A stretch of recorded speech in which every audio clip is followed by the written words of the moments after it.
What's up, everybody? Andrew Mahone here with Tricky Jim at Full Grip Games. We've got our League Cup here to show off today. It's going to be a 5-round League Cup. We've got about 30 players competing for store credit and other prizes here. This is the first League Cup nationwide with Team Up Legal, so I'm very excited to present this tournament to you all today. Should be a blast. On the left, we've got Brady with Zapdos Jolteon GX, a deck that is doing very well at the Oceania Regional or the Oceania International Championships, and Nick Moses on the right with his Psychic Malamar deck, another deck that we saw at Oceania. This should be a close matchup. Zapdos can sometimes take the lead in this matchup very quickly by picking off Inkay's early on, and we see that we've got the Jirachi up on the screen now. That Stellar Wish ability allows the Zapdos deck to pull out Guzmas from the deck. Zapdos deck plays 4 Guzmas. Very easy to pick off those early Inkays, and then even once they evolve into Malamar, Nick Moses is going to be looking to use that Giratina in order to take most of his prizes as a non-GX attacker. And Giratina does require that Nick place 40 damage somewhere on his field. That 40 damage can sometimes be problematic because if he puts the 40 damage on a Malamar, then it makes the Malamars easier for Zapdos to KO. If he puts the damage on the Giratina, it makes the Giratina easier to KO. I really like that Brady has the Jolteon in his list as well. The Jolteon has been a very popular inclusion, and we do just have a 1-1 Jolteon line from Brady here. So very thin. He does also play the Tapu Koko GX.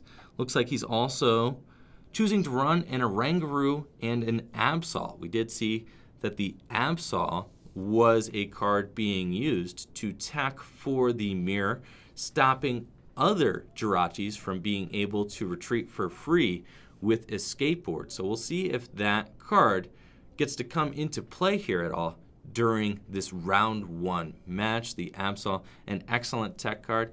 Another card that we saw a lot of play in Oceania is the Wobbuffet from Lost Thunder. The Wobbuffet shuts down Pokemon Prism Star from using their attacks and abilities. The Wobbuffet is not being featured in Brady's list, but is another popular card to look out for throughout the course of this tournament. Players are going to shake hands, and they're getting started. Brady's got that beautiful promo Eevee there starting off, and I don't see a lightning energy. Ooh, we do have 1 lightning energy in his hand, so perhaps he'll go for the energy evolution and get a quick Jolteon GX here, and we do see that. So Brady's going to go for the Jolteon GX. Excellent play from Brady here. That Jolteon GX has free retreat, so it's going to be able to pivot to whatever Brady wants to bring into the active position early on here, be it a Jirachi or maybe a Zapdos next turn. Jolteon GX does have Electro Bullet with just 1 Electro Power. Electro Bullet can knock out Nick's Inkays. And that's one of the most problematic parts of this matchup, is that the Lightning deck can quickly run the Inkays off the board. So Nick is going to want to get these Inkays out of harm's way early. We do see Brady start off with a turn 1 Lily, and I have found that an early Lily is easily the most optimal supporter in the Lightning decks, getting a huge hand. But we don't see a Jirachi come down from Brady's side, which is a little bit troubling. He would have loved to have retreated for free into a Jirachi to Stellar Wish this turn. Nick's going to go ahead and Ultra Ball away 2 Psychic Energies. See him bring a Lily to the front of his deck here. So he may be looking for the Tapu Lele GX in order to Wonder Tag and grab Lily to draw a big hand. He's also got an Acrobike in his hand waiting to play. He will go for Wonder Tag, grab that Lily. We're going to see an explosive turn 1 from Nick Moses here as well. Though Nick does not have the opportunity to attack, I think that Nick does play actually a Chimecho, so he could theoretically attack with Chimecho this turn. though I don't think that the Chimecho is really going to be doing anything in this matchup. The Jolteon's already in play. It's going to be able to Head Bolt next turn or Swift Run. Probably looking at a Head Bolt. And we do see him Acro Bike. He's got the Chimecho in his hand, and he's going to choose to discard it. He knows that that Chimecho is not going to be putting in any work here today. And he's got 2 Psychics in the discard pile, which is pretty ideal. Acro Bike again reveals a Skateboard and Mysterious Treasure. Mysterious Treasure could grab him another Inkay. I think I would like to see another Inkay hit the field so that Nick can have a more sturdy setup, assuming that one of these Inkays hits the discard pile during Brady's next turn. Nick's going to go ahead and Mysterious Treasure, discarding what looks to be a Malamar, and we'll grab a 3rd Inkay here. I like that.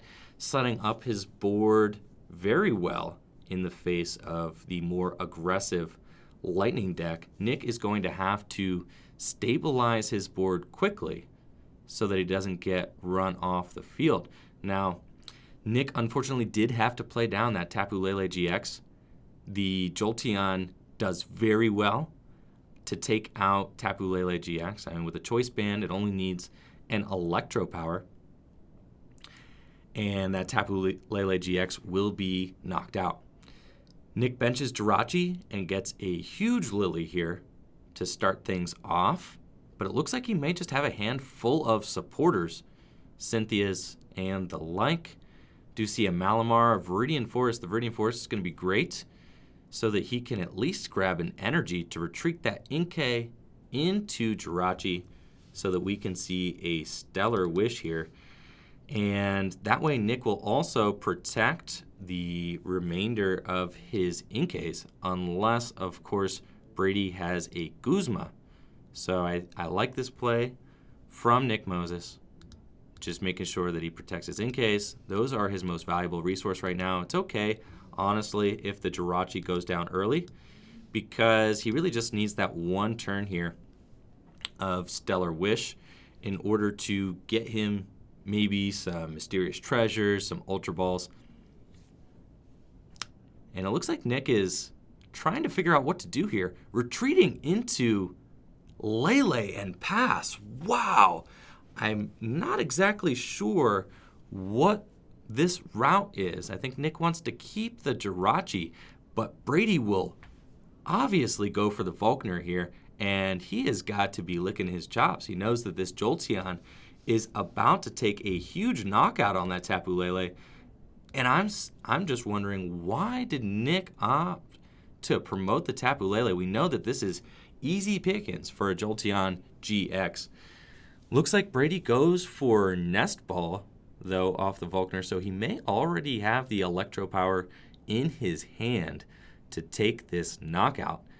I don't know if Nick is thinking that maybe he wants to go for a quick Dawnwings GX, and maybe he has a Choice Band in hand, and maybe he wants to go and use Moon's Eclipse GX with a Choice Band in order to KO the Jolteon. So maybe this was a kind of a premeditated sacking of the Tapu Lele here. But I'm interested to see if Nick is able to weather this turn 2 GX knockout and come back this game. It seems like too much to give up. You really want to keep that Tapu Lele on the bench here. Brady does attach that Lightning Energy and plays the Electro Power. So now that Head Bolt or Swift Run, they're both dealing 170 damage. He'll opt to Swift Run GX, turn 2, take out the Tapu Lele, 170 damage. And now that Jolteon is invincible this turn because of the additional text there on Swift Run. Prevents all effects of attacks, including damage, done to this Pokemon during your opponent's next turn. I don't think Nick is going to be able to play around that Swift Run. And unless he's got an Escape Rope Guzma play, I don't think he's going to be able to do much of anything. So I'm wondering what his route is here. I didn't see any explosive play in his hand. He's got a couple copies of Malamar and will be able to Stellar Wish. He's going to be able to Cynthia as well. But Shuffle Draw 6 in the face of a Jolteon who just took 2 prizes and is going to be looking to take a third. is really bad for Nick here. I think anytime you let a GX Pokemon take 3-4 prizes, it's just pretty disastrous. Obviously, all GX Pokemon want to take at least their worth in prizes. In a Zapdos deck, Jolteon is usually fine just trading 2 for 2, and that's why it's so good in the deck. Zapdoses can usually take 2 prizes by themselves early, and because Zapdos attacks so quickly, often players are not able to knock out that first Zapdos on turn 2, and if they miss that knockout on the first Zapdos turn 2, then Zapdos can trade 2 for 1. I mean, it can take out 2 little prizers, 2 little 1 prizers, right? Before it eventually hits the discard pile. So Zapdos can easily take 2 prizes. Then Jolteon will come in and forcibly trade 2 for 2. So by the time that the opponent is able to kind of get their feet underneath them, the Zapdos deck has usually gone up about 4 prizes on the opponent. And that kind of lead is sometimes too hard to come back from, especially when the Zapdos deck has Koko Prism Star and Tapu Koko GX in order to kind of pull off a big finale with either Tapu Thunder GX, or sometimes just that 130 damage on the Tapu Koko GX is enough with Choice Band, Electro Power, can knock out a lot of opposing threats as well. We see Nick Moses go for the Marshadow GX here. I hope he doesn't bench that. Wow, okay. So with the Marshadow benched, he's going to start to Psychic Recharge, but we know that the Jolteon is invincible. So I guess he's just getting it powered up for next turn and is just going to hope that Brady doesn't have Guzma. But I see Nick potentially gesturing that into the active position. Did Nick forget about the invincibility clause? Or is he just going to Moon's Eclipse GX for nothing? Feels like a bad choice here. I don't really know what Nick is going for, but I hate to see that Marshadow GX there in the active, and I sure hope that Nick does not just pass with that Marshadow active. Looks like he's gonna pass. Maybe Nick forgot, but wow, why is that Marshadow there? Brady is very excited, okay? I think Nick might have had a little bit of a brain lapse there and just forgotten about that invincibility clause on Swift Run GX.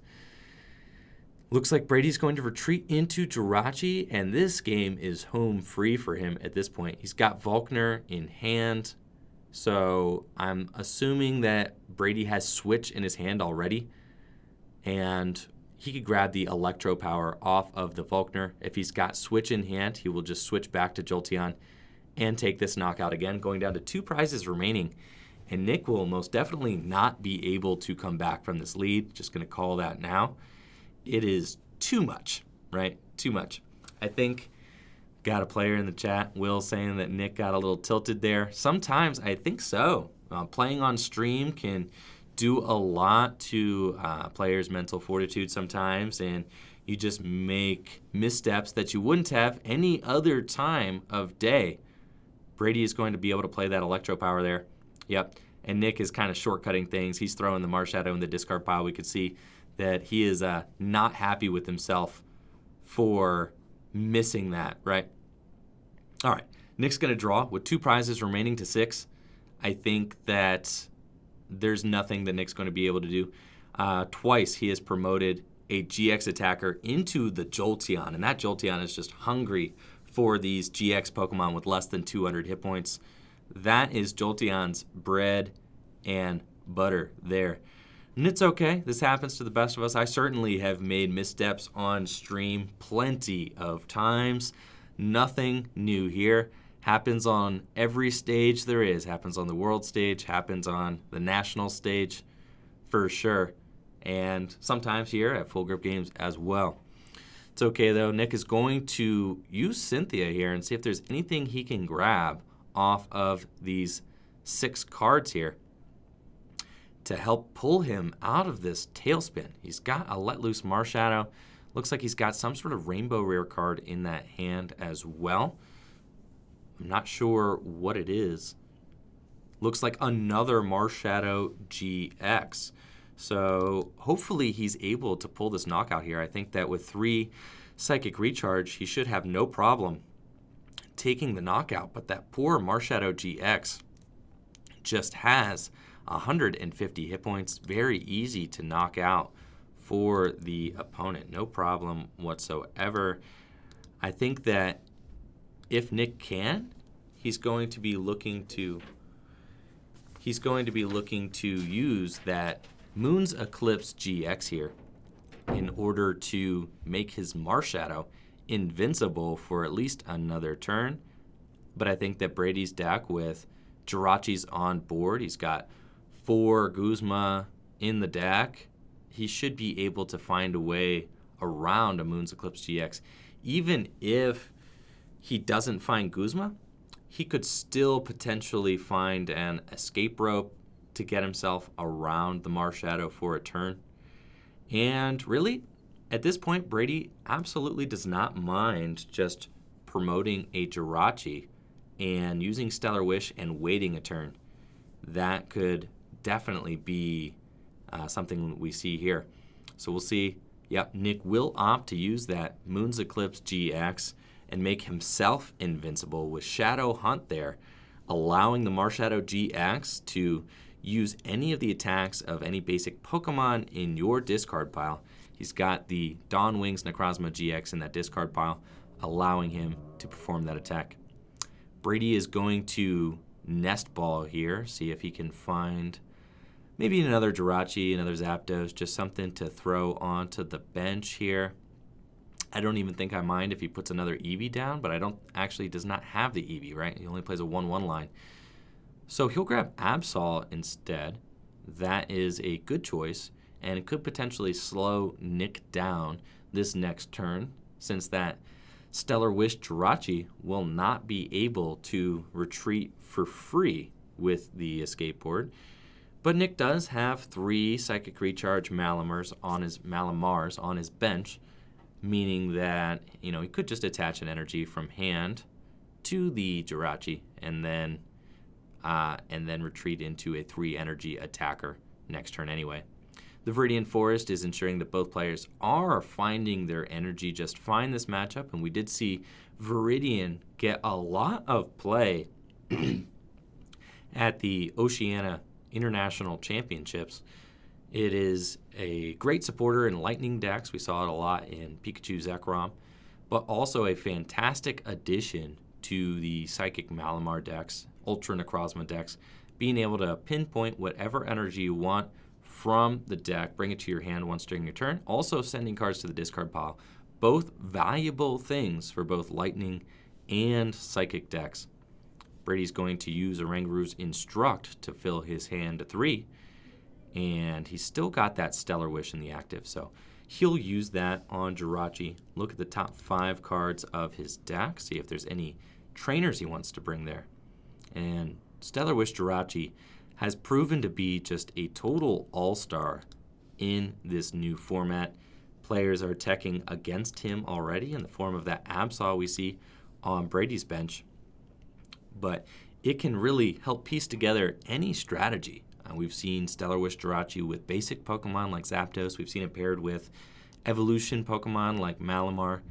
But it can also get paired with Stage 2 Pokemon like Charizard in order to get a smooth flow of attackers attacking turn after turn. Brady does find the escape rope here off of the Stellar Wish, going to allow him to bring up one of Nick's benched Pokemon. Brady retreats the escape-boarded Jirachi into a new one here and finds the Electro Power. That Electro Power is very important. It's going to allow Zapdos to take a one-hit knockout even if Nick promotes Malamar off of the escape rope. The Electro Power was definitely a clutch grab there. Pretty sure Brady needed that in order to take a guaranteed knockout with the escape rope. I think that if Brady had not found that Electro Power, he probably would have just left the Jirachi in the active position, and it looks like Nick is just going to scoop it up. He knows that with 2 Pokemon going down that quickly, there was no way to come back from that super fast start there from Brady Botner. So Brady will advance to 1-0 here at the 5-round League Cup here at Full Grip Games, and hopefully we'll be able to bring Brady back for an interview, talk about his deck a little bit, and the strategies that he plans on using today at the League Cup. All right, we've got Brady Botner here, just won his first round of the Full Grip Games League Cup with Zapdos Jirachi. Tell us a little bit about that game, Brady. Well, I was able to get... I wasn't really happy about the EV start, but it turned out fine. Totally fine. Yeah, so I got the Swift Run, turn 1 on the Lele. He just gave me the Lele, which I guess, whatever, because, I mean, I guess he just didn't want me to knock out an Inkay, but probably wasn't that good. But yeah. And then so I Swift Run that, and then he didn't realize that I Swift Run, so he just gave me the Marshadow too. And yeah, that was pretty much it. Yeah, we were watching that, and it was kind of painful to watch there. So, I mean, did he talk about why he promoted the Lele over like the he didn't say anything. He didn't say anything? No. I mean, yeah, promoting the Lele over the Jirachi there to Stellar Wish, we were all like, no. Yeah. And it's all good. Sometimes that happens. You get stream nerves, you know. Yeah. And sometimes you just don't see something. It seems so obvious. And then I think by the time the Lele went down, he was like pretty horizontally tilted. Yeah, probably. And just was like, we're going to knock him out with Marshadow. Yeah. No, we're not. So that's pretty cool. So I saw you, you're playing the Absol in your Zapdos list. You're also playing Instructor Oranguru. Yeah. I think the Instructor Oranguru is a little bit of an interesting inclusion there. On I don't know if that was seeing play in Oceania. I didn't get to watch. All the DDG players. They're all playing Oranguru as well. Okay, so talk to me a little bit about those 2 cards in the list. Well, the Absol is really good in the mirror, and it's also good against Malamar because they're like constantly trying to retreat. Right. So you force them to burn an energy for it, or play like an actual switch card or Guzma or something. But they can't just retreat with the Jirachi and the skateboard. They need something else. Right. So it makes it a lot harder for them to like bring up Jirachi all the time, so it'll slow down their setup. And then Oranguru, I think it's just good in the deck because sometimes you just a lot of things. One thing I've noticed when playing that deck is that you either have like a really big hand or a really small hand. It's true. So when you have a really small hand, Oranguru helps. Like I rarely have like a 6-card hand unless I like just played Lily. Right. Sometimes you just get out of control and you have like a 10-card hand. Right. Like, yeah. You're like Jirachi, and you get like 3 cards off Jirachi in one turn and don't play any of them. Right. Right. Yeah. You're just like sitting on your like little mound of Electro Powers, and you're like, I'm ready. Yeah. I had like a 10-card hand when he let me loose. Yeah. Yeah. So that's good. I think I do like the Instructor Oranguru. That's good because sometimes you do just get yourself into weird kind of jams there with the deck. And obviously, big fan of Jolteon. Do you think a 1/1 line is enough of that card? Yeah. Obviously, if neither of the pieces are prized, it's perfect. Yeah, right. Yeah. Just enough to get by. I do like that. Now, what stadiums are you playing in the deck? I have 2 Shrine and 1 Thunder Mountain. Okay. Yeah. No, I do like that as well. Is there any matchup that you feel a little sketched out about playing with the Zapdos deck? I think Zoroark is like an even matchup, but I think every other like relevant matchup is favored. Yeah. I mean, it can kind of just hang with anything, and that's why I think it's that's why it's in the finals of Oceania right now, right? Yeah. Because it's a deck that can just kind of overrun something. Very strong. Muck is the only real nemesis here. Right. You know, if you get a Muck and out, if they have Soul, it can hurt too. Yeah. No, I did see. I think your list is playing a higher count of lilies, right? 2. 2? Okay, so 2 and then like what? 2 Cynthia. 2 Lily, 2 Cynthia. And then the 4 Volkner. 4 Guzma. Okay. Now I saw some lists like I think like what was it? Philip Schultz was playing the 4 Lily, maybe only 1 Volkner. Yeah. His list was a little bit different though because he wasn't really relying on Volkner so much because he was looking for rainbow energies, things like that. So he was playing the higher draw count. What do you think about Volkner? Is it a 4 of or is it a 1 of in this deck? I think it's either 4 or none. Like I wouldn't play 1. Uh-huh. I think you either build it around Volkner or you build around other draw supporters like Cynthia and Lily. I don't think including any Volkner is good if you're going with 4 Cynthia, 4 Lily. I agree. Yeah. And I think the Volkner just keeps the lightning coming to your hand, which is kind of what you want every turn with that deck. Yeah. I went down to 9 lightning, so it's good to have Volkner. Yeah, 9 lightning. And it's good for your opponent to play Viridians. Yes, exactly. Yeah, 9 lightning is kind of I feel like and my list started out with 11. I don't know how it got 11. And I immediately cut it to 10. And I was like, I still got a lot of lightning in here. I'm like, it'll end up around 9, like for sure. I don't want to be the one to make the cut, but it'll definitely end up there. I was the one, I guess. Yeah, there you go, yeah. And probably the DDG guys are probably all playing 9. They're playing 8 with a lotto. Oh, the savages. Yeah.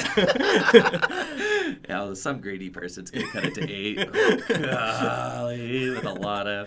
8 and a lotto, in my opinion, is not the same as 9. Yeah. That's not the same. But anyways, to each their own, and I love seeing the different creative takes on deck building here for sure. Now, what do you think about Venusaur? Do you think the deck can beat Venusaur? Yeah, I think it beats Venusaur pretty easily because they're going to bench like Shaymins, and if they're playing the tour list, they'll have Jirachis. So you just knock out 3 Shaymin or Jirachi or whatever, and then Coco GX, and you got it. Yep. And that happens like every game. Every time I played against Venusaur online, it went exactly that way. It literally does. Yeah. They have to put the guys down. Right. Yeah. And then you're going to have Guzma. Exactly. You know, it's just how it kind of goes. And then you really just have to find enough stadiums or electro powers to make sure that you can knock out the Shaymins and Jirachis. Yeah. But anyways, congrats, Brady. Thank you. Good luck in your next round. Thanks. And hopefully we'll be seeing you later on in the tournament, man. Yeah. All right. Thank you. Yep. Getting ready for round 2 here at the Full Grip Games League Cup. We've got Rob Stevens on the right with his Tapu Koko Shrine of Punishment spread deck, and John Mostowy on the left with a Zoroark Buzzwole deck. Both very interesting decks here, and I think that Rob is featuring the Nihilego that has seen some popularity, able to copy any of your opponent's attacks if it is 2 prizes left that you have remaining. Rob is also going to be using the Magcargo and Oranguru engine in order to draw cards, and he does have a copy of the new Mr. Mime in his deck to prevent his opponents from being able to use cards like Acerola, which would be very valuable for getting them out of this spread damage that he will be trying to inflict. Mr. Mime's scoop up block ability. Definitely looking forward to see if that new card from Team Up will have an impact on the result of this matchup. Now, John Mostowy does play a copy of Alolan Muck in his deck, whose Power of Alchemy ability is very strong and will be able to turn off basic Pokemon's abilities. I fully expect to see that Power of Alchemy ability come into play in this matchup, and will also shut down the Oranguru's Instruct, stopping Rob Stevens' deck from being able to draw into whatever cards he wants to turn after turn. So I expect to see that interaction come into play during this match. And differently from most Tapu Koko decks that we see, Rob Stevens is not opting to play Passimian. Instead, he has gone for the Rainbow route and then also the non-GX Buzzwole. So he is going for more of a non-GX toolbox deck here. And we'll see if he can take his prize cards. I think the non-GX Buzzwole, very good, obviously, on that Sledgehammer turn, being able to deal 120 damage. It's extraordinarily strong. Rob's passes there off of the turn 1 Judge with just a Koko active, Oranguru on the bench, and Magcargo, or the Slugma also on the bench. And John has to go for a turn 1 Cynthia here. Gets a Zorua down and will shuffle draw 6 cards. Tapu Lele is in the active, but that is just fine, really quick. since Tapu Lele can kind of soak a couple of hits and then maybe get Acerola later in the match. But if John's not able to find a few copies of Zorua here, then it could go south for him pretty quickly, as Tapu Koko's spread damage with Flying Flip is sure to come into play. Now, John does play a number of Buzzwoles in his deck, which will be very strong against the Tapu Koko's, the Tapu Koko promos, and against Oranguru, hitting them both for weakness.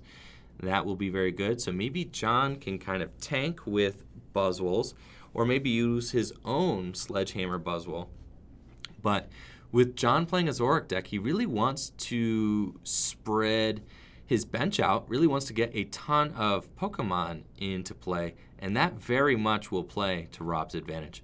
We see Rob go for the Magcargo here off of his Ultra Ball, and then we'll be able to stack his deck and draw into the cards he wants with Instruct. And I believe that Rob Stevens also playing 2 copies of Electro Power. So very interesting. He's not opting for the 4 copies of Electro Power that we typically see in some of these decks. Instead, just 2 copies he decided will be enough to maybe just boost his damage on the turns that he wants to. John will communication here for a Zoroark, and then Cynthia. He's got a choice band on the Zoroark just to thin his deck.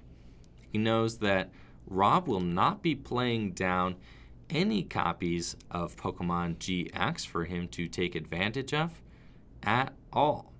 So John here, just looking for some other Zoruas, honestly.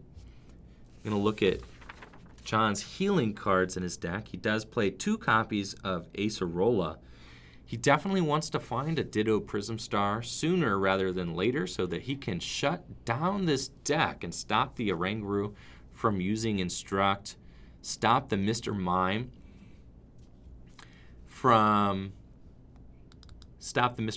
using Scoop Up Block as well. I think the Ditto is definitely going to be a priority.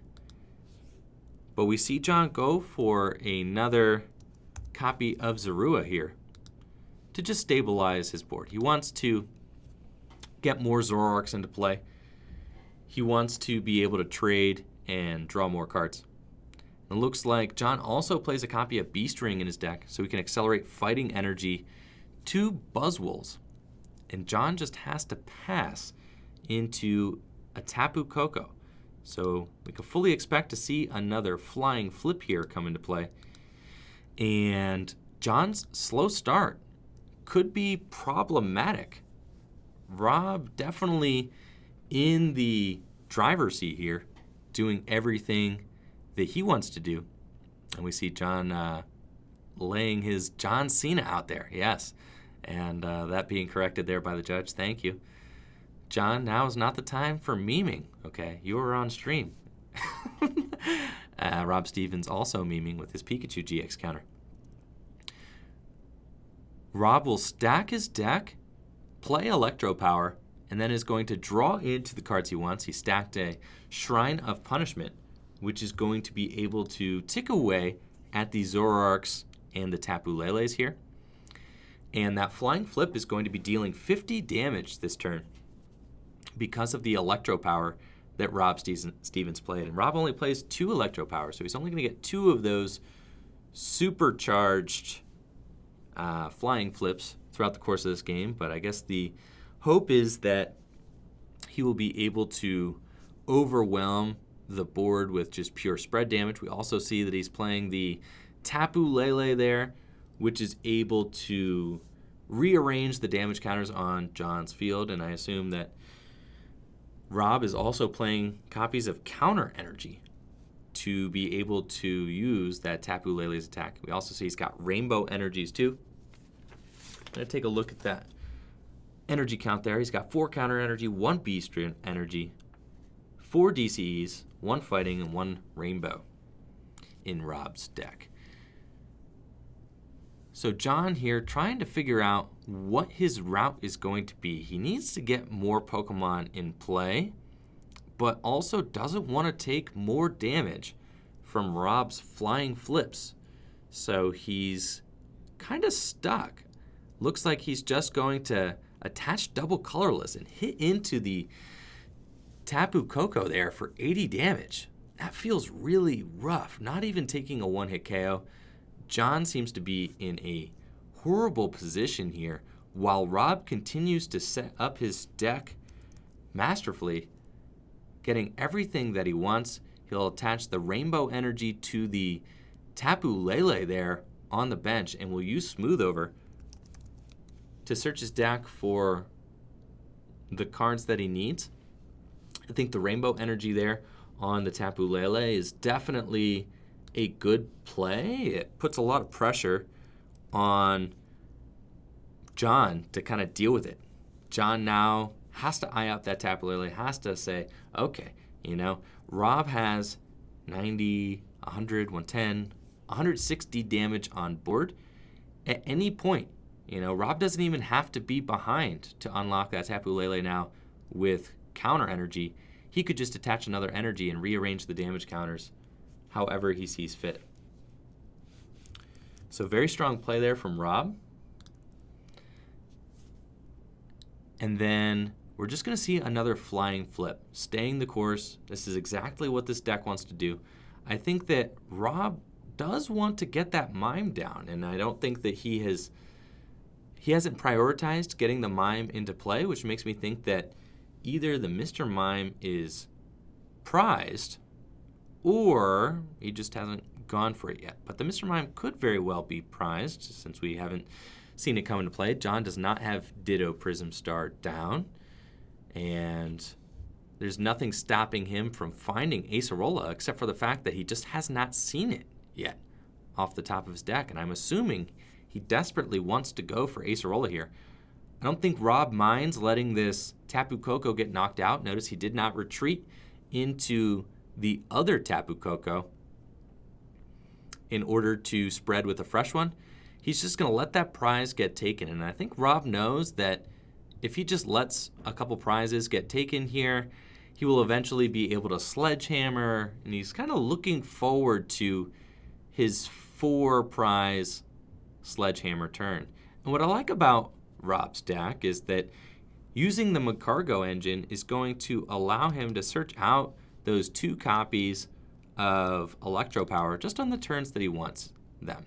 He's dealing 50 damage to the Tapu Lele right here with a Choice Banded Tapu Koko. If he wants to, he can search out his other Electro Power this turn and draw into it so that he can take a knockout on the Tapu Lele and go down to 4 prizes himself. We'll see what card he opts for here. It's going to be that Electro Power. Sure enough, Instruct for 1 into Electro Power, just as I had thought. The Magcargo Oranguru engine still very strong here today. And Rob also placing the Buzzwole down onto his bench so that he can prepare for an upcoming Sledgehammer. Though I do think Rob only plays, he's got the 1 Beast Energy, the 1 Rainbow Energy, and the 1 Fighting Energy, as well as 4 Counter Energies. The Counter Energies are not going to allow Rob to use that Sledgehammer attack, so he's going to have to find either the Fighting Energy or the Beast Energy to use that Sledgehammer. He's already got the Rainbow accounted for on the Tapu Lele there. And John will finally use Mallow, but having to use Mallow here is tough. I don't know that if 2 cards is going to cut it. John needs a lot more out of his deck in order to sustain himself against this aggressive non-GX board that Rob has asserted on his side of the field. That turn 1 Judge is paying in dividends here for Rob. John having to go with the turn 1 Cynthia, only getting 1 Zorua into play, has slowed him down enough that he has not been able to mow through these Tapu Kokos as he has needed to.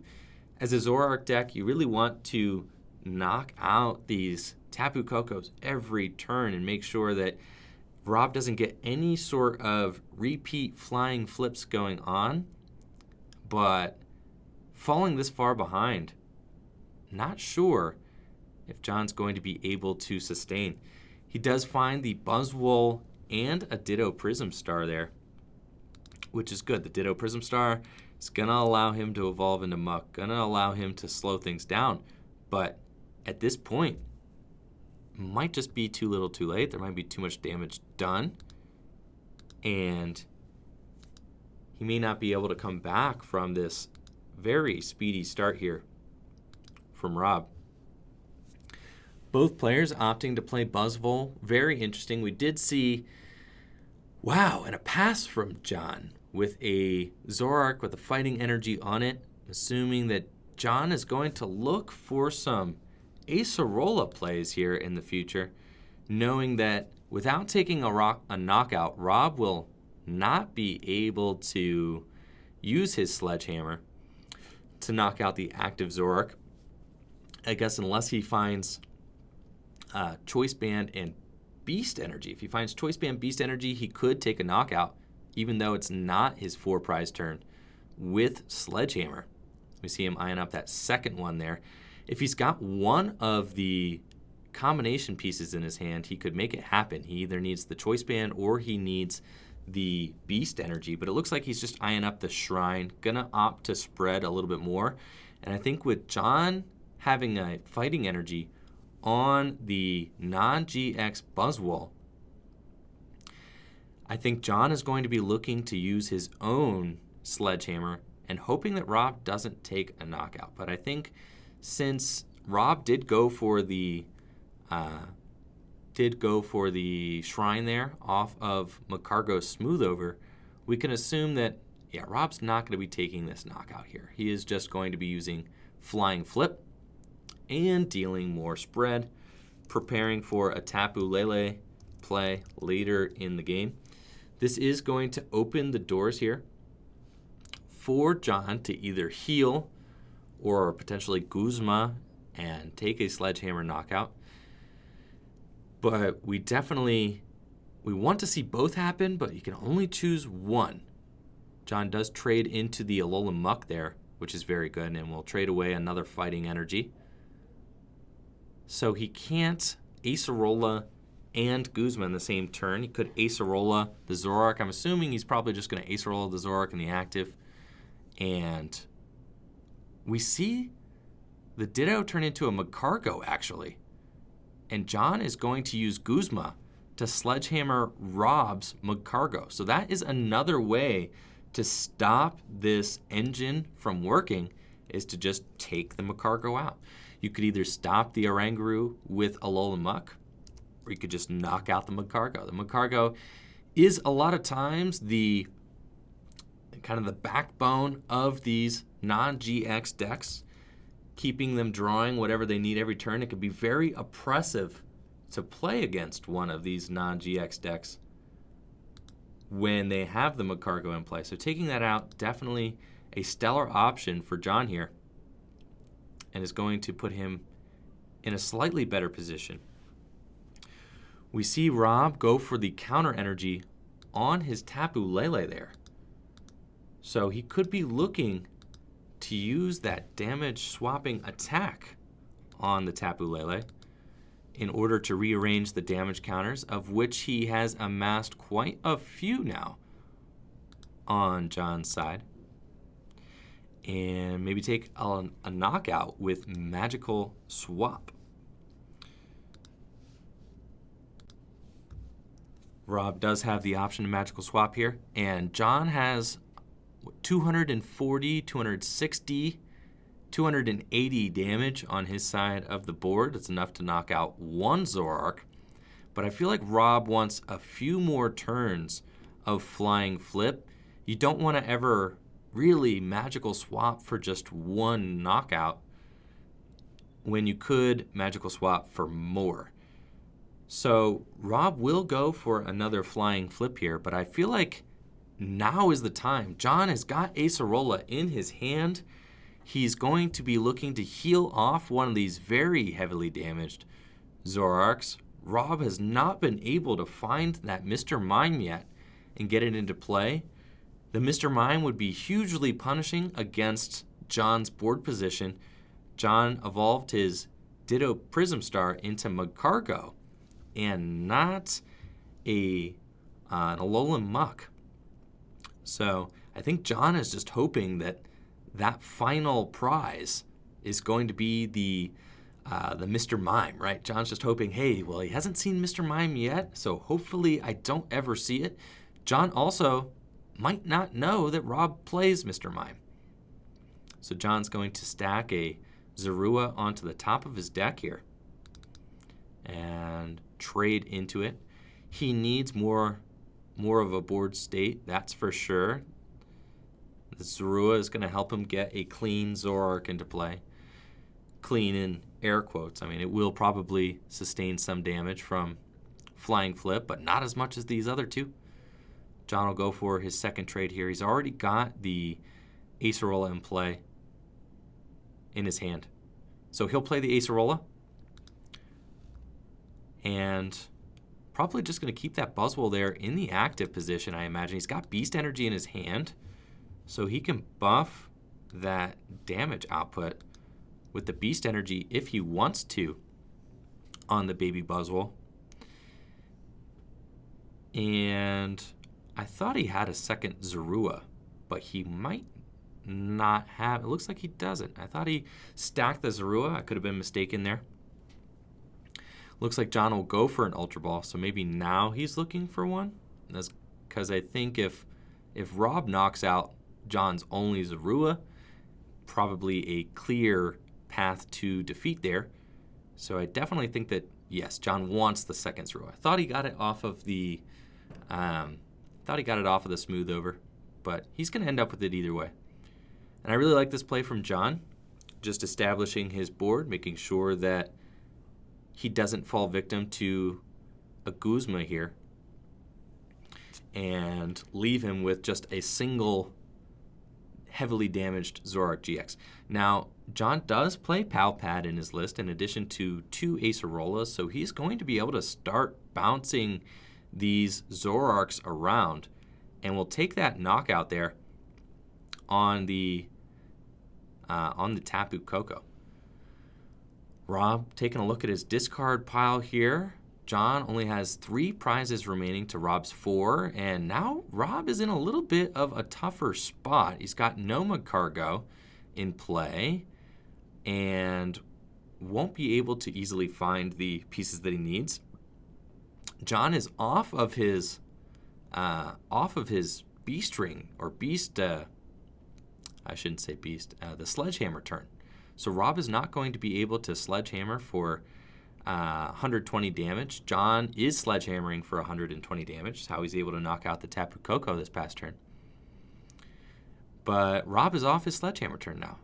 So that ship is sailed. I mean, I guess Rob could find Beast Energy Choice Band still and maybe get some big numbers onto Zoroarks that way. I think a Guzma knockout on a Zorua might feel kind of good as well.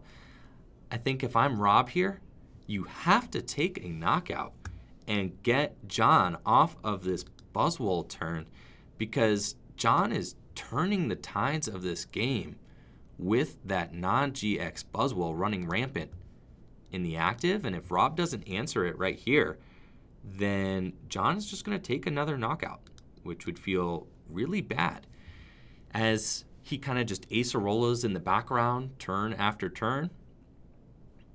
Now Rob could go for a multiple prize turn here with the magical swap, and it looks like that's what we're doing.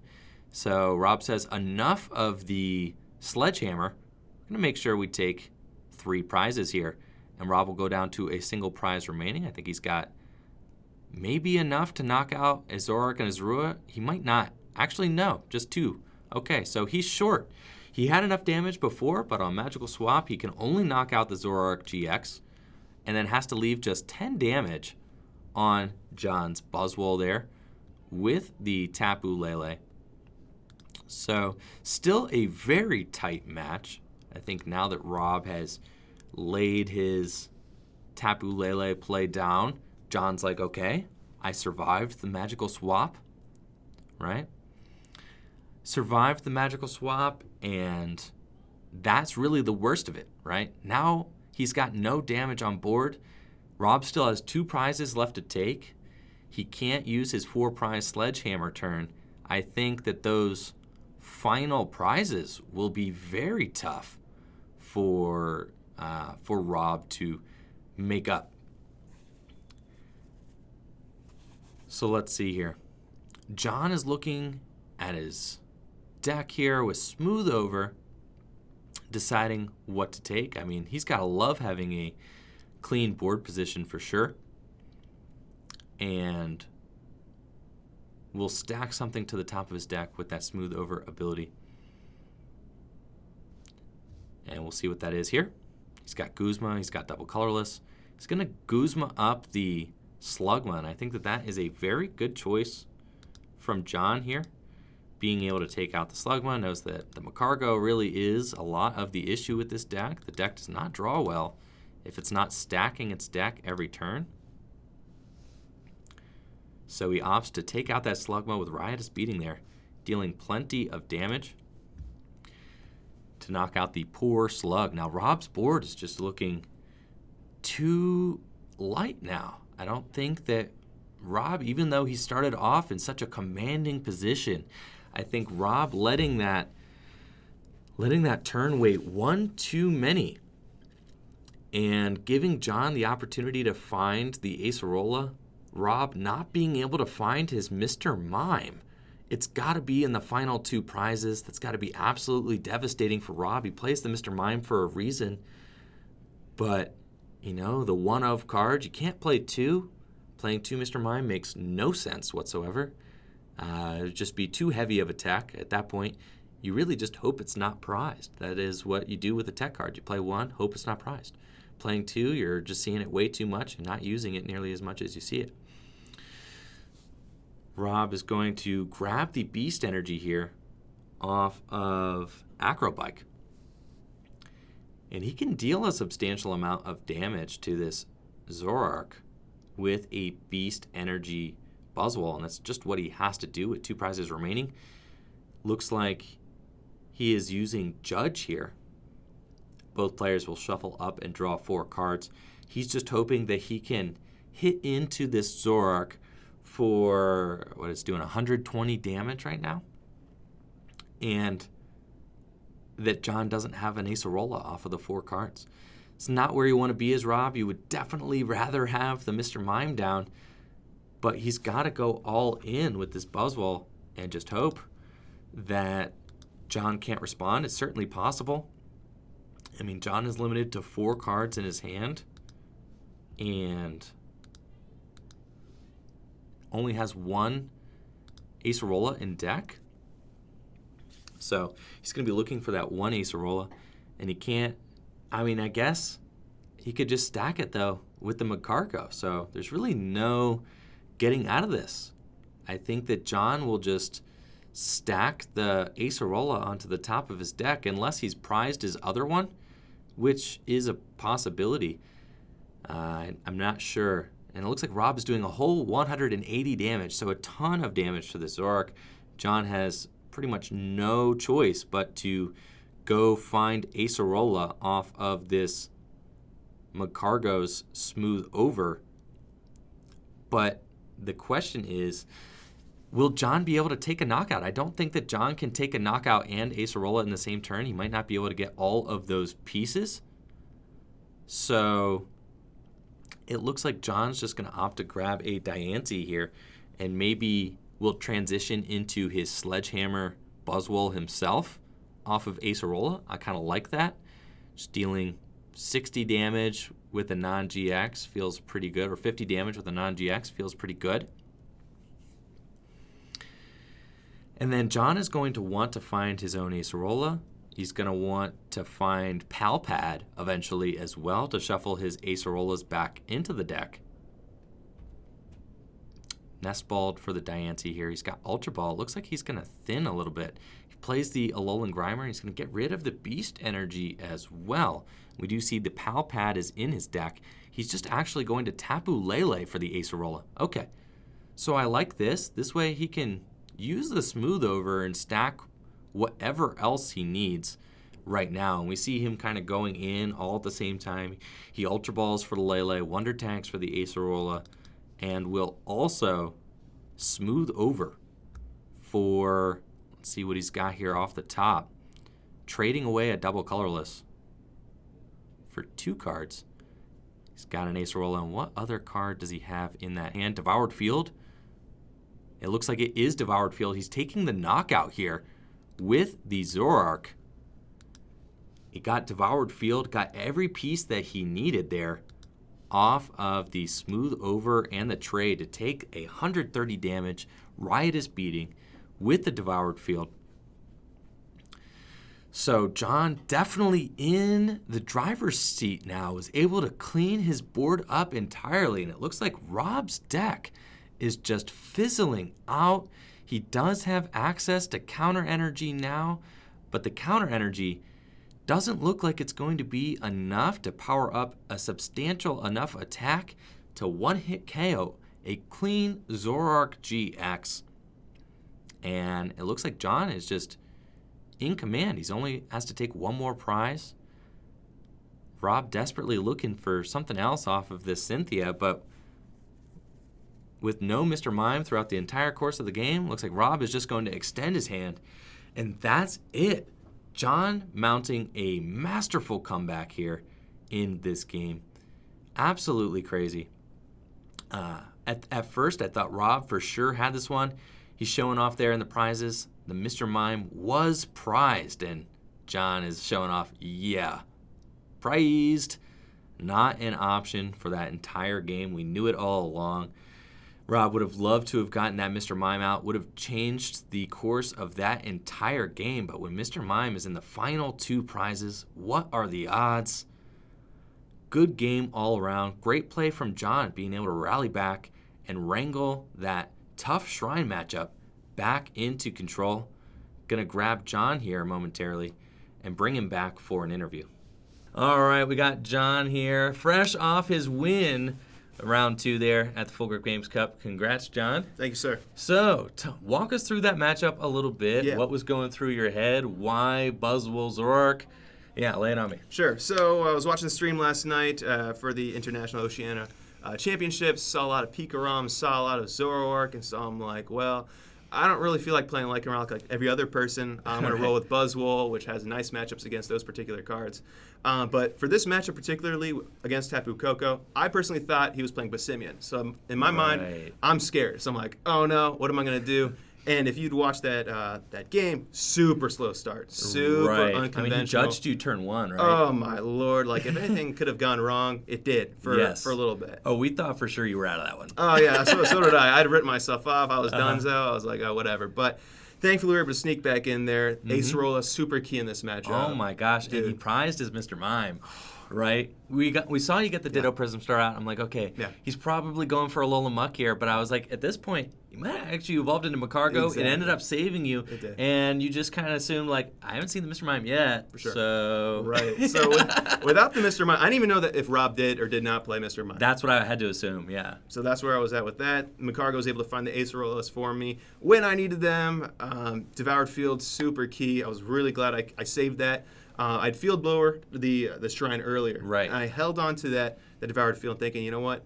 I think I might need this later. Right. And then I eventually was able to take that key knockout on that Buzzwole. Oh, that was huge. The turn you Acerola, the first Acerola turn was like really huge as well because he didn't go in and magical swap the turn previous, even though he could have. He kind of got a little greedy and was like, I want to flying flip one more time before I swap, right? And then that was the turn you finally had the Acerolas. Things started to come together, and we saw that, okay, John cleaned up his board a little bit. He can really come back here.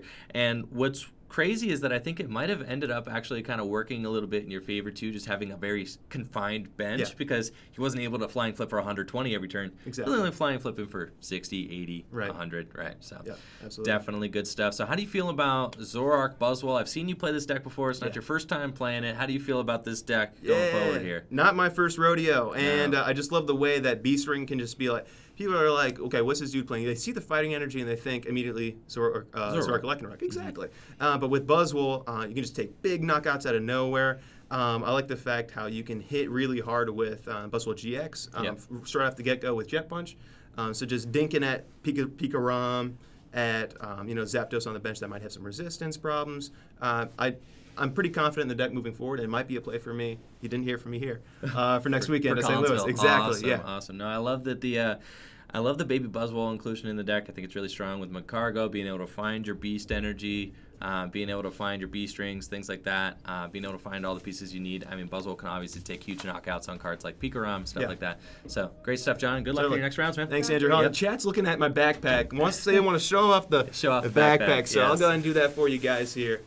Busted backpack. Busted backpack for sure. It's got Wigglytuffs, Clefables, Jigglypuffs. Sure. All right, take it easy, John. Yes, sir. Appreciate it. Getting geared up for round 3 here at the Full Grip Games League Cup, we've got Andrew Dankus on the left with Pikachu Zekrom Tag Team GX, and Chris Neely on the right, going to be playing Zoroark Lucario.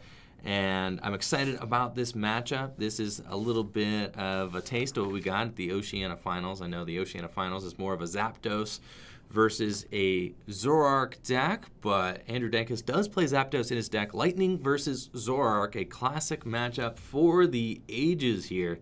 Gonna see how this one goes down.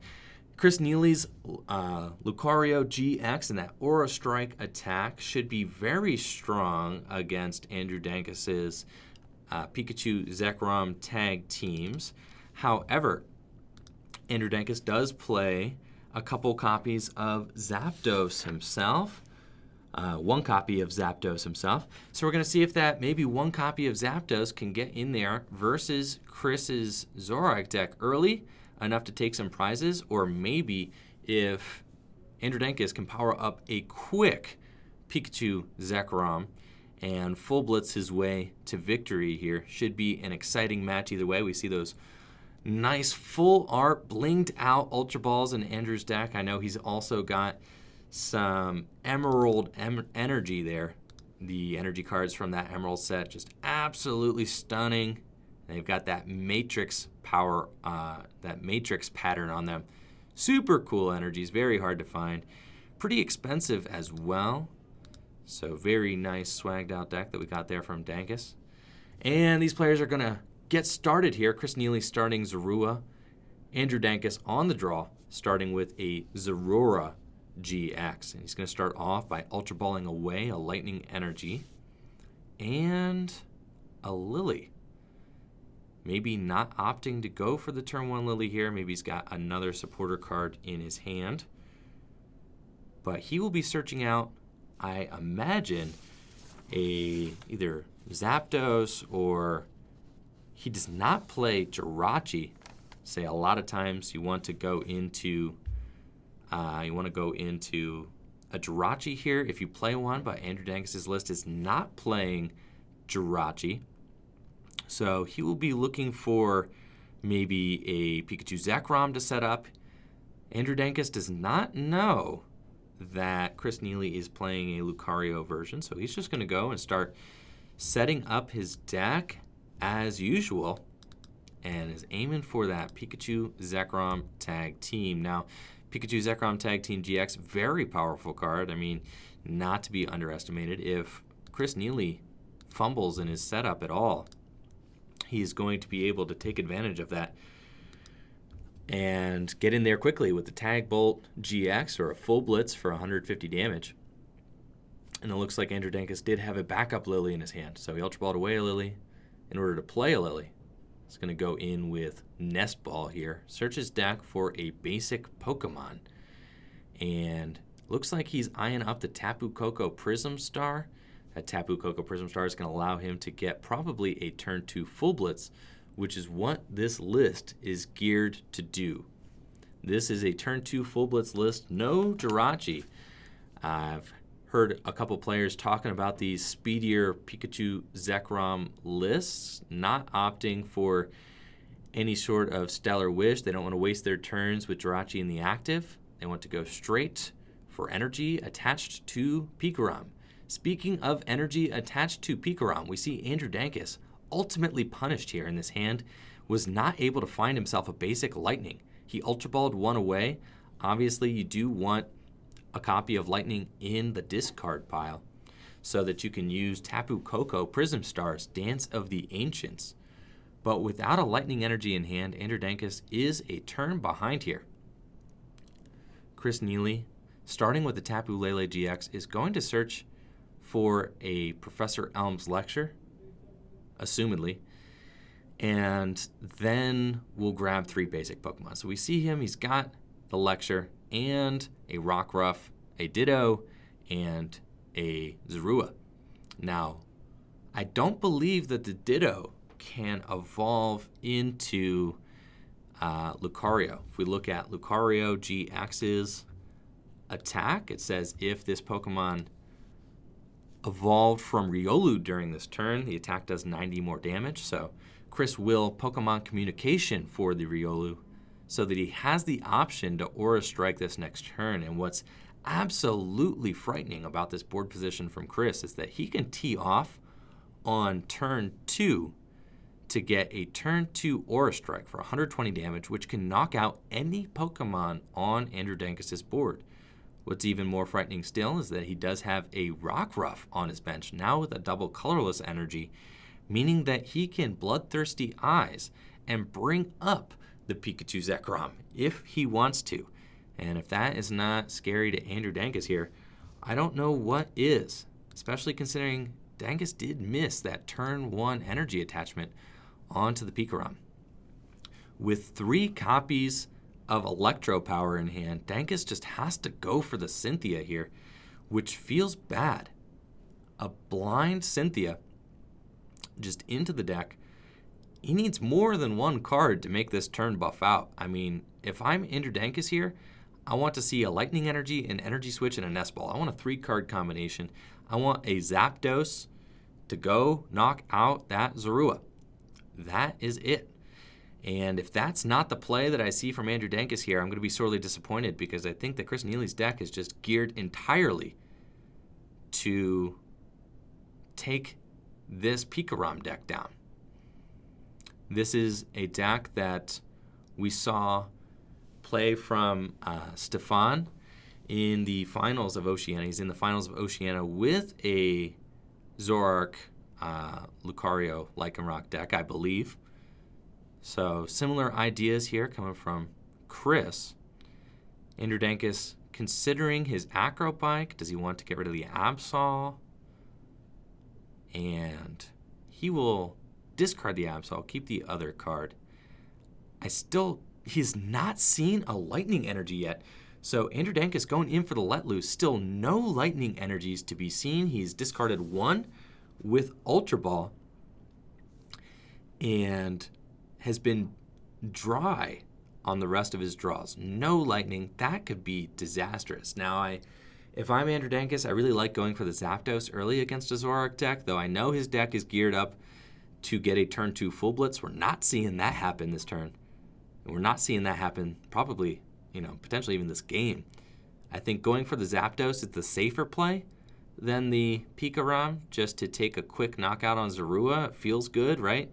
Gets an energy to the discard pile as well. Still, no energy off of that Let Loose Andrew Dankis with none is absolutely crazy. And you gotta be wondering, how many energy does Andrew Dankis play? He's got 12 Lightning Energy in that deck and has only seen 1 off of all this draw, right? He'll get the second Zorora out. Bold, considering that it is also fighting weak, but Andrew doesn't have many other options in this matchup. His entire deck is Lightning weak, except for maybe Zapdos. We're going to see that Lycanroc come down from Chris Neely, and he's got the Guzma. Absolute insanity here. He is going to be able to Claw Slash, or Dangerous Rogue. Didn't have the damage boost. So he is going to Dangerous Rogue for 3 prizes on turn 2. What a devastating blow for Andrew Dankis here. Absolute insanity. And that Lycanroc there, dealing 50 damage for each of Andrew's benched Pokemon. Means he's just going to be able to take advantage of all these fighting weak Pokemon here. Insane play. Absolutely crazy. So Dankis finally finds a Lightning Energy, promotes a Zorora, but this is bad. I don't think that there's anything that is going to be able to pull Dankis out of this one, losing 3 prizes just like that. Turn 2, Dangerous Rogue, Bloodthirsty Eyes to bring the Pikachu Zekrom into the active position. Dankis has the Zapdos. I feel like you almost retreat into Zapdos and pass. Even if you don't have Energy Switch, just make it happen, right? Or you could Tapu Koko Prism Star. That feels horrible, right? But you might just do it. Not really any other option. I see Dankus eyeing up that Lightning in the discard pile. He's going to have to dance in the Ancients. Not what he wants to do. I think I would rather just see him pass into another Pokemon without attacking. I mean, he can knock out that Lycanroc in one hit if he gets a fully loaded Zorora or something like that.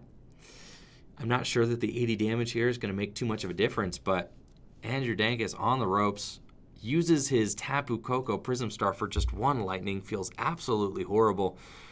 And the ball is back in Chris's court. He's got the Lycanroc in the active, only dealing 110 damage to the fighting resistant Zapdos.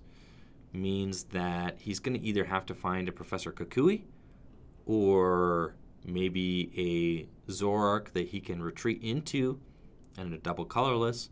If he's got Acerola, he can easily just bounce that Lycanroc right up to the hand into a Zoroark, and I think that is the easy play if he's got it. But it looks like he doesn't go for the Zoroark. He is actually just going for Aura Strike this turn. Ultra Balling for the Lucario here. And may just have... I think he's got the Fighting Energy in hand. I've already seen it. So he could just retreat into this Lucario GX. The Lucario GX only doing 120 damage, though. But he might have Guzma. Oh, absolutely devastating. Chris Neely, back-to-back, bringing up Andrew Dankus' Pokemon. Bloodthirsty Eyes turn 2, Guzma turn 3. This is devastating for Andrew Dankus. He is so far on the back foot now. This has been a total blowout and was never even in the game with these fighting Pokemon taking huge one-hit knockouts on absolutely everything he puts on the bench. So Dankus here kind of reeling from those back-to-back knockouts, trying to figure out what to promote. Is there even a way out? Potentially not. I mean, Chris has not even gotten a Zoroark in play. He has not even benched a Zoroark. He has not even needed to draw any additional cards. He just had all of this in hand. Turn 2, which is crazy. Now, if Dankus does have a card to boost his damage output, he needs 2 damage modifiers to knock out that Lucario or the Lycanroc GX with his Zapdos. It looks like he is committing to Guzma, but he doesn't have the 2 damage modifiers, so he is just going to go for a Zorua. Easy pickings for Zapdos. Really wishes he could have done this earlier, but he'll kind of just stay the course, attach Lightning Energy to Zorua, and take his first knockout on a Zorua. But at this point, Chris just needs to stay the course. There's almost no way he can mess this up with just 1 prize remaining. If he does anything, he'll win. But I will say that I don't think Chris has actually played a draw supporter yet, and actually has a pretty bad hand. Looks like he finally gets a Zoroark into play. I think he just top decked that Zoroark, but he doesn't have double colorless, so he's going to trade away a Fighting Energy there. And sure enough, gets double colorless, or no, gets the Guzma, and he's just going to be able to Claw Slash with Lycanroc for game. That's it. That's all. Chris Neely with the quickest game I've seen in recent history. That was a wild ride for sure. Going in with the turn 2 Lycanroc on a Pikachu Zekrom. The turn 3 Aura Strike from Lucario GX. And then the turn 4, again, back to Lycanroc. I mean, that was devastation. A 3 turns, that's all it took from Chris Neely to take all of his prizes he needed. 3 prizes on turn 2, 2 prizes on turn 3, and his final prize on turn 4. That was a 4-turn game, folks. That Zoroark, Lucario, Lycanroc deck, if that doesn't frighten you, playing Pikachu Zekrom, I don't know what does. We're going to go grab Chris Neely, bring him back here, and see if he'll talk to us a little bit about that deck. All right, here with Chris Neely, just won his 3rd round at the Full Grip Games League Cup. Congrats, Chris. Thank you. Tell us a little bit about the deck you're playing, why you chose it, and how that matchup went. First event I played really all season. Usually I like to play Zoroark. Yeah. Not that great anymore. No. So I seen someone did pretty good with Lucario. Yeah, Zoroark I think it's in the yesterday. So I'm finals. Like, all right, I'll try that out. Sure. So that's what I picked. And Doing pretty good. pretty good against most decks right now. That was a 4-turn game, my man. Yeah, yeah. I mean, I drew really well. He didn't hit very much, but Dude, hey. I think you had all the pieces for those first 2 knockouts just in your opening hand. Yeah. Yeah. I mean, didn't even get his Zoroark out. Marshadow didn't hurt. It was just that kind of game, man. It happens. It definitely does happen. The next round, I won't draw any cards, and I'll brick and lose, but that's Pokemon. That is Pokemon Yeah. sometimes. So how do you feel about the deck as a whole? You think it's a force to be reckoned with? Would you consider playing it in another tournament? Probably, but only just because I'm a Zoroark kind of guy. I don't get down with Pikachu or nothing. I try to keep it simple, man, and that's just what I like to play. So yeah. One energy attackers doesn't get much simpler That's than right. that, right? I don't have to think much. No, if it's like we're either going in with Zoroark or one of these fighting guys. Yep. Yeah, pretty good. Nice. Well, yeah, I mean, you had to be kind of licking your chops there when Denkus just put down that Pikachu there. Yeah, I was very happy. I said, cool, I don't want to play on stream, but I'll play against that on stream. Cool. Like, I don't think there's a single problematic No. card in Denkus' deck for your deck at all. No. It was about the freest matchup I think I've The ever seen. Zapdos, I was like, well, we got to survive a turn. No, we don't. We just paid for a Guzma. Fine. All right, Totally game's fine. over. Game's over, right? I mean, Yeah. because with only one Zapdos in Andrew Denks' deck, you were going to be able to take care of that Yeah, anyway. yeah, For yeah. sure. So anyways, good luck, and Yeah, thank you so much thank for you, joining us man. back here, Appreciate Chris. it. Yep. Yeah. Hopefully we'll see you in top 8. All right. Gearing up for round 4 here at the Full Grip Games League Cup. We've got Frank Persick on the left versus Brady Botner on the right. Brady is going to be showing us that Zapdos Jolteon deck again. And Frank has a spread deck on his side. He is going to be playing Tapu Koko with Victini, and it looks like just a lot of Tapu Kokos and Jirachis. So an interesting deck on Frank's side, and Brady's more straightforward Zapdos deck, going to be looking to take simple 1-prize knockouts, while Frank is going to be looking at playing a Tapu Koko Electro Power spread deck. So we can expect lots of Electro Powers, lots of Jirachi action from both sides of the field over here. For those of you that don't know, Frank Persick, top 16 player in North America last season, also finished in the top 8 of the Oceania International Championships last year, so very accomplished player in his own right, versus Brady, who is a new player to our local area from Akron, just graduated from the University of Akron, and has been doing really well this season, kind of on his debut rookie year. He's doing pretty well in the local cup scene and has really been coming up quickly, proving himself to be a top contender in this local metagame. Have to say, Frank's deck here does feel pretty well positioned against Brady's more straightforward Zapdos deck. I think that the residual damage there from Tapu Koko's Flying Flip combined with Electro Power could be very tough for Brady to deal with. The Flying Flips are going to be hitting his Zapdoses for weakness as well, doing base 40 damage there.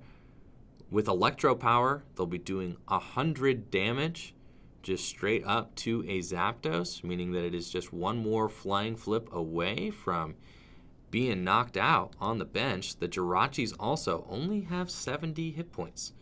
So the Jirachis are going to be a liability as well on Brady's bench. I think that if you're on Brady's side of the field here, you just want to take off as quickly as possible, hopefully with a Jirachi start, and then move into quick and efficient knockouts with Zapdos, followed by eventually a bigger Jolteon GX, or maybe if we could even see like a turn 1, turn 2 Jolteon GX from Brady, that would be very strong as well. I think that Swift Run GX is going to be the GX attack of choice here on Brady's side of the field. I don't really see Tapu Koko GX coming into play during this matchup. With that Tapu Thunder GX, shouldn't need to deal a ton of damage, just needs to deal enough to knock out Tapu Kokos, and Swift Run GX and Head Bolt both do a perfect 110 damage. So if you're Brady, you're hoping that none of your pieces to that puzzle are prized. That could be very bad. We're going to see these players shake hands and get started. It looks like Brady is on the draw and starts with that Absol, which is going to give each of Frank's Pokemon an additional retreat cost. Frank also has the Absol. So both players have Absol as their starters. Brady puts Zapdos down to his bench and quickly goes for a Nest Ball to search his deck. Have to imagine he's going to be looking for a Jirachi here off of that Nest Ball. We see him flip the Jirachi to the front of his deck, and sure enough, grab that. The Absol should be absolutely huge in this matchup, making it so that each player struggles to retreat their what would be free Pokemon, free retreat Pokemon. Brady does have a copy of Switch, though, to bring his Stellar Wish Jirachi into the active position. And we see Brady Ultra Ball away a Lightning Energy and the Jolteon to go get something else out of his deck before he goes in with Stellar Wish. Brady does have to be careful about overbenching in this matchup. We see him go for that Oranguru as well. All of these Pokemon that are not attackers, Absol, Oranguru, Jirachi, are all liabilities in this matchup. I think you want to kind of limit your board here and make it as light as possible so that Flying Flip does minimal amounts of damage. We are going to see Brady instruct there with the Oranguru and then go for Cynthia turn 1. So he's going to get a nice big hand. 6 new cards. I'm really liking the way that this list is drawing. Very strong here. And then he still has the Stellar Wish off of the Cynthia to be able to dig 5 cards deeper. 4 new cards. Now these switch cards are going to be very valuable in a metagame that is just flooded with these Absols here, that Dark Ambition ability. If your opponent's active Pokemon's a basic Pokemon, its retreat is 1 colorless more. We saw a ton of this in Oceania, and we're seeing the cards see quite a bit of play here at Full Grip as well. Brady's going to equip that Escape Board to the active, and Stellar Wish, looking at his top 5 cards here. Probably looking for, I'd imagine, maybe a Guzma or an Electropower. Volkner will do. I think Volkner's a very strong grab off of that. It's going to allow Brady to search for a Lightning Energy and potentially an Electropower this next turn here. With Volkner, Brady can ensure that he gets the turn 2 knockout on that Tapu Koko. The Lightning Energy will allow that Jirachi to retreat even with the Absol's Dark Ambition ability. And the Electropower, making sure he gets the knockout. Looks like Frank doesn't have too much in his hand. He tried to retreat that Tapu Koko and was instantly reminded that he could not, right? Because of the Absol. And we're going to have the judge there take a read. Yeah, Frank tries to retreat Tapu Koko. No, sir. That Tapu Koko's free retreat is now a retreat of 1. So I think Frank probably wants to go in for a turn 1 Guzma play or something like that, but is being stopped in his tracks by that Absol, which has been troubling across the board. I see double colorless in his hand, but don't know why is he doing this? Why is he retreating the counter energy? Does he not have, he does have DCE. Looks like he just wants to strand an Oranguru out, but I'm not sure why he would do that because he knows Brady has the Volkner in his hand. Brady is going to gladly go in and Volkner for a switch in order to get a different card into the active position, but we see Absol causing a bunch of problems here early on in this matchup. I don't think Frank has a draw supporter, but I am curious as to why he didn't flying flip. I guess Frank might feel like he's only a couple turns away from losing this game right now, and he needs to try and stall Brady out as much as he can. But knowing that Volkner is in Brady's hand, you know that he's not going to be able to stall it all, so I feel like you almost might as well just do the damage. Brady is going to grab switch off that Volkner and switch into the Jirachi. The problem is that Jirachi needs to find an Electro Power in order for him to take the knockout, because we know that he's got the Lightning in hand from the Volkner. He's going to be able to retreat the Jirachi. But if he doesn't have Electro Power, that Zapdos is only going to be dealing 80 damage. So we might see Brady just wait with the Jirachi in the active if he doesn't have knockout here. That, or he's going to go in and swing for 80. Swing for 80 feels bad unless we see an Electro Power drop. And sure enough, Brady does have the Electro Power and will take that knockout with Zapdos. Frank has got a counter catcher in his hand. He's got a hand with nothing going on. Just absolute dead draws. And has to pass again. We see Frank's deck just falling apart on stream here. And that's really unfortunate. Brady's quicker Zapdos deck is going to feast on this slow startup here from Frank. And I think that that's just what the Zapdos deck does best. It rarely misses a beat. We rarely see the Zapdos deck get into dead draw situations like this, starting with, having 4 Jirachi at its disposal means that it is always going to have the option to Stellar Wish, grabbing Volkners, so that we can just stream attack after attack. Volkner does a great job of finding the energy, finding switch cards to make sure that Absol isn't terribly disruptive, right? But the Volkners really allow Brady to play around that Absol very well. And I think the high amount of switch cards that we see in these decks these days, I know that most Zapdos decks are playing at least 3 copies of Switch, maybe 2 or 3, and an Escape Board, and 4 copies of Guzma. Means that even though the Absol is annoying, it's not a deal breaker here. And we do see Frank has a Mr. Mime, something he didn't really want to bench, and a Nest Ball. So he's going to be able to go find potentially a Tapu Koko, right?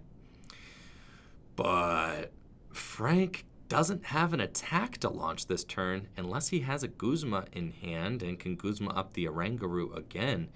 But the amount of Volkners that Brady has at his disposal, we know that Brady's hand is like huge at this point. And he's already taken 2 prizes. I don't think that Frank has a way to dig himself out of this one and just has to pass, which feels really bad. I feel like I would like to see Frank at least drop an energy, but no, Brady is at it again. Guzma's up the Tapu Koko. Has the lightning energy for the Jirachi again, so that Absol is causing absolutely no problems.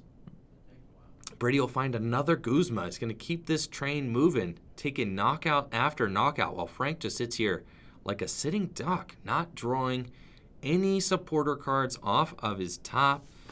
He's got 4 Lily in the deck, 2 Bill's Analysis, 2 Professor Kukui. To be fair, Frank doesn't actually play a lot of supporter cards. There are actually almost none in this deck. He plays 4 Lily and 2 Bill's Analysis. That doesn't really count as a draw engine, if you ask me. And I don't see any copies of Oranguru in this list. I don't see any Magcargo. So as much as this is kind of a bad beat story, I think that the way Frank's list is constructed is not exactly draw heavy by any definition, right? With only 4 or 6 real draw supporters in the deck. watching it stall out like this, something that could definitely happen. And I don't see any copies of Cynthia in Frank's deck. Just 4 Lily, 2 Bill's Analysis, 2 Kukui, 4 Nest Ball, 2 Ultra Ball.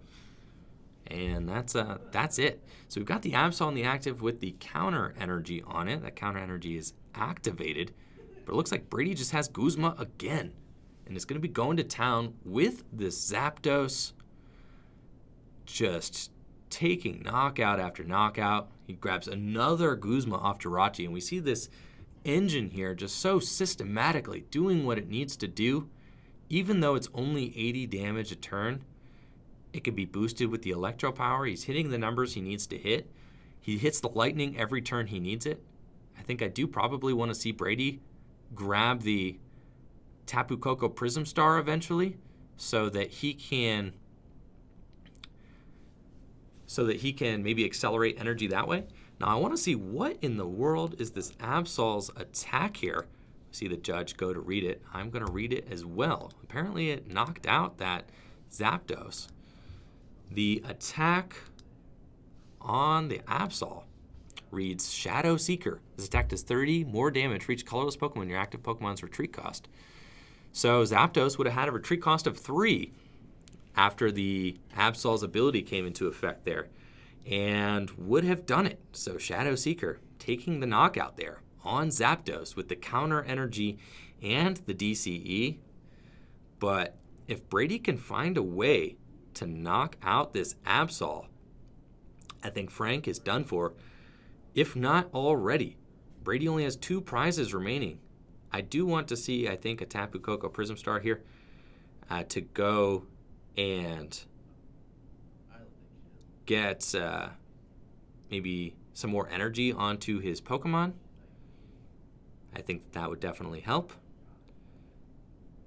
He can also maybe go in with Tapu Koko GX at this point. I actually wouldn't mind seeing Brady just load up a Tapu Koko GX and fire away for 130 damage. I think that could be a pretty good strategy just to take the knockout, leave Frank with just 1 Pokemon on board there. We are going to see Brady go for that Dance of the Ancients and get 2 Lightning out of his discard pile onto each of his bench Zapdos. I like that play here from Brady. I think that's just the line he wants. He needs to get some of those energies out of the discard pile that he has been sending there by retreating Jirachi. And then he'll go in Stellar Wish. He finds an Electro Power, but does Brady have yet another way to get this Jirachi out of the active position? He's either going to need an energy from hand to manually retreat or a Switch card. I know he's played at least a couple copies of Switch already. He's got another energy. Wow. He has not missed an energy at all. He's got the Electro Power. I believe that's the 4th Electro Power from Brady here. Now Brady just needs Guzma for game to be able to take out that Mr. Mime. And we see Frank Kukui here. That's not what he wants at all. He does have Escape Rope and DCE though. But Frank finally also has a Lily in his hand. He can't really afford to play all these cards. Because if he Ultra Balls away the Lily, then he can't have a supporter for next turn. If he Ultra Balls away the DCE, he can't attack. If he Ultra Balls away the Escape Rope, he can't get the attacker into the active position. Frank is in a horrible position trying to decide what to get off, how to, get this attack fired off here. A miserable choice to have to make. Just going to check Brady's discard pile. And I don't think that Frank has any route here.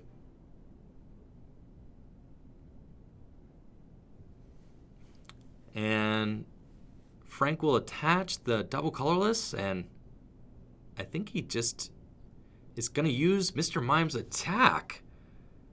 And I have to pull up Mr. Mime's attack so we can see what in the world just happened. But looks like Brady does have the Volkner for game. I think the Mr. Mime might have done something along the lines of paralysis with that attack. Let's take a look at it.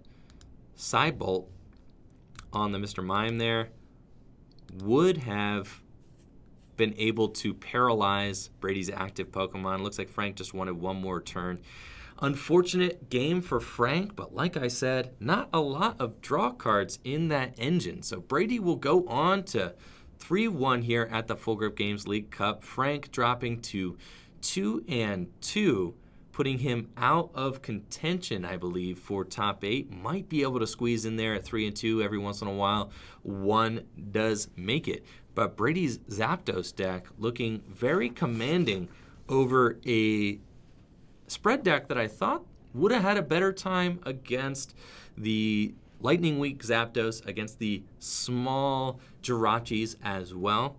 Great game by both players there. Unfortunate hands there from Frank. We'll bring Brady back and talk about that game a little bit and see how he ended up in the rounds that we saw off camera. All right, Brady Bodner advancing to 3-1 here at the Full Grip Games League Cup. Tell us about that last one, Brady. Well, he drew absolutely nothing the whole game, and I drew everything I needed. So. Yes, you did. Yeah. Yes. I hit all the Electro Powers when I needed an Electro Power, and had Guzma when I needed Guzma. And Had the Lightning Energy to retreat when you needed yeah, that. I had like a hand of like 4 Lightning Energy, so I was like, we'll just keep pitching them. Yeah. Really liked the Tapu Koko Prism Star play there at the end, just to bring some of those Lightning Energies back, fire up the rest of your Zapdos, make sure they're ready to go. I was kind of scared about that matchup for you, to be honest. Yeah, I was a little nervous about it. I mean, Zapdos Koko weak to weakness, Lightning. Yeah. Jirachi only has 70 hit points. Yeah. I was a little worried about how that one was going to go. I mean, the Koko's dealing 100 damage with 1 Electro Power is tough. Yeah. So, had you kind of thought about how you wanted to take the matchup down if Frank had drawn anything?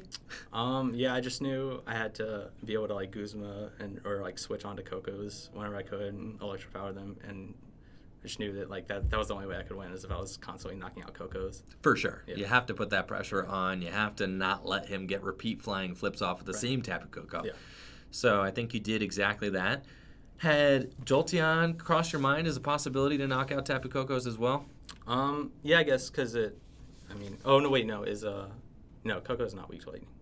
No, but I guess because it hits 110. 110, right? Yeah. Yeah. But I discarded the Jolteon immediately because I didn't want it to just like take shrine damage. Yeah, I don't mind discarding the Jolteon in that matchup with the deck at all anyway, because you play Rescue Stretcher at least one or two, right? Yeah. So at that point, it's like, okay, the Jolteon's gone, but a Volkner can just get it back whenever, so it's never really that big of a deal. Yeah, and I guess the GX could have like bought me a turn later in the game. If I Yeah. needed to, but, I think that would have been cool, later, if you had needed to go there. Right. We were talking about maybe at the end of the game there when he just has like 2 Pokemon, just the Absol, you can go in with Koko GX. Maybe you could have. Could hit 130. Take a little bit of pressure off, needing to find a switch card, and also taking pressure off of needing to find an Electro Power. But dude, the deck rocked it. Yeah. You did it. You had everything you needed. Yeah. You didn't need to do any of that. So awesome stuff there. What did you lose to in the round you were off stream? What did I lose to? That's a good question.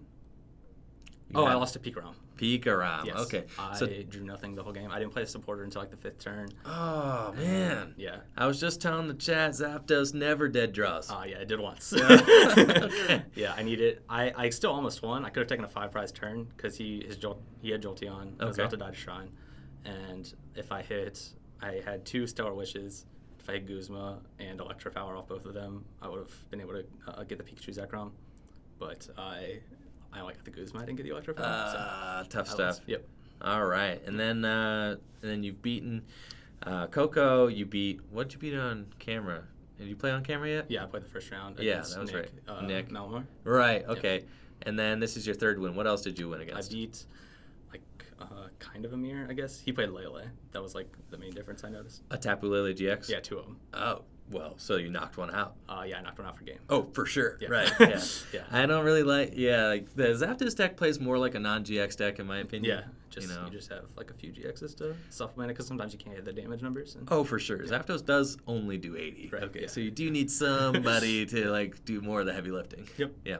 Awesome stuff, Brady. Thanks. Well, good luck in the rest of your rounds, man. Thank you. Congrats. Moving on to 3-1 at the Full Grip Games League Cup. Should be able to intentional draw his last round into Top Cut. So we'll be seeing more of him later then. Awesome stuff. Getting ready for our 5th and final round of Swiss here at the Full Grip Games tournament. League Cup, we've got Michael Fries on the right versus Dalton Didalot on the left, and this will be an Ultra Necrozma mirror. Ultra Necrozma is a deck that was getting a lot of hype with the release of Team Up. Dalton Didalot is an accomplished player with Ultra Necrozma in his own right, finishing in the top 8 of a regional championship this year with this deck. It is definitely his favorite deck to play, and I'm sure he's very excited that there are some new additions to this already proven archetype. In the case of Viridian Forest, we're going to see Viridian Forest seeing a lot of play from both players. They are each playing Viridian Forest, each playing 2 of their own, so energy should not be an issue in this mirror match. And I'm excited to see how this mirror dwindles down here with both players playing an Ultra Necrozma GX focused list. Will they be able to utilize their Distortion Door Giratinas to their advantage, take non-GX knockouts early? And that should be the strategy that we see come into play here. Players are getting ready, prizes laid out, and we're going to be getting started here shortly as they prepare to flip over their cards. Looking at both lists, looks like Dalton is playing a Marshadow GX, and I don't believe that Michael is playing a Marshadow GX, so that's one difference in their lists. Michael is playing 2 copies of Jirachi, though, and so is Dalton. So very similar lists all around. We could see some stellar wishing going on early here for the first couple of turns while they set up, but as I said previously, it should be all about that Distortion Door Giratina. Now, I'm not sure if Distortion Door Giratina will be able to put enough pressure into play to make Sky Scorching Light a real threat, but it is certainly a possibility. With 3 Distortion Doors, Sky Scorching Light could finish a game taking out multiple Malamars. So that's something that we may have to look out for as well. I'm not going to lie, I have not seen this mirror match played out an awful lot. But 3 Distortion Doors, Sky Scorching Light GX could be a game ender for either side. Michael is going to start things off with an Ultra Ball here, getting his first Inkay. Dalton starting 3 Inkay on his own side. Very strong board position early on from Dalton. But Michael starts the Jirachi, who is the ideal starter in this deck, and he's got the escape board to equip onto the Jirachi to make sure that he has free retreat after using Stellar Wish. Both these players are 3-1 and are going to be looking for a spot in top 8. The winner of this match in the 5th and final Swiss round will be guaranteed top 8, where players will be competing for the beautiful Gengar Mimikyu Champion playmat, as well as hundreds of dollars in store credit prizing offered by Full Grip Games. Michael is going to go in with the Stellar Wish here, and did not find a Jirachi, I believe, off of that Cynthia. So he grabs the Acro Bike here and is going to be using Acro Bike off of that Stellar Wish to look for 2 more cards, assuming that he's looking for another copy of Inkay to establish his board a little bit stronger. I mean, Dalton with 3 Inkay has the ideal board here. We do see 1 Malamar in Michael's hand, but that's not really going to give him the turn 2 that he wants, especially going first. Michael ditches a Psychic Energy to the discard pile.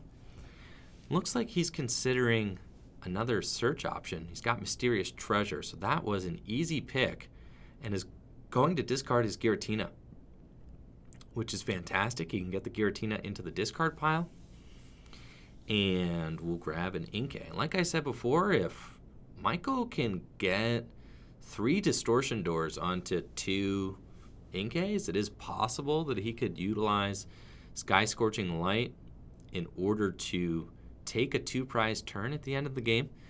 It's also possible that Dawn Wings and that Moon's Eclipse GX could come into play later in the game. So both GX attacks could be very good.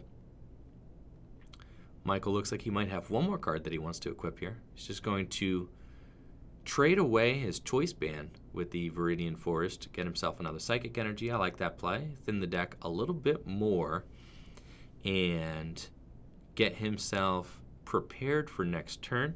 He has not manually attached yet, so I think he would want to attach that Psychic Energy to his Giratina.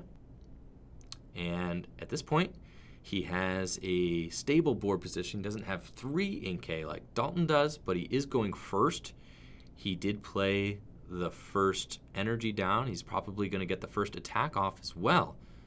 And it looks like Michael just forgot to flip on his sleep flip, which happens all the time with Jirachi since a skateboard allows you to retreat even whilst asleep. Dalton's going to go in with a Mysterious Treasure here early, eyeing up Giratina. So he may want to get that Giratina into the discard pile right away, and I think that if he does grab Giratina, he will probably be discarding it with the Viridian Forest if I had to guess. It looks like he's gesturing to that now. So he'll discard Giratina and then get himself an energy to his hand, and then we'll use that Distortion Door, bring the Giratina back into play, placing 10 damage on each of Michael's benched Inkays himself. And then he has an energy to attach to his active Inkay, wants to get the Inkay out of the active position, and I'm not sure exactly who he wants to pivot to here. I think if Dalton finds a Jirachi, the Jirachi will be a no-brainer. He would just retreat straight into Jirachi and Stellar Wish. That's kind of what Dalton's ideal turn 1 is going to look like, to mirror exactly what Michael did. And you see both players going for the same strategy here, trying to start off with a Stellar Wish, trying to start off with an energy on Giratina and a couple of Inkay. It's exactly what you want. But going first, such a big deal in a matchup that is otherwise pretty much a 60-card mirror. They do have a couple of differences. It looks like Michael is playing a couple copies of Choice Band, a couple copies of Switch, 3 Guzma. It looks like Dalton, similarly, 3 Switch, couple copies of Guzma, 3 Guzma, 2 a skateboard. Very, very similar looking lists here. I think both players are opting for just 1 copy of Dawn Wings Necrozma GX as well. So that card being prized could be a big deal in either matchup as well.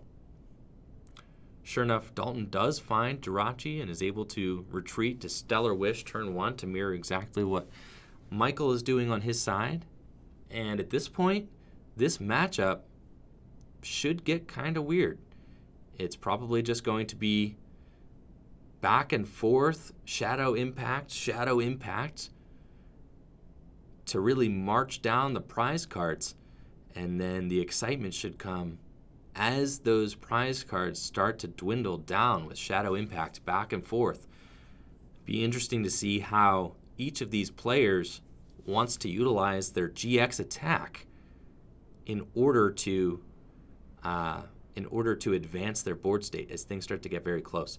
I do see Michael Mysterious Treasure away a Guzma here. I don't think I like getting rid of Guzma, such a powerful card in this matchup, and I sure hope he is not. It looks like he has to bench a Tapu Lele. This could be a game ender for Michael potentially, but if he doesn't have another draw card in hand, I think I would prefer to see him go for the Stellar Wish first. I think he just went for the Mysterious Treasure. I think you want to go for Stellar Wish.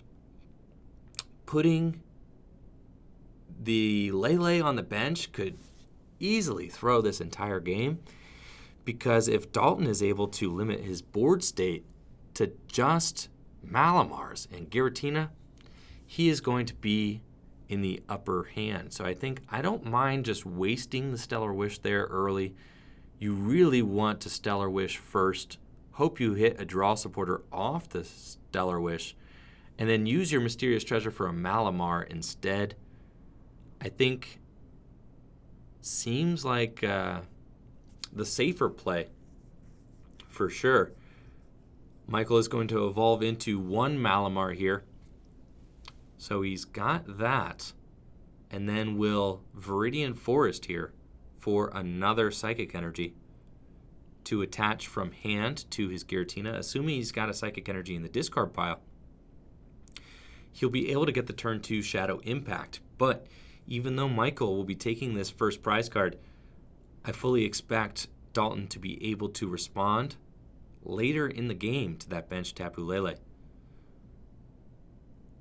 Michael is going to grab that Psychic Energy out of his discard pile and has his fully loaded Giratina. Some players do like to place energy on top of their Pokemon. I really prefer them all to be underneath, but we do got that Giratina with the energy attached kind of on his face. Prefer to wear my energy underneath my card, but to each their own. Michael will find an Acro Bike off of the Stellar Wish here and might use that to churn through his deck a little bit more. Maybe find another copy of Malamar. He's going to want to have at least 2 copies of Malamar in play so that he can chain this attack turn after turn with the Giratina, assuming that these Giratinas just return knockouts on each other back and forth.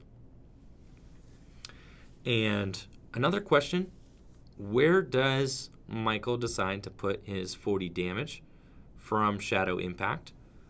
I expect him to put it on the Giratina itself. I think that's the safest place for it, and Michael sees that as well. Dalton is promoting Inkay here. He's got Guzma in his hand already. I don't think he has... he might have the cards to blow up that Lele right now, though. He has got a Mysterious Treasure and an Ultra Ball in his hand. I think he may have to wait a couple turns on the Lele, but either way, it's there. We see Dalton go for the Psychic Energy. He can gladly just Guzma and knock out the Malamar on Michael's bench with his Giratina. I think that would be a solid play as well.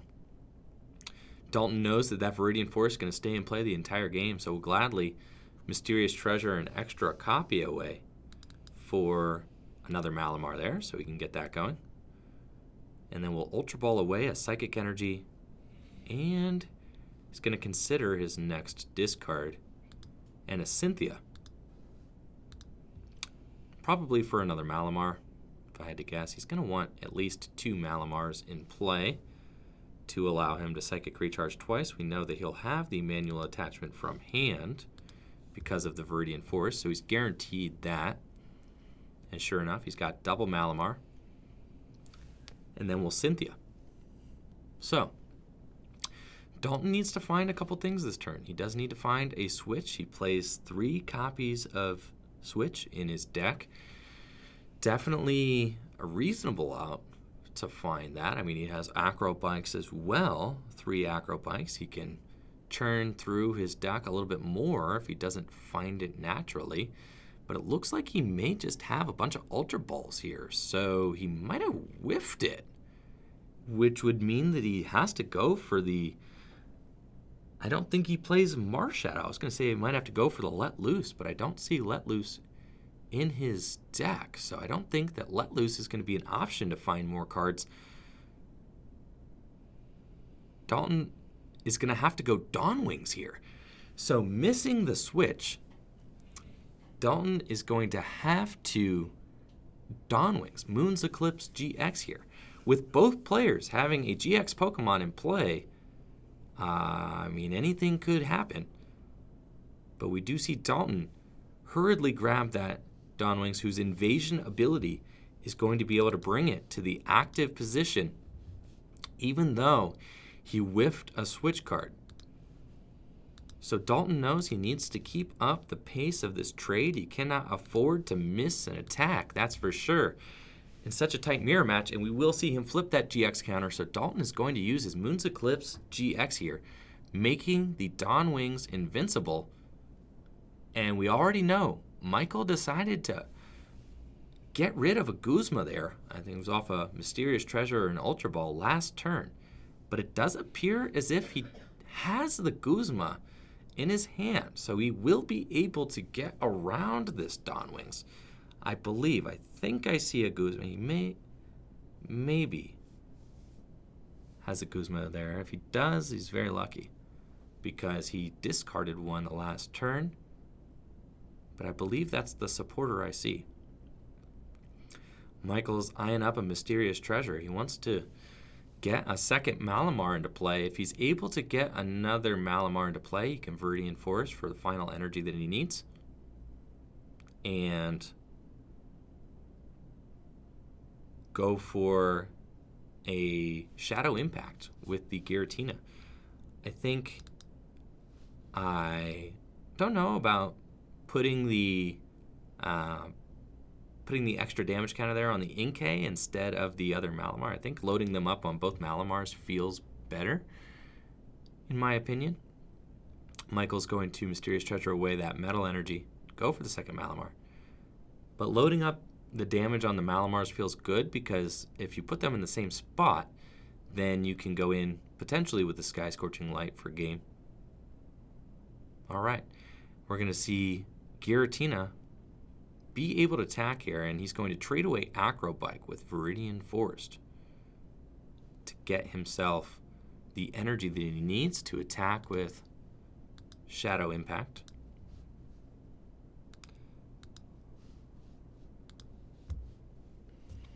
And I believe he already has the Guzma, so he'll be able to Stellar Wish as well.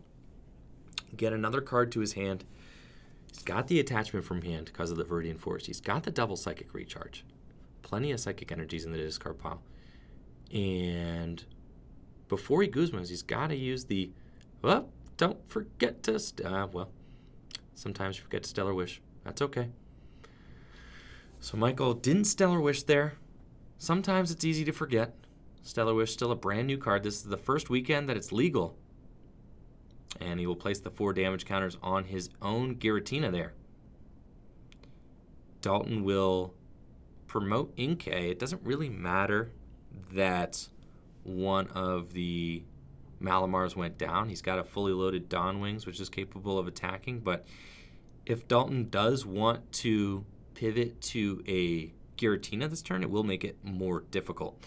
So I think that Dalton's ideal line of play is to attack with Giratina, but with all 3 energies on the Dawnwings, that could be pretty tough to pull off.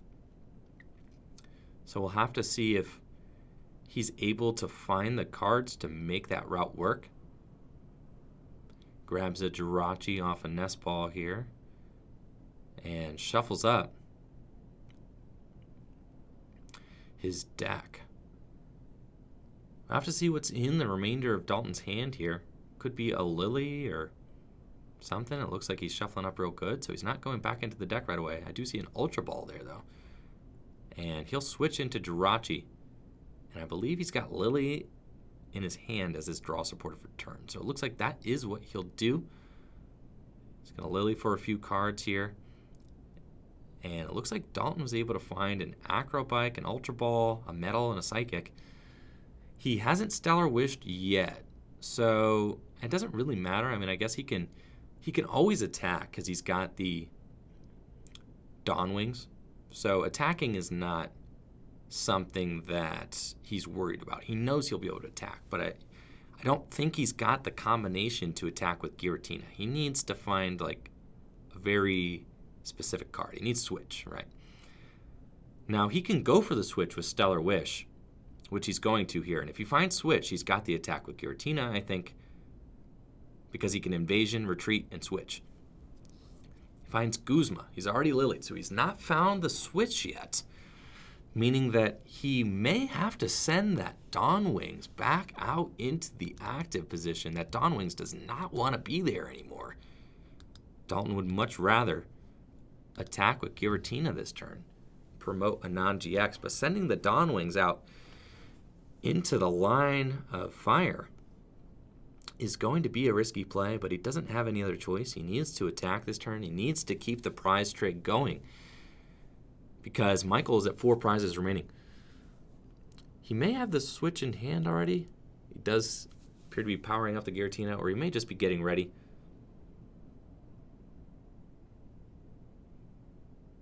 But no, he does not have the switch. He's going to have to go in with the Dawn Wings and Dark Flash. So, an unfortunate compromise there from Dalton. Didn't find the switch card that he needed to pull off an attack with Giratina. That Giratina is loaded up and ready to go, though, for next turn. But if Michael is able to capitalize on this and go to just 2 prizes remaining, I have to say that Michael is poised here to take this mirror match. He's going to, I believe he's using Stellar Wish now, looking at the top 5 cards of his deck. He's going to grab Lily off of Stellar Wish, so he has a draw supporter. And then also he has an Ultra Necrozma. Wow. So it looks like Michael is going to be taking this knockout here. He'll trade the Acro Bike with Viridian Forest, grab the Metal Energy. Hopefully it's in there. There is a couple of metals, and we saw the Beast Energy as well. He can't grab the Beast off the Viridian, but he does have the metal, and then it can double Psychic Recharge. And at this point, it feels like Michael should be able to take the matchup. But Dalton does have a route, I guess. And if he's able to use Ultra Necrozma to knock out this Ultra Necrozma in return, and then if Michael can't respond to Dalton's Ultra Necrozma, then Dalton could Guzma and knock out that Lele there for game. I guess there is a route, but with Sky Scorching Light, he also should be able to take 2 prize turn against the Malamar and the Jirachi sitting on Dalton's bench. So Michael does have a great route to win this game. He's taking his knockout here with Ultra Necrozma. And then with Giratina in combination with Distortion Door and Ultra Necrozma, should be able to Sky Scorching Light and take this game out of Dalton's grasp. Still a few turns left to play in this close match, though. We'll have to see how things narrow down as we enter crunch time. Michael's only got 2 prizes remaining here. And Dalton uses Viridian Forest, discarding a Metal Energy to find probably a Psychic Energy. So it looks like he's not interested in using his own Ultra Necrozma this turn. He knows if he uses Ultra Necrozma this turn, then he puts himself on a path where he could lose the game. So potentially he's looking to Guzma around the Ultra Necrozma, maybe take out a Malamar. But if Dalton Guzmas and takes out a Malamar, then all Michael has to do is pop the Giratina out and Sky Scorching Light for game. So it's going to be a very close finale here. See, we got Dalton searching his discard pile. He's going to decide to rescue Stretcher and get an Inkay back. That feels really risky. Getting an Inkay back to the bench means that Michael will be able to just really finish this game off with Sky Scorching Light. I don't know if Dalton sees the Sky Scorching Light play. It looks like Dalton was going to Stellar Wish. Michael was like, you got to shuffle first, my man. So Dalton will shuffle up. And then I think benching that Inkay is really rough. I don't think that he's going to be able to dodge the Sky Scorching Light at all. Michael's going to shuffle cut Dalton, and then Stellar Wish going to look at those top 5 cards. See if there's anything that lies there that'll dig him out of this mess. I doubt it. He sees a Mysterious Treasure, an S-Ball. I don't think that there's anything here that will help him. And like I said, there's no Let Loose at the disposal. I don't even know who Dalton plans on attacking with this turn. I think he must plan on attacking with the Giratina. He must have Guzma in his hand. The energy on the Malamar, he does have Guzma. So he is going to be looking to attack with the Giratina. But then we could see a quick response with Michael and Sky Scorching Light. And I'm sure that Michael sees that out to win the game. Because a lot of times playing Ultra Necrozma, you're just kind of biding your time. Sky Scorching Light just finishes games so quickly. But does Dalton go for sleep here? Is that what he's trying to do? He's got another energy on the Inkay. So maybe he's just trying to give himself a free retreater. And it looks like he's going to load his Giratina up. Probably go for the Guzma. Yes, he will. And I expect him to take out a Malamar, if I had to guess. I think that probably makes the most sense. Hitting into a Lele feels like too little too late. I don't think you can win the game on that path at all. But it looks like he might be trying to put the Malamar to sleep. Okay. With Inkay's hypnosis attack. Michael's going to wake up here. And if he finds a Guzma or a switch, Michael should be able to end the game. He can pop that Giratina out the discard pile. Distortion Door, snipe 10 damage to both Jirachi and Malamar, and then place 6 damage counters. He'll take 3 prizes if he is able to get the Ultra Necrozma into the active this turn and the Giratina out of his discard pile. So all he has to do, find a way to get a Psychic Energy onto the Ultra Necrozma, find a way to get that Malamar out the active, and he's golden. Michael sees the Giratina play, doesn't put the 10 damage onto the Jirachi, which is a little bit interesting, but guess he wanted that damage counter on the Malamar instead. Michael will use Viridian Forest here, find himself a Psychic Energy.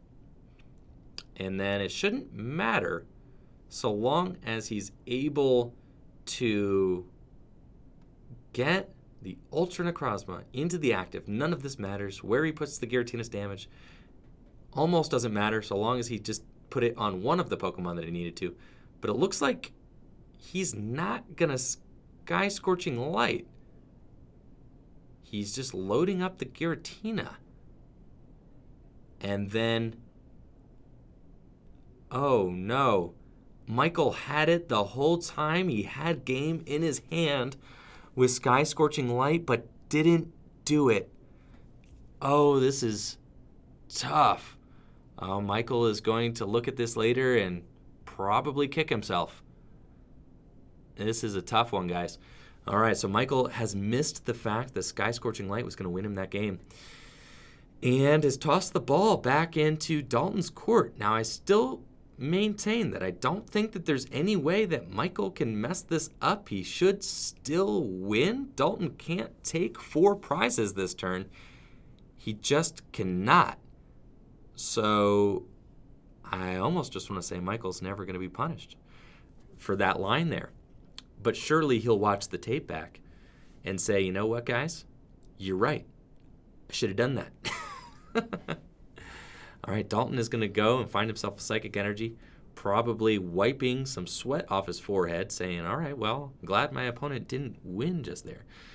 Mysterious Treasure, and we'll discard Psychic Energy to, I don't really know what he's looking for. Even if you're Dalton, it's got to feel bad because you just got given a gift. Your opponent tried to hand you an out, and Dalton can't capitalize on it. I think Dalton's only way forward is to maybe get a huge Ultra Necrozma out and try to blow up Michael's Ultra Necrozma. I think that's his only way out of this one, and then hope that Michael somehow can't respond to it. I believe Michael has used all of his Guzmas at this point. So that's just wild. And I think Dalton at this point would have been better off just taking a prize this last turn instead of going for the Hypnosis. Dalton does find his own Ultra Necrozma, though. Does have an attachment. But with only 2 Psychic Recharge, he can't actually do enough damage to a benched Ultra Necrozma. And he has to Lily as well. So he'll Ultra Ball away, discarding the Viridian Forest and a Nest Ball. There's nothing left in his deck that's going to help him out of this mess. He'll find Marshadow. He's already GX'd. Really tough here. And then Dalton can't leave anything in the active position that would get KO'd by Giratina. I mean, he needs to knock out the Giratina, that's for sure, but all Michael has to do is promote Jirachi, double Psychic Recharge, and win. So I think Dalton is just out of ways to finish this game off. He's got the escape board, but it's all too little too late. That Ultra Necrozma on Michael's bench is going to be able to finish the game off, and Dalton just scoops it up. He's like, that's it. That's all. That's going to be game. So Michael Fries will proceed to 4-1 here with Ultra Necrozma at the Full Grip Games League Cup. 5th and final Swiss round before top 8 starts. So an excellent game from both players, an exciting mirror match, some crazy lines of play coming down the wire as that game came to completion. We'll get Michael back here and talk to him about that exciting mirror match. All right, so I do have top 8 standings, so that's really exciting. Michael said he didn't really want to do the interview, so that's cool. Michael did make top 8 though. He is 4-1, and then I'll go through the top 8 standings for us here at the Cup. All right, we've got top seed there, Michael Fries, with that Ultra Necrozma deck that you just saw there on stream. He is going to be the only, not the only 4-1. There are 2 4-1s here. We also have Jarrett Mesher as the second seed, also at 4-1. Max Mendez at 302. Chris Neely, who we talked to earlier, at 302. Chris Fulop represented here. You guys may know Chris Fulop. He finished second place at the World Championships in like 2004 or 5? 2004. So Chris Fulop is here at 302 as well. Andrew Barlow, who won our last Wednesday tournament there. And then Andrew Dankus, 311. We saw Andrew get wrecked on stream earlier, but he has advanced into top 8 at 311 as well with Pikachu Zekrom. And then coming in at 8th place, Brady Botner at 311 with that Zapdos deck that we saw earlier in the day as well. It was a clean cut at 311. So we did have Owen Robinson finish 9th, but he was at 3-2. So a clean 3-1-1 cut, which is good. That always feels good for players. Nobody bubbled, no bad beats, no salty bubbles here today. Clean 3-1-1 cut. So those top 8 players will be making we'll be rounding out our top 8 bracket. We've got Brady Botner will be facing off against Michael Fries, so that will be Ultra Necrozma versus Zapdos there. Andrew Dankus will be playing against Jarrett Mesher. And then we'll have Andrew Barlow is going to be playing against Max Mendez, and Chris Fulop against Chris Neely. Thank you all so much for joining us here for the Full Grip Games League Cup. I'm excited about this top 8 that we have got ahead of us, and we should have a great finale here. We have some Zapdos decks represented. We've got some Ultra Necrozma, and we've got some Pikachu Zekrom, as well as Zoroark Lycanroc Lucario. Seen a lot of these decks at the Oceania International Championships as well. So a lot of what we're seeing in Australia finding success here at our League Cup, the first League Cup with Team Up legal. So an exciting cup for sure. An exciting cup for sure. Thank you all for joining us here today. Now, we've got a little while until top 8 is going to start. Looks like we've got about 25 minutes. So I could potentially rig up the PTCGO and get that up and rolling while we wait. Could also answer some questions for the chat while we wait as well. 25 minutes, plenty of time here. So I could bring some other top 8 players back for an interview also. See if there's any other people who finished in top 8 who want to come talk about their matchups a little bit that they got going forward. I would like to see Chris Fulop. So I'll go find Chris Fulop real quick and see if Chris Fulop is going to want to talk about his deck real quick. Let's see if he's not going for a lunch break or something. I'll go grab somebody else for an interview. We'll do that. All right, we've got Andrew Dankus here, who is in top 8 with Peek Around. Tell us a little bit about your run, Dankus. A little bit about my run. What did I play against? Well, you took a hard loss on camera. I took a hard loss on camera. Tell us a little bit about that matchup and how you feel about it. Not good. I was not expecting people to just have the list built already. But I guess that's what happens when you are 18 hours ahead. Yikes. People have time to actually build it. Right.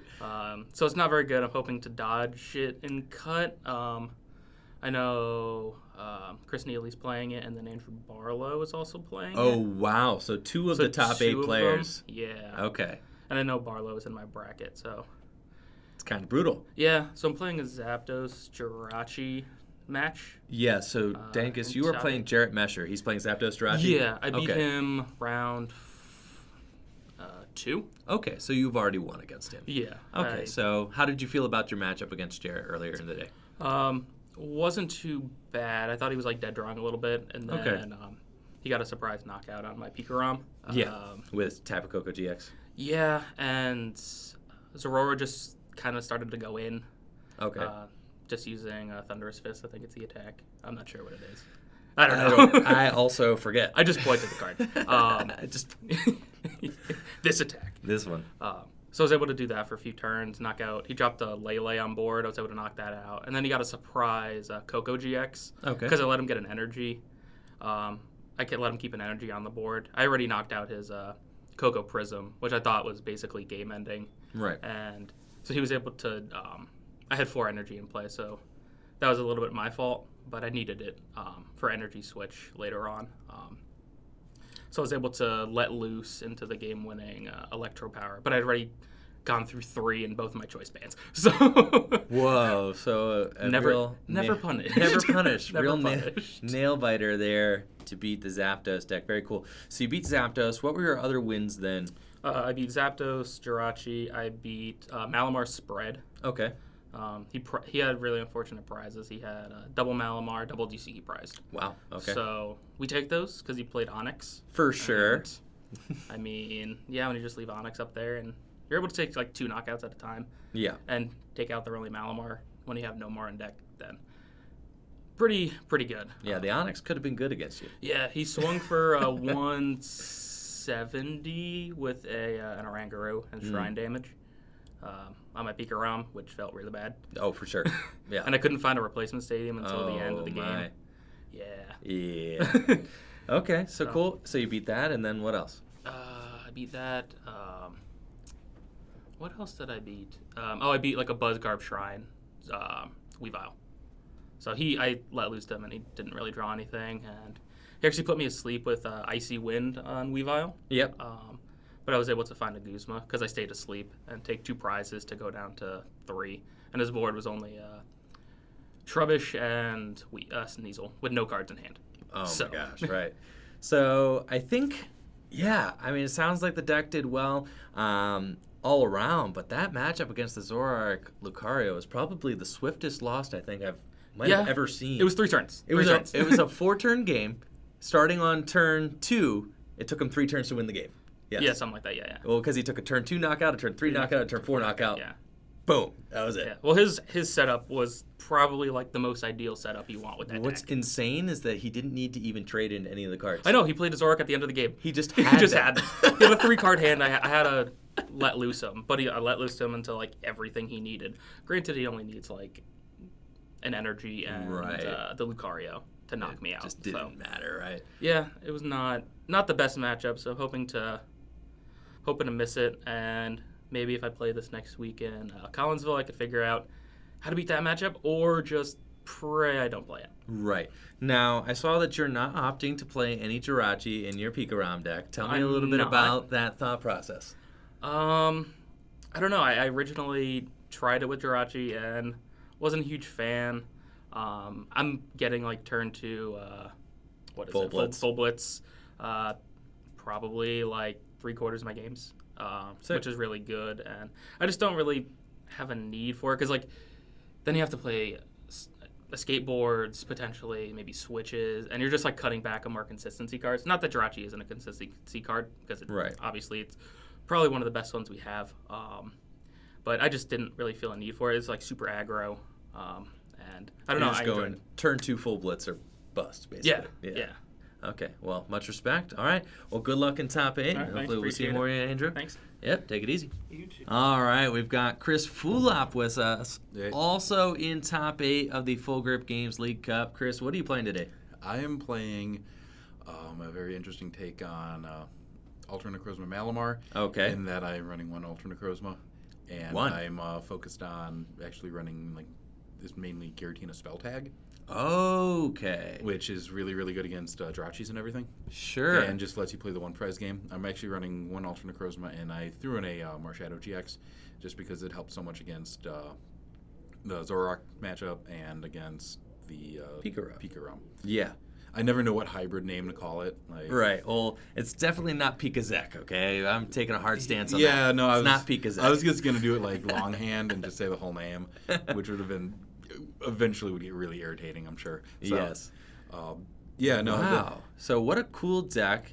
I mean, Giratina. How many Giratinas do you play in there? Two. Okay, They which come is- back, Right, they so. do come back, but more than one, which is what everybody else plays. Yeah.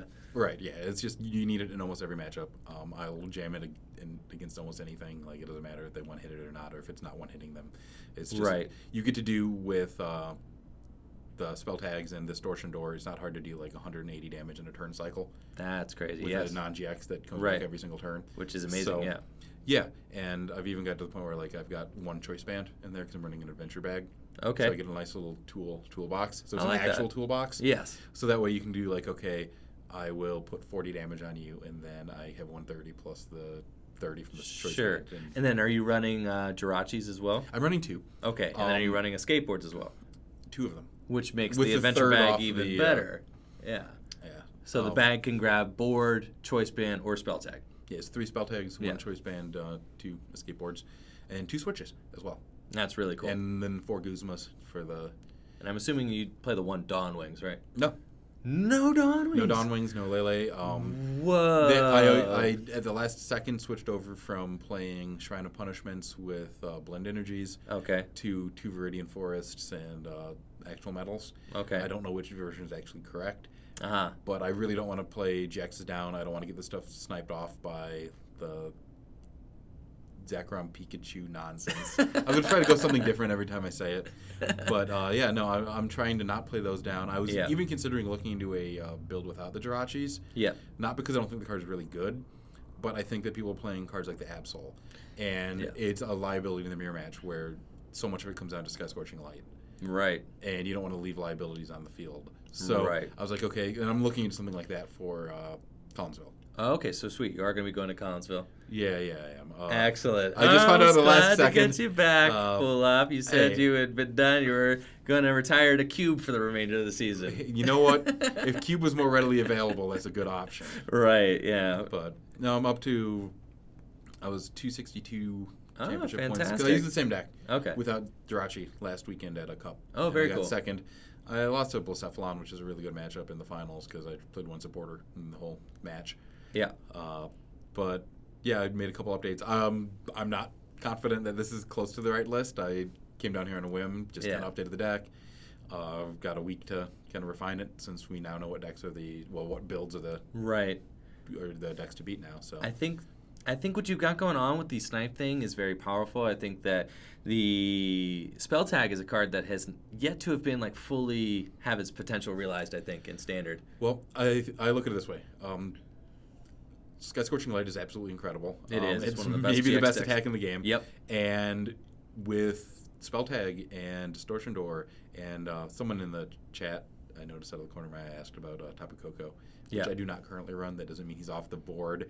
I wouldn't mind putting him in there, but I was panicking the last second to get the exact 60, so he might come back in. But it's the best spread deck in the game because, I mean, Sky Scorching Light's just silly, and you just get to play your standard Spell Tag is Spell Tag paired with Shadow Impact is just.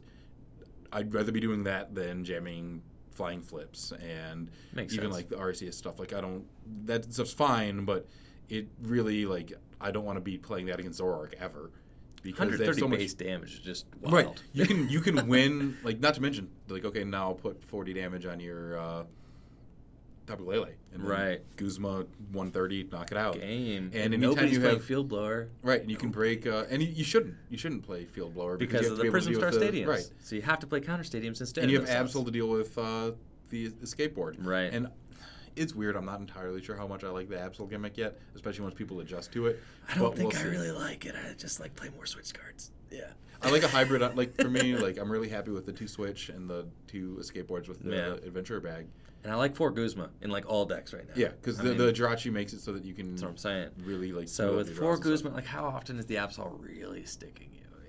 It's more annoying. Even one of the things people like to talk about how Muck is kind of good against Malamar, and that card feels very low impact against me. Oh yeah. Because you just kill Guzma, it. yeah, And by having the second Giratina, they can't just lock you off the one prize attackers. For sure. So it's just every time it gets out, it's okay. I do run the Marshadow GX, which is kind of a pain for when it shuts me off. But I just take a turn off and Guzma and kill it. And then So talk to me about you have 4 attackers in this deck from what I've got. There's a 2 Giratina, a Marshadow, and an Ultra. Is that it? it's Giratina. It's Giratina and then But this is attackers. the 4 though. That's Yeah, it, right? you don't need anything else. Beautiful. It's just like your cube decks. There's just like a Right, yeah. couple of That's why I'm running 2 of them. I can't afford to prize one. Otherwise it comes back. But I was actually looking into a Deoxys actually. Okay. Just for an alternative where I don't have to damage myself because I don't know. I'm a little afraid of spread decks still. Yeah. Just because those are one of the few matchups that I'm a little worried about. So. And then who do you have in top 8? Oh, I have no idea. I was out catching Pokemon Okay. Go. Oh, in Pokemon Go, I was trying to swine find up you. dang it with Josh Bordeaux. Okay, so you were playing against Chris Neely. Do you already know what he's playing? I'm not going to tell you because I feel like that might be a violation. Sat next to him. Yeah, it probably is. I'm not going to tell you, but I mean, I sat you next to could him go figure twice, it and out. just. You can see I'm not nearly as cutthroat as I used to be. Oh, it's all good. No scouting for me, boys. No, is there any matchup that you don't want to see in top 8? Well, I'm still somewhat reading some of the new cards. I played Flareon round 1. Okay. The GX. Yes, very good in the Charizard deck. Yeah, well, this is I just read it on the spot. I'm like, okay, it's a GX. I can one-shot it, and it doesn't really one-shot me Totally very fine. well. Yeah. I mean, I was very fortunate today where my deck set up really well. I won a lot of coin flips, and I pretty much got the best draws, and my opponent stumbled a little bit. So That's how you do well at League Cups. one of the matches was Lost March, so you can imagine with Free. Yeah. Just so free. You spell tag. It was a little less free than it should have been because my last prize was the lone Ultra Necrozma, so I couldn't actually Sky Scorching Light, but it didn't matter because Actually a little stressful, yeah. Just no, because he missed turn 2 attack and spell tags. It doesn't matter. Spell tags and Giratina, you're going to win even without the Ultra Necrozma at that point. Excellent stuff. Awesome. Well, good luck in top 8, Chris. All right, Thank I you guess for joining we're us here. probably starting that soon. I got to try to find a time to log in and evolve some of my Swinubs. Very This good. is the Go event. Yes, But, yes. Thank you for joining thanks us, for having Chris. me on. Of course, anytime. All right. Here with Andrew Barlow, who is also in top 8 of the Full Grip Games League Cup. Congrats, Andrew. Thank you.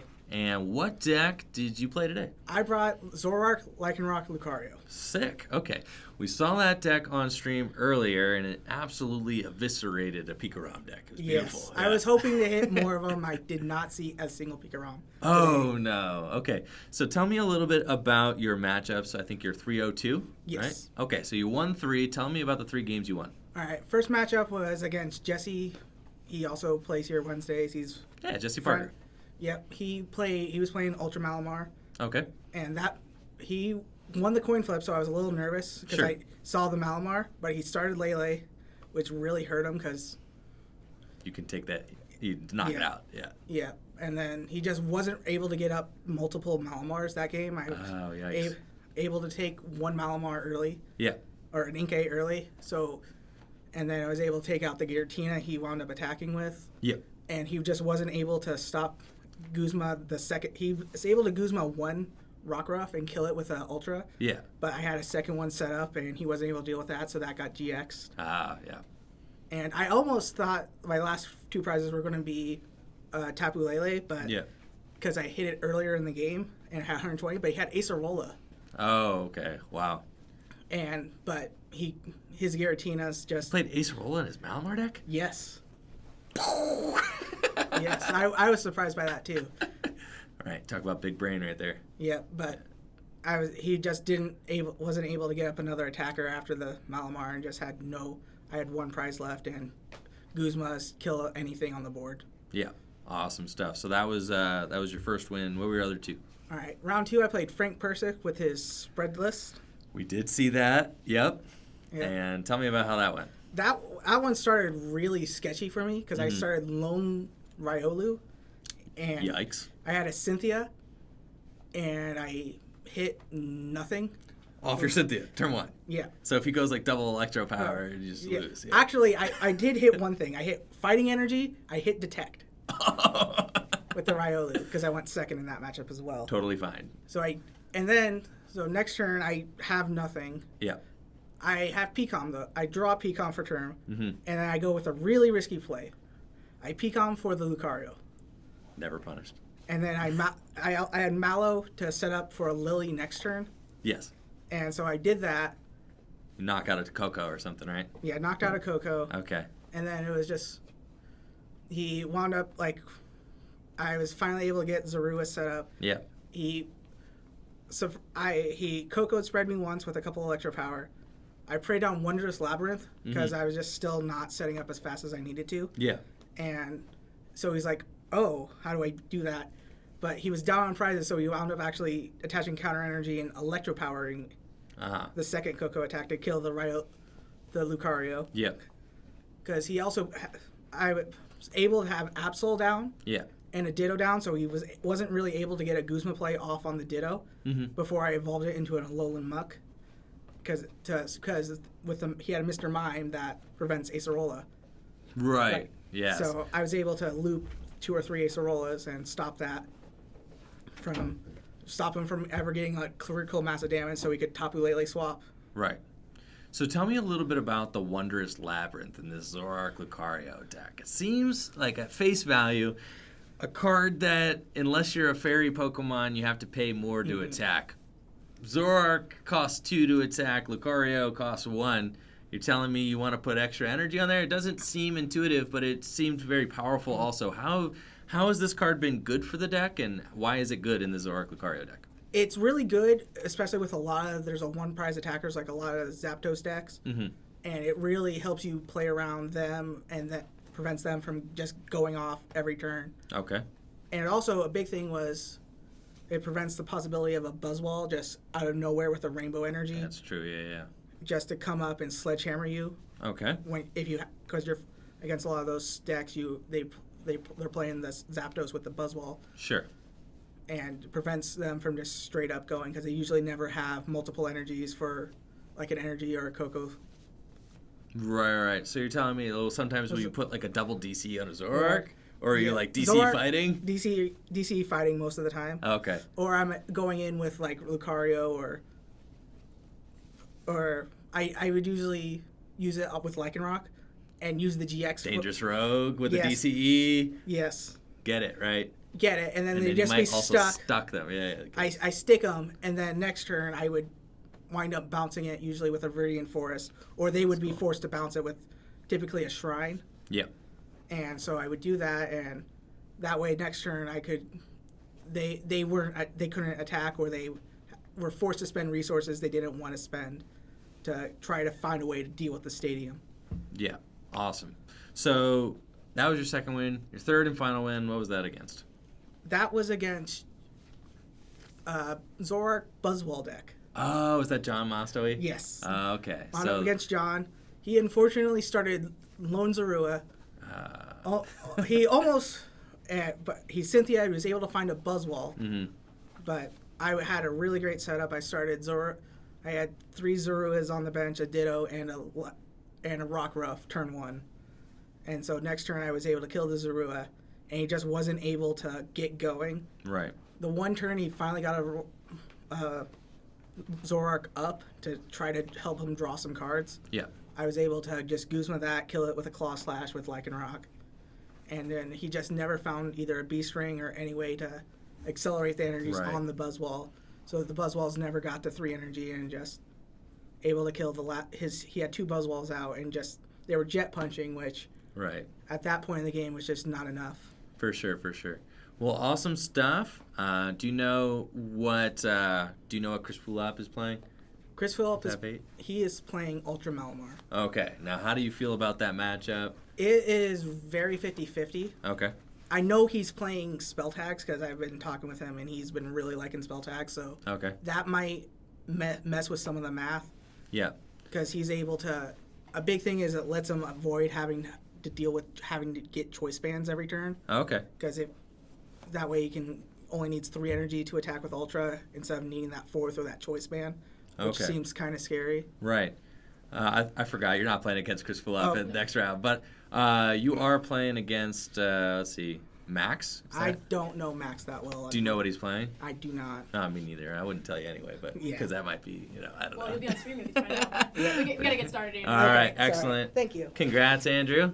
Good luck, and we'll be seeing you on stream here shortly. Getting ready for our first round of Top Cut here. We've got Andrew Barlow on the left versus Max Mendez. Andrew Barlow is going to be playing a Zoroark Lucario deck. Similar list to what we saw in the finals of the Oceania International Championships. Max Mendez going to be playing a Pikachu Zekrom Tag Team GX deck. We did get to see this matchup earlier. Hopefully Max remembers to put his prize cards out. There we go. We did see this matchup earlier, and it was very tough for the Pikachu Zekrom player. The Lucario does amazing things against Pikachu Zekrom. That Aura Strike attack, very quick, easy to power up for just 1 fighting energy. Can do 30 plus 90 more damage. If it evolved from Riolu this turn, easily enough damage to knock out a Pikachu Zekrom tag team. With Lycanroc GX in the mix, you can use Bloodthirsty Eyes to bring up any Pokemon on the opponent's bench and target it down with precision. So this is a very scary deck for a Lightning deck to play against. We see Max is on the draw here. It's going to be starting off with a Pikachu Zekrom in the active position.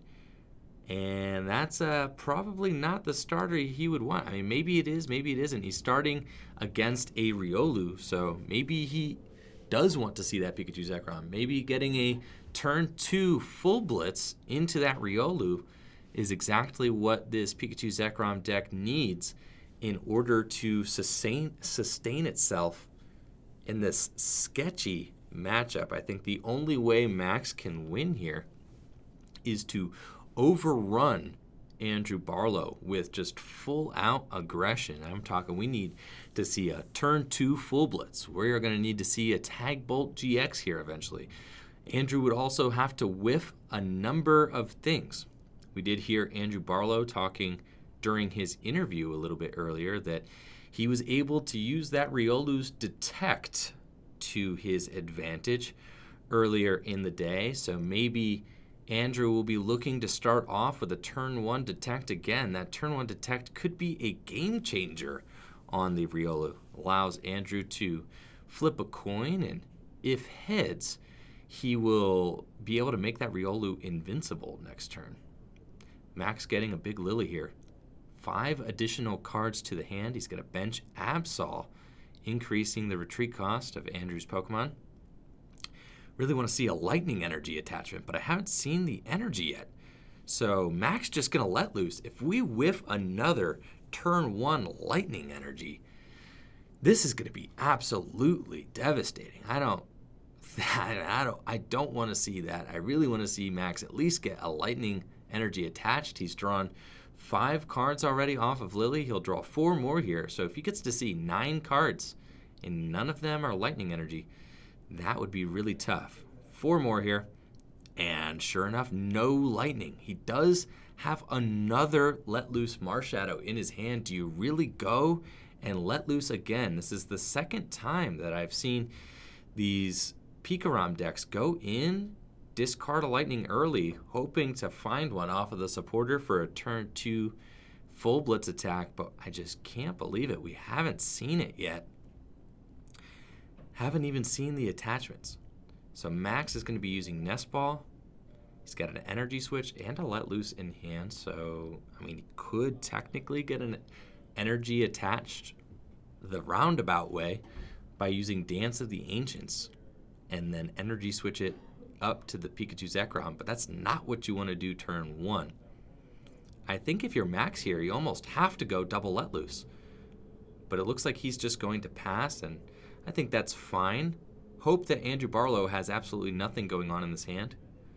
We see Andrew's got Ultra Ball away, Acerola, and Lycanroc, so he's going to be able to get a Tapu Lele GX here to stabilize his board a little bit. And it looks like he's eyeing up Lily off of the Wonder Tag, and I think that that's a good call. I mean, this is probably not a hand that you're going to be able to Elm's Lecture with. Elm's Lecture is only going to grab 3 basic Pokemon, where Lily could grab you kind of everything you need. I mean, Andrew Barlow wants a lot here. He wants basic Pokemon to bench. He wants an energy for that active Riolu to use Detect. And he wants a supporter for next turn. He wants all of that. And Elm's Lecture is not really going to get it for him. So he will go for that nice full art Lily there and leave it up to fate. See what his deck draws for him. The big Lily for probably 6 or 7 cards, maybe even 8, depending if those final cards in Andrew's hand are playable. Well, we'll have to wait and see. So Andrew's going to lay down his Zorua. He does have his Zorua and a Viridian. This is going to be a Lily for 8. Fantastic draw here off of that Let Loose, and I feel like this always happens. Just let loose my opponent to 4 cards. They've got the perfect hand to draw out of it. He's got the energy accounted for with that Viridian Forest already. A Riolu on the bench, multiple Zorua. This is absolutely everything Andrew could possibly want off of his early game. He's even got a Nest Ball. Go get himself potentially a Rockruff here. I think that's a great grab. We see him there benching the Rockruff so that he can turn 2, target down whatever he wants on Max's side of the field. And then, of course, he is going to trade away that Lily there. Get himself a fighting energy. It looks like he's not really worried about using the Detect, and I don't blame him. I think this is a fine line of play here. Just use Viridian Forest, get a fighting energy, and attach it to the Rockruff. That's going to mean that he can go in, get turn 2 Lycanroc. Maybe he has a Rescue Stretcher DCE in hand. I think I saw him get rid of a Lycanroc off the Ultra Ball. I'm not sure. He may just have the Lycanroc in his hand already. Either way, this Viridian Forest is going to be something that Max is very excited about, considering he has not seen a lightning energy yet. So he will be anxious to use it himself to get an energy to attach to his Pikarom that we see there in the active. I mean, and he can do a couple of things. He can attach to the Pikarom. That feels really bad, because you got to know that that Pikarom is just getting annihilated next turn. Or you attach to, a Zapdos, something like that, and Guzma? But I don't think that Max has that play, right? His hand is too small. We saw he's got the Let Loose in his hand. The Absol, I don't really think I agree with benching that in this matchup. I feel like that's just an extra bench spot that you don't need to have played down, because the Zoroark deck is primarily an evolution deck, so it's not really going to be doing anything other than taking up an extra bench space on Max's bench. So it looks like Max is going to get a Lele here with Ultra Ball, and then we'll grab a Lily off his supporter for turn. I think he actually just went and got the Lightning Energy with the Viridian Forest, and then is going to Ultra Ball away that Lightning Energy. So now he has 2 Lightning Energy in the discard pile, which is good, but he still doesn't have a Lightning Energy in play yet, which is really sketchy. Where is he planning on going from here? Looks like he will Dance of the Ancients. He's going to throw an energy onto Zorora and the Absol. I also know that he has an energy switch in hand, so where is he going to put that? Looks like he's going to go 1-1. He's got an energy on the Pikachu and lets a Lily for 6 and see what happens. And wow, Max got the turn 2 full blitz somehow. He's got the Thunder Mountain Prism Star in his hand. And it also looks like he plays a copy of the Wondrous Labyrinth Prism Star. So he can choose either one here, but an excellent draw off that Lily. He's got energy switch as well. He's got an energy to attach from hand. He's got the full blitz. So sure enough, this very poor looking start here was able to buff out for him. And he's going to be able to accelerate some energy into play. I think at this point, if you're Max, you kind of want to accelerate onto another substantial attacker. I'm not sure who it's going to be. I mean, either way, it seems like every attacker he could choose from is lightning weak or is fighting weak. So, really tough choices here. I mean, he could use a Nest Ball. I think I see a Nest Ball in his hand. He's playing now. It looks like he's going to get a Zapdos.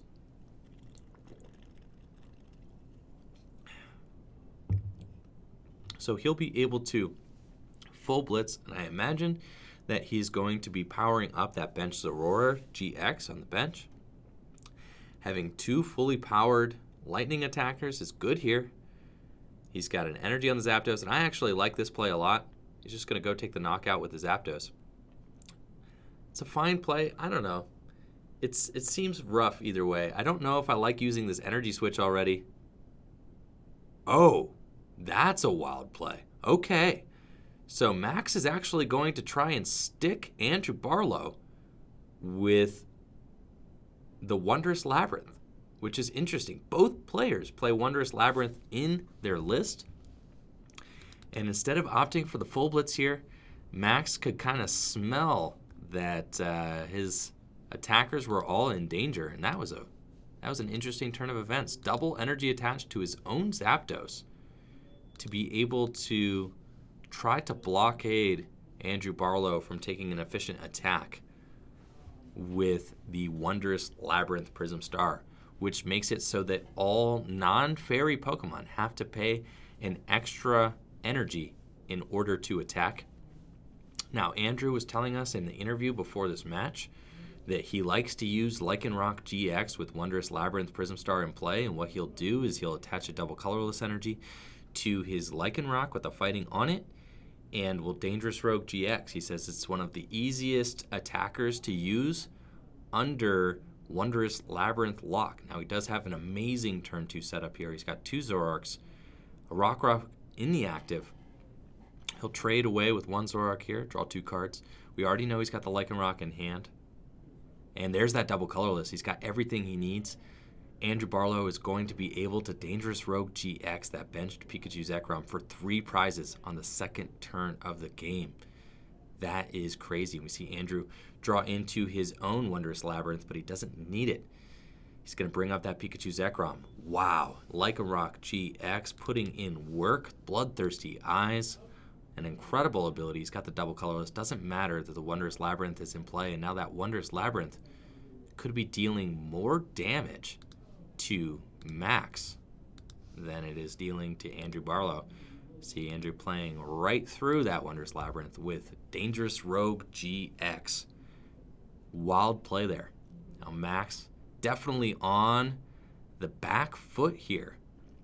Losing 3 prizes on the second turn of the game. This is the second time we've seen this on stream. This might be one of the most unbearable, unwinnable matchups I think I've seen in recent history. But Max is going to stay the course. He's like, all right, you're going to have to put 4th energy onto that Lycanroc if you want to attack with it again. And the Wondrous Labyrinth could actually stick here. Max pulls off Guzma to knock out a bench Riolu with the Zapdos. I like this line of play from Max. The Zapdos is putting in a lot of work. The Zoroark can't attack unless he counters the Stadium. That Lycanroc is not going to be able to deal enough damage with that fighting resistance on Zapdos in order to take a knockout. So real heads-up play there from Max, realizing that the Riolu was definitely the biggest threat on Andrew's board. Andrew's going to go search out a Diancie there to boost his Lycanroc's damage output. That is cool because that's going to allow Claw Slash to deal 130 damage, which is perfect numbers to knock out Zapdos with that resistance. And we do actually see another, wow. He attaches another energy to the Lycanroc. Guzma's up a Zoroark GX, and that's it. Max is going to scoop it up, losing 5 prizes on turn 3. Crazy game 1. That was so fast. Andrew Barlow able to take 3 prizes on turn 2 on a Pikachu Zekrom, and another 2 prizes, all with Lycanroc GX. Lycanroc GX absolutely demolishes this Pikachu Zekrom build that is light on Zapdos. I think that this strategy is proving to be not sustainable enough in the face of efficient fighting attackers here at Full Grip, and I'll be excited to see how this deck fares in the finals of the Oceania International Championships as well. And I'm also excited to see how Max decides to try and handle this onslaught of fighting aggression here in Game 2 of this top 8 match, the Full Grip Games League Cup. Looks like Max is going to be starting with Tapu Lele, an unfortunate starter there for Max Mendez. But at least he gets a mulligan. Andrew Barlow does not have a basic Pokemon in that opening hand, so shows his hand to Max and says, all right, shuffle up, draw 7 more cards. Max starting with the Tapu Lele is not great, but it's going to be tough here. Oh, and the chat is pointing out that actually was just game because the Pikarom was the target there on that Guzma. I forgot that Max had benched that Pikarom. So 100% correct. That was not a concession. That was game. 6 prizes taken on turn 3. Back-to-back Pikarom knockouts. Crazy game. That was a 3-turn game, guys. Full game. Full 6 prizes. 6 prizes taken in 3 turns. Absolute insanity. I thought for a second that I had missed it, and I thought that the Zoroark came out. But no, that was back-to-back knockouts there on Pikaroms. So that was just a 3-turn game. Wild. Andrew Barlow's got a second mulligan here. So Max is going to be starting with a larger hand, but with the Lele in the active, it's not ideal. Fortunately, we do have Zoroark GX in Max's list, which is going to give all Pokemon with Lightning Energy attached free retreat. So that's great. I think that Max is going to be relying pretty heavily on finding that Zapdos and hoping that the 1 copy of Zapdos is going to be enough to be able to run Andrew Barlow off the board here. Players are going to shake hands and get started. Andrew starting with Riolu on his bench and a Zoroark in the active. Max has Ultra Ball, so he's going to discard 2 Lightning Energies. Now, as a Pikarom deck, we've seen that it is obviously very advantageous to get these Lightning Energy into the discard pile early, but we've seen that it is troubling sometimes finding those early Lightning Energies as a Pikarom player. If you miss the turn 1 attachment, it feels really bad.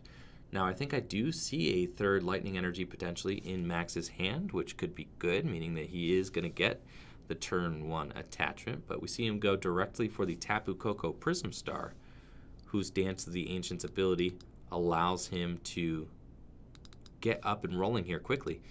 And even though we saw a 3-turn game last game, we still see that Pikachu Zekrom hitting the bench and getting an energy equipped to it. So we know that this strategy did not buff out last time, but I think it's the only strategy that the Pikarom deck has. What else can it really go for? I mean, I think the Zapdos probably, but I'm assuming that the Pikarom deck only plays 1 copy of Zapdos. I think I would like to see Zapdos try to take a turn 2 knockout on Riolu or something like that, but I think that Max is just going to go for the full aggression here. Turn 1 let loose and just hope your opponent dead draws, right? That is a valid strategy, unfortunately, in standard format. Go for that turn 1 let loose, no looking back. We saw that Andrew Barlow was able to draw perfectly out of that turn 1 let loose this last game, hitting a turn 1 Lily for 8 cards with absolutely everything on bench he could possibly want. And I think that Max is just hoping that this let loose buffs out a little bit stronger than his last one. Let loose, an incredibly influential card in standard format right now. And it looks like Max's hand is actually not very strong here off of the let loose. And with that Lily in the active, I'm not sure that he actually has a, or the Lele in the active, I'm not sure that he has a Tapu Lele in deck to go and get with the Ultra Ball that we see in his hand. So that's going to probably be it from Max, unless he wants to let loose again. Passes to Andrew Barlow. Andrew's got an energy for his Riolu, and sure enough, I think that's a Tapu Lele GX in his hand, yes. So Andrew Barlow is going to use Tapu Lele.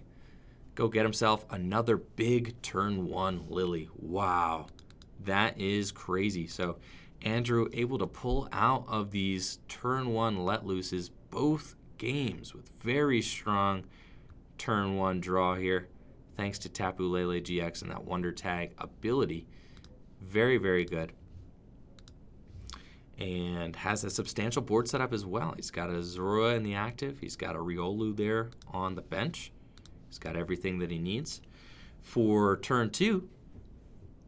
And it looks like he will Lily for big draw here. 7 cards in addition to the one that is in his hand already.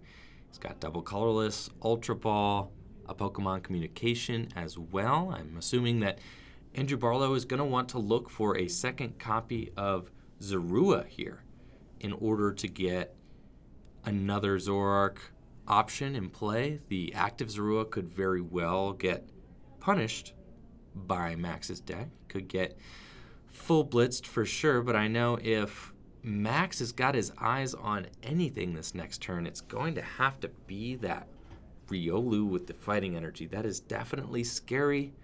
Max does not want to have to deal with a turn 2 loss of 3 prizes again. Could be absolutely disastrous.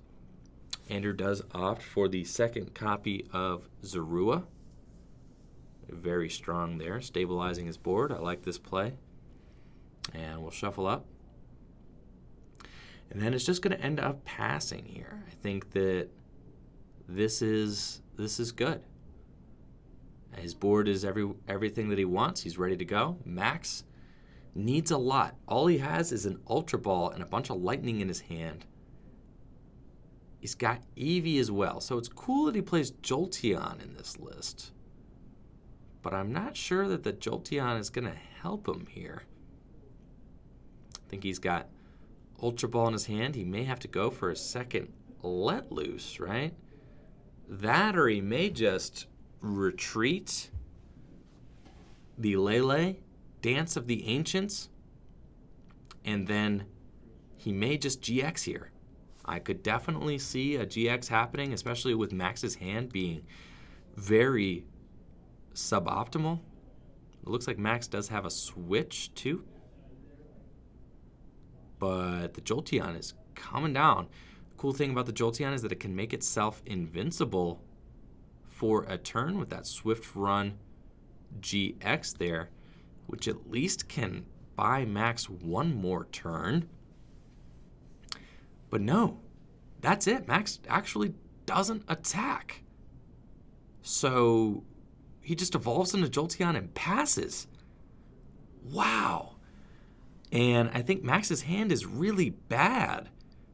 But he's got lightning in that hand. I feel like I want to at least see a retreat. He can't retreat. Oh, the Lele can't retreat because of the Absol. That ability, I totally forgot.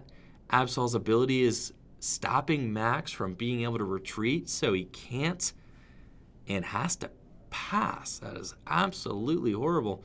Max just looking at his hand. Now, I know that Max does play 2 copies of Let Loose, so he might be able to Let Loose again, but Andrew Barlow's deck is just going to tee off here. And we already know he's got Guzma. Oh my gosh, it's happening again. The Riolu is in the active position. All he needs now is that Lucario GX, and there it is.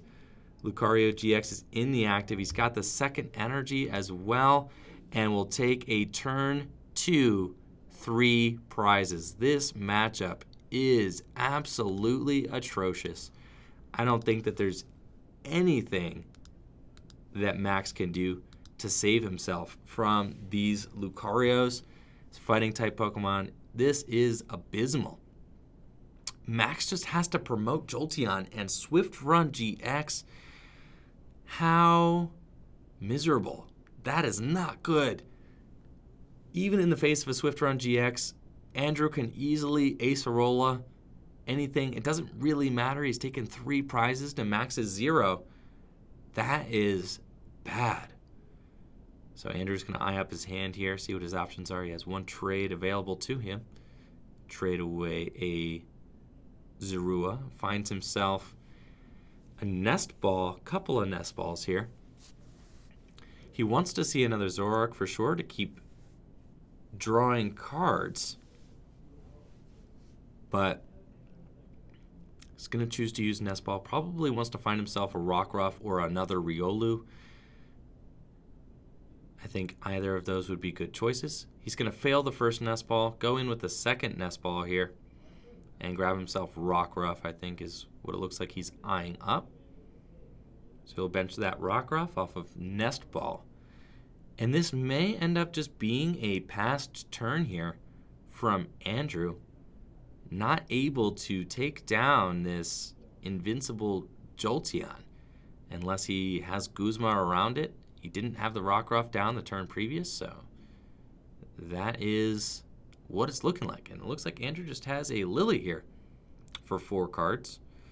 Not bad. I mean, he can get himself potentially a second Zoroark in play, but he doesn't want to just leave this Lucario GX in the active position either, because then it could just get knocked out. So it's a tough call.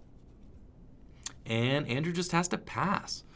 So that actually is exactly what Max needed, though he does have to be absolutely frightened by the Rockruff DCE there on the bench. Max finds himself a Lily there finally, is able to draw some cards. He's got knockout on the active Lucario with Jolteon, but we know that Jolteon is not safe. It's really in the line of fire here. I think if Max can take the knockout with Zapdos, he is most certainly going to take the knockout with that Zapdos Thunderous Assault. The Lucario has 140 damage on it already. meaning that it just has 70 hit points left. So if Max was able to find an energy, or if he wants to Dance of the Ancients here, he'll be able to take that knockout there with Zapdos. So we see Max retreat into Zapdos, and he'll gladly take that knockout with the non-GX. I think this is probably the best route that Max could have possibly hoped for. It's definitely the best outcome he could have hoped for off of that turn. Proceeding forward with a non-GX, everything he wants. So the ball's back in Andrew's court here. We're going to see if he can get everything that he needs to take command of this game. He's only got one Zoroark in play, though. Not a second one yet, and I don't see any cards in that hand that are actually going to help Andrew Barlow. He's got kind of a bummer hand here. So he will Field Blower, but I think he just has to take a knockout, not the exciting, Lycanroc 2 more prizes that we were hoping for, but this is really still a step in the right direction here. Now, with all of this going on his side of the board, the Riolu down, the Rockruff down, knocking out this active Zapdos here with Zoroark GX, all Andrew needs to do is either find Lucario or Lycanroc in order to knock out that benched Jolteon GX, and Andrew Barlow will be moving himself on to top 4 of the League Cup. So Andrew's going to shuffle up here. He still has everything he needs. I can't believe he's been able to get this far with just one Zoroark. We've seen a lot of these fighting Zoroark variants have not even needed multiple Zoroark in order to sustain themselves. The one has been totally fine. Max is going to promote the Jolteon here. Max desperately wants to find a Guzma and needs to knock out the Rockruff. I think ideally Max knocks out the Rockruff with a Zapdos. If it was possible, that is the route you want, but I'm not even sure that's not really going to cut it. He's got 4 prizes remaining still. Losing that early Pikachu is just so devastating. 3 prizes so fast. And sure enough, it doesn't really matter at this point. Another Pikachu's going to hit the bench.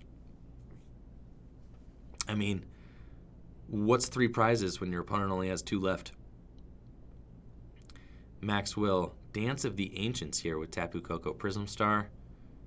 And it looks like he's got Electro Powers in his hand. I don't think that he's got enough firepower in that deck to be able to knock out a Zoroark, but don't let me speak too soon. He's going for an Electro Power here. He's also got Energy Switch. So he could be trying to full blitz with Pikachu. We got a Thunder Mountain Prism Star in play. That is a live play now. And Max also has a Lily, so he could Lily for more cards. I do know he plays a second copy of Marshadow, so it's certainly possible to find a way to disrupt his opponent's hand and hope that he just doesn't find the Lycanroc.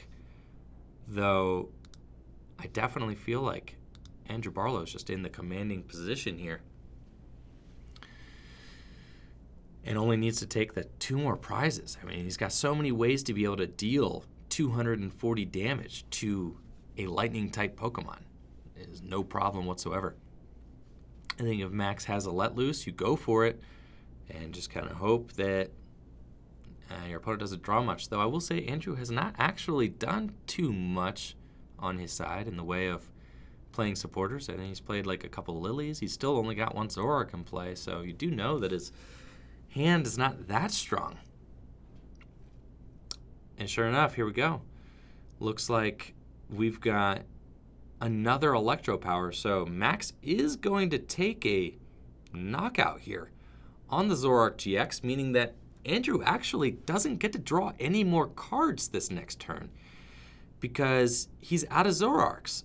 So Andrew either has the cards in his hand or he doesn't. It looks like he's got a Tapu Lele.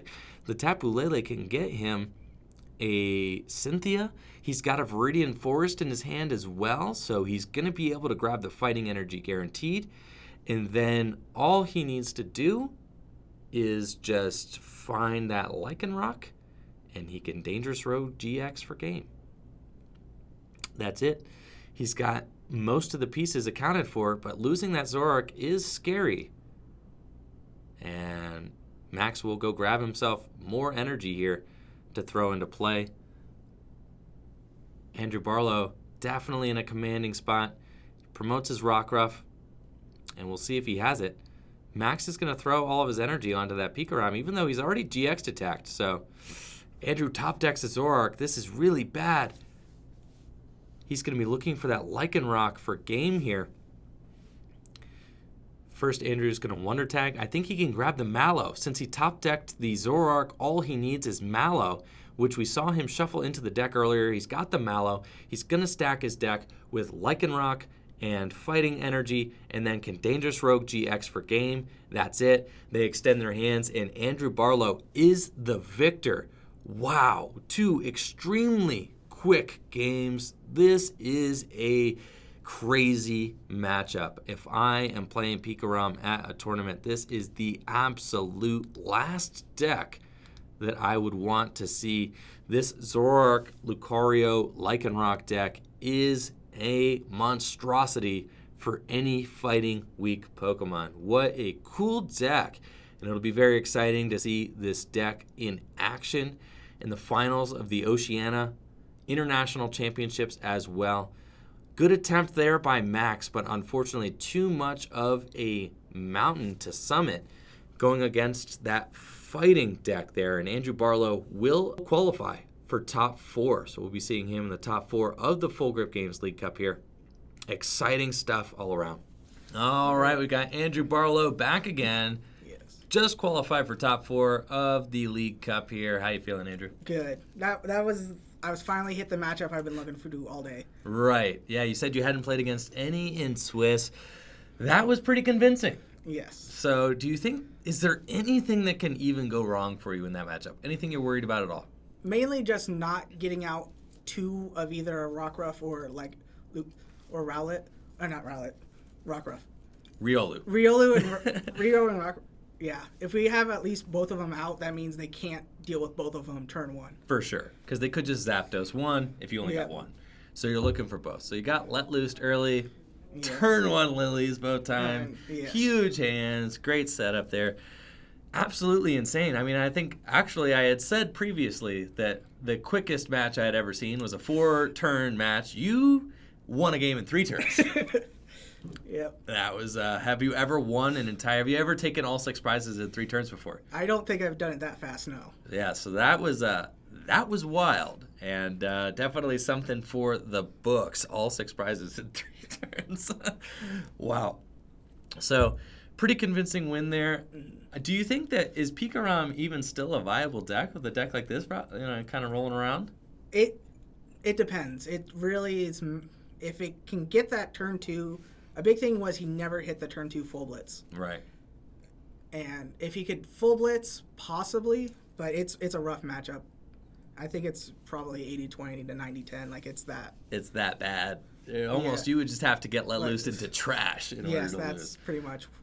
I think that's his only out, really. Mm-hmm. Yeah, so awesome stuff. Did you say you are going to be going to the Collinsville Regional Championships then? I probably am not. No, Okay, cool. But unfortunately. do you like the Lycanroc Lucario deck though? You're feeling confident about it? Yeah, this is like one of the. It's after playing it, it feels really fun. It's not as.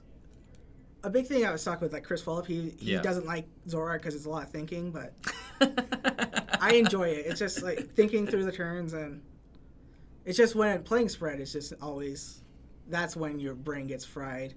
It is exhausting playing spread at a regional championship. I'll say that for sure. Yes, that is tough.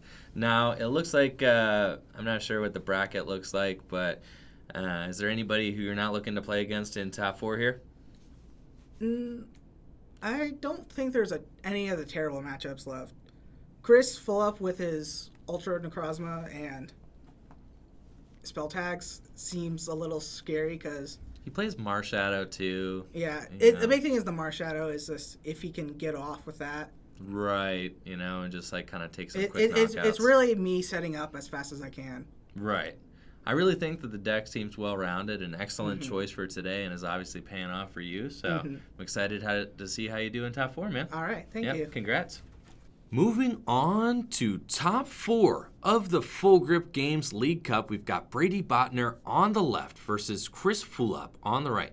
Chris has got a very interesting take on a Psychic Malamar deck. I guess it technically qualifies as an Ultra Necrozma build. He is playing multiple copies of Giratina. He's got Spell Tag as well, and uses Ultra Necrozma's Sky Scorching Light GX attack to try and finish off games, with Giratina using Distortion Door, Spell Tag, placing 4 damage counters on the opponent's Pokemon when Giratina gets knocked out or a Psychic Pokemon gets knocked out wearing a Spell Tag. Chris is able to overwhelm his opponent's boards there with the snipe damage. So a very cool, interesting take on a snipe deck there from Chris. And then Brady, of course, got that very straightforward Zapdos deck that we've seen do so well. Very quick, very aggressive. Brady will surely be looking to try and snipe off Inkcase before Chris can stabilize. But with 2 mulligans, Chris is definitely going to be starting off strong here with a big opening hand. We'll see him grab those 2 mulligans there off the top. Brady has 3 benched Pokemon. That is a lot for a Zapdos deck. So it looks like Brady will start Oranguru, Zapdos, Tapu Koko, Prism Star, and Jirachi in the active.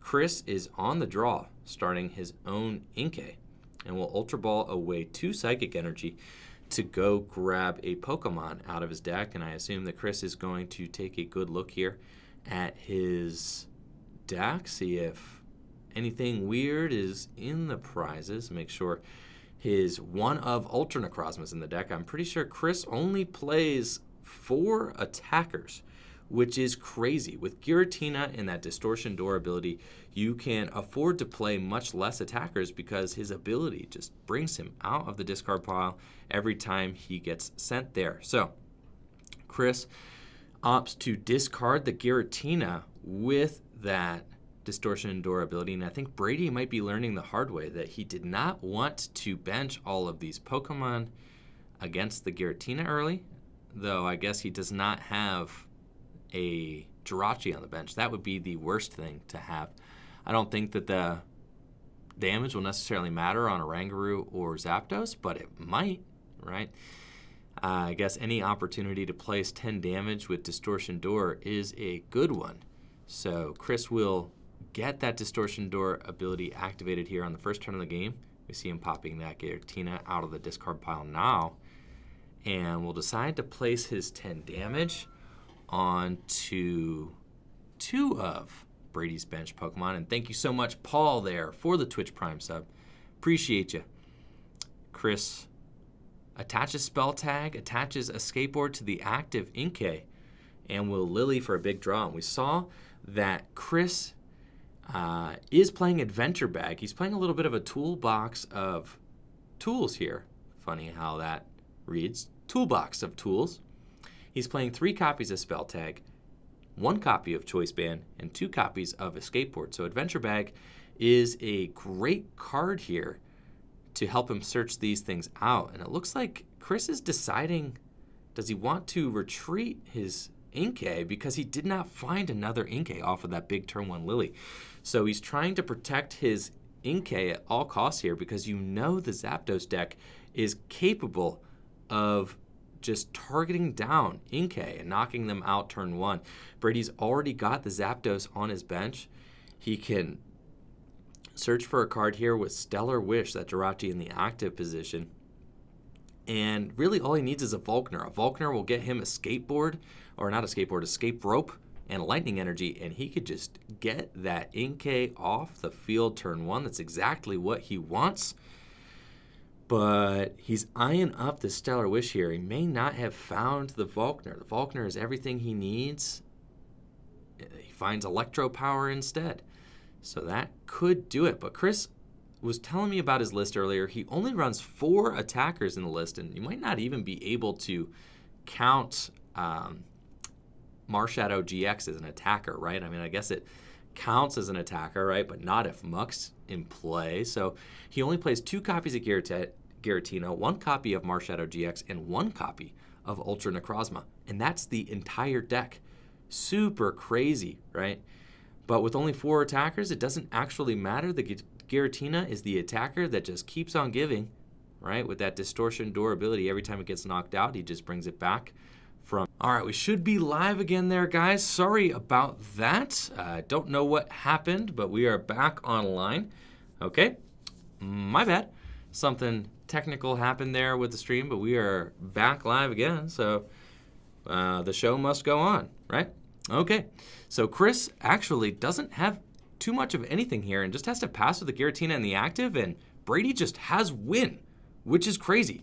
Brady is able to win this one on turn 2. Talk about quick games. I think Brady's hand was so broken, it broke my stream, and we had to go down there for a minute, but Brady just had it like that. Double electro powered his hand, and Chris Fulop had to pass with an active Giratina, just ending that game before it even got started. I can't believe that match went down that quickly. Absolutely crazy.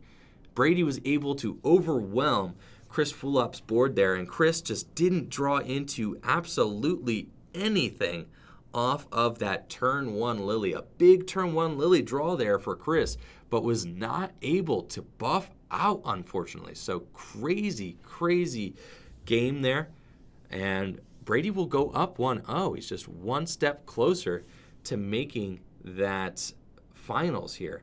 If he could just win one more game piece, one more win together like that, then he's going to be in the finals of the Full Grip Games League Cup and have an opportunity to win a huge amount of store credit. I think it's like, potentially $100, a couple $100 worth of store credit here to the finalists. So excellent stuff here. I'll have to get the exact numbers there from Sean a little bit later. Chris is going to start off with a mulligan, and that has got to be just a huge feel bad from Chris Fulop. I mean, Chris is feeling like he's got a favorable matchup here. What can go wrong? He is playing Malamar Snipe with spell tags into a deck that plays a lot of little Jirachi, right? I mean, he should just be fine in this matchup, being able to take multiple prizes with spell tag and distortion door on Jirachis, and then maybe get in there with a Sky Scorching Light for game. But it's going to be Brady that goes up 2 mulligans this game, and not Chris Fulop. Chris Fulop started with the bigger hand last time, didn't pay off. Brady here is looking like he has got 2 chances to win this game. 2 chances to win this game, and you got to love that, especially when you're playing in a best-of-3 scenario. You get a quick win, and you know that even if this game goes poorly, it doesn't matter. And talk about goes poorly. Chris Fulop starts his Marshadow GX. Oh my gosh, when it rains, it pours. This is disastrous. Chris does not want to see this Marshadow GX in the active position. Playing against a deck like Zapdos, this is the last card you want to see as your starting Pokemon. Only 150 hit points means that the Marshadow is going to be easy pickings here for Zapdos and friends. This is a nightmare for Chris Fulop, and we've seen a lot of very swinging games here on stream so far. We've got that Marshadow in the active with Shadow Hunt, able to use the attacks of the basic Pokemon out of the discard pile. But as I've said earlier, Chris only plays 4 attackers. He's only got this Marshadow, 1 Ultra Necrozma, and 2 Distortion Door Giratina. This is basically a Distortion Door Giratina deck. And it plays, assumedly, 4/4 Malamar as well. He should be able to find everything that he needs.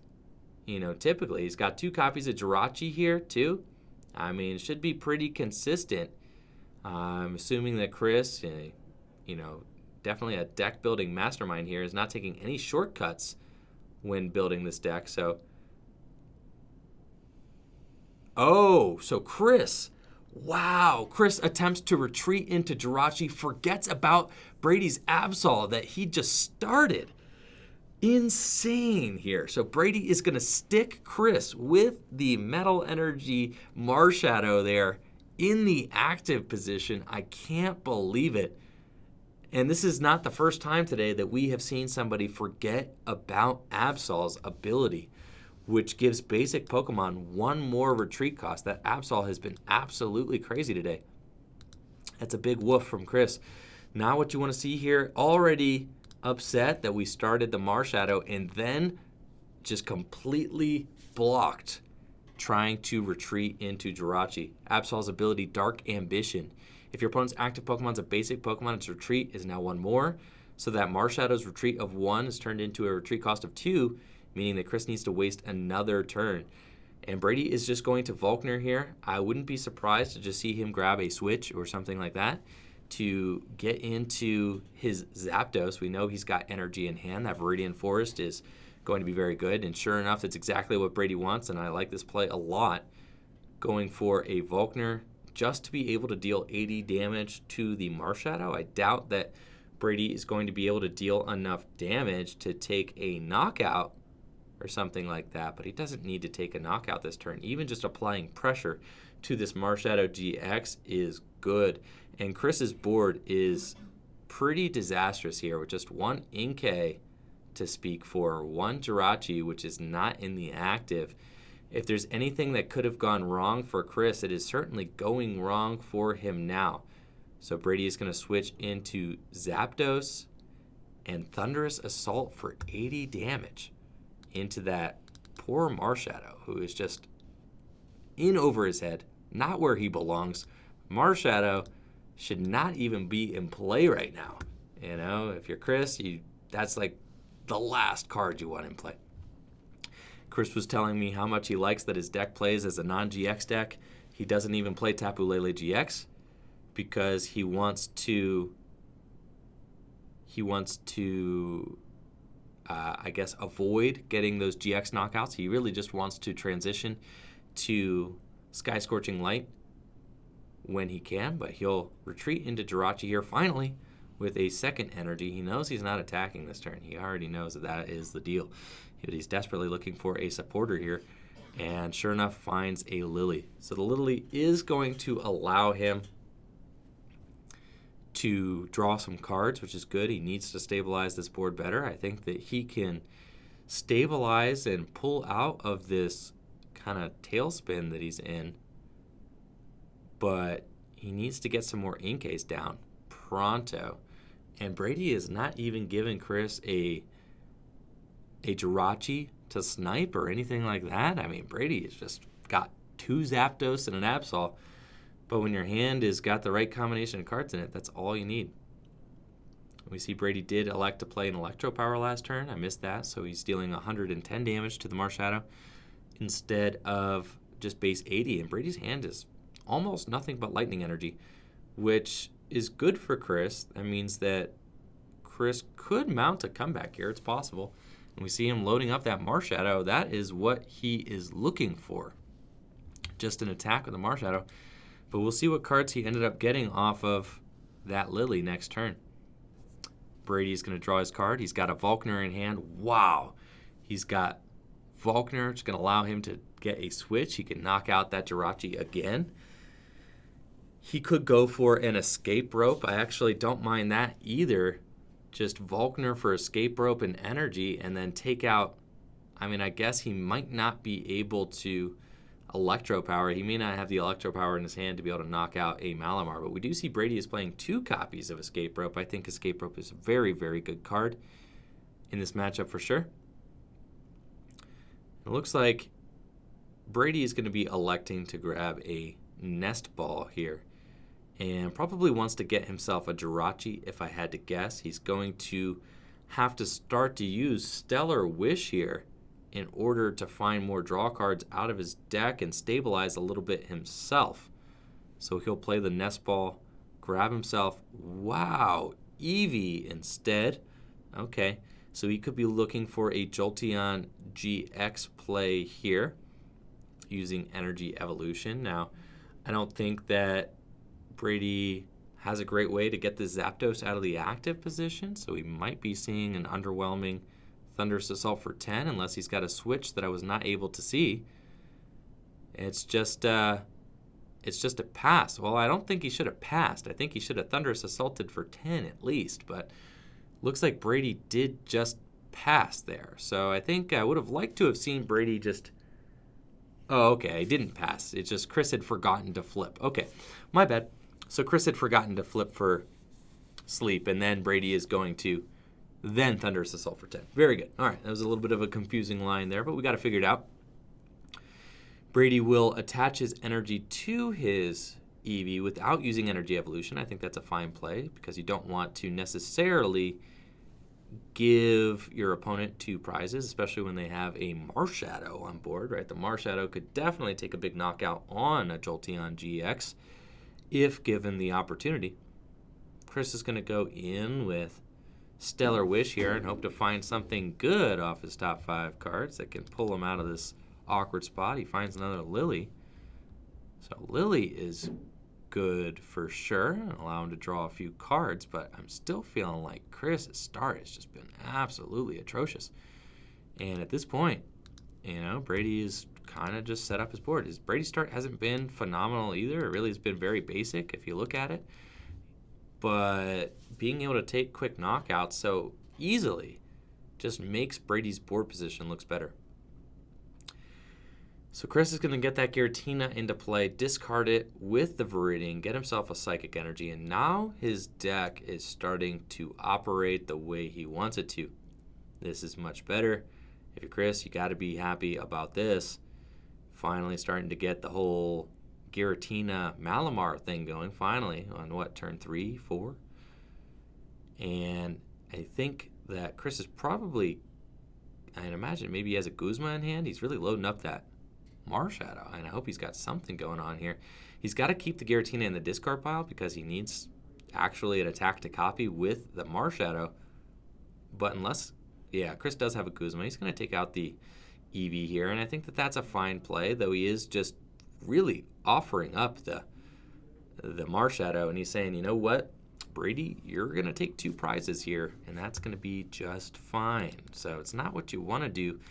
But Chris is going to have to hope that his deck just cooperates from here on out. He knows that the Marshadow was a done deal. That thing was going down. There was nothing that was going to be able to stop it. So he might as well at least take a prize with it before it gets KO'd.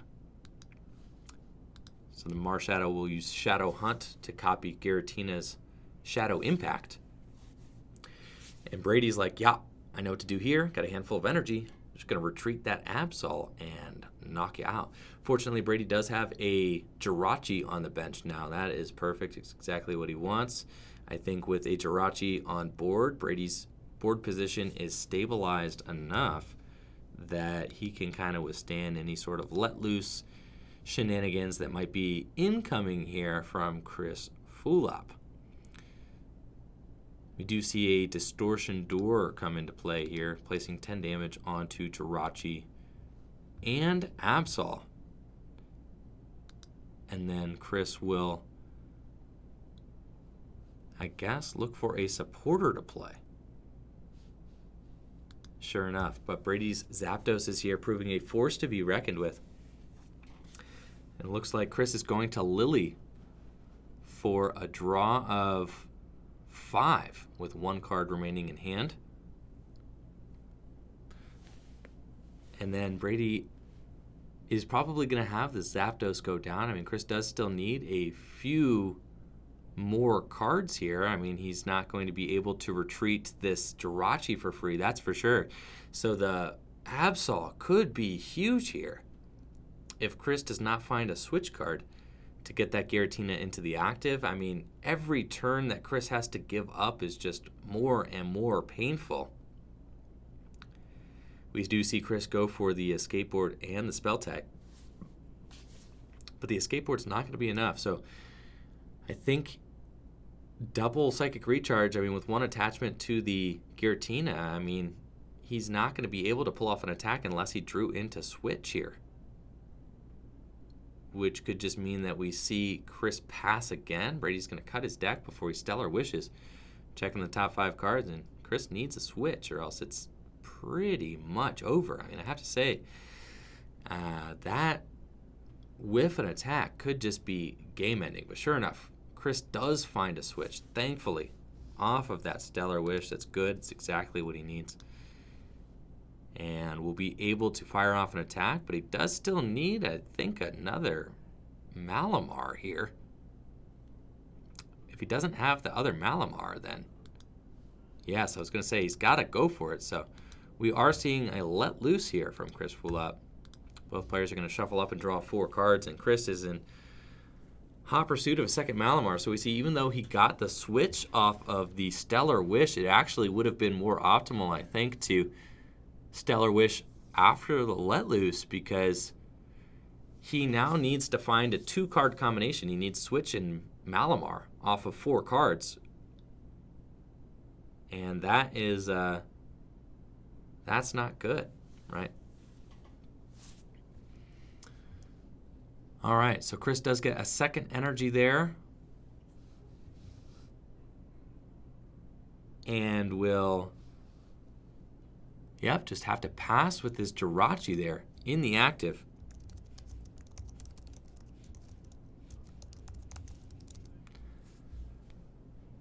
And then Brady, the ball is in his court.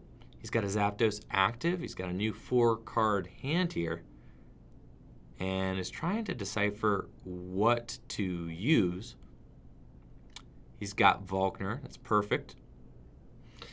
And can grab himself a switch card, maybe an escape rope, and we'll be good to go. I think at this point, Brady's going down to 3 prizes remaining. He just needs to win this game, and then he's on to the finals of the Full Grip Games League Cup.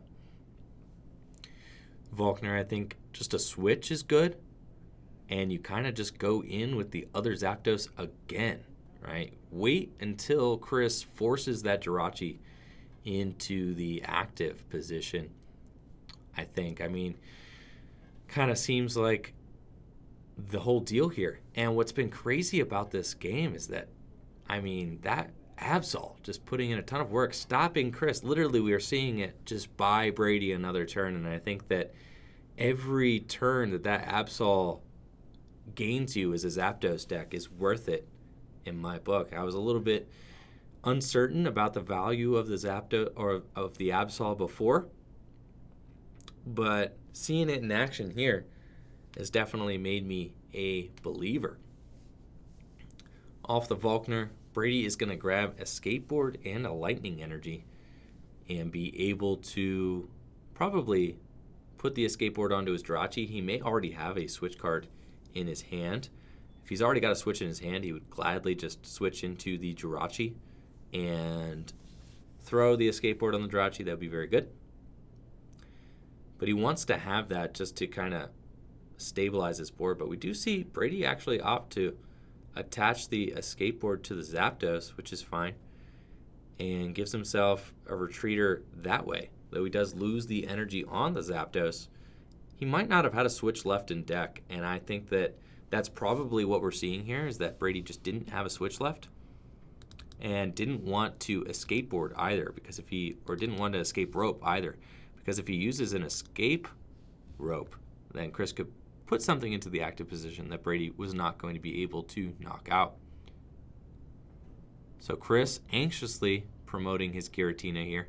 He's been waiting all game to Shadow Impact, and I think this is going to be the first Shadow Impact that we're seeing from Chris from a Giratina. We did see a Shadow Impact from a Marshadow earlier, but that doesn't really, it's not really Chris's game plan in this matchup at all, right? And he's just kind of doing what his deck is forcing him to do.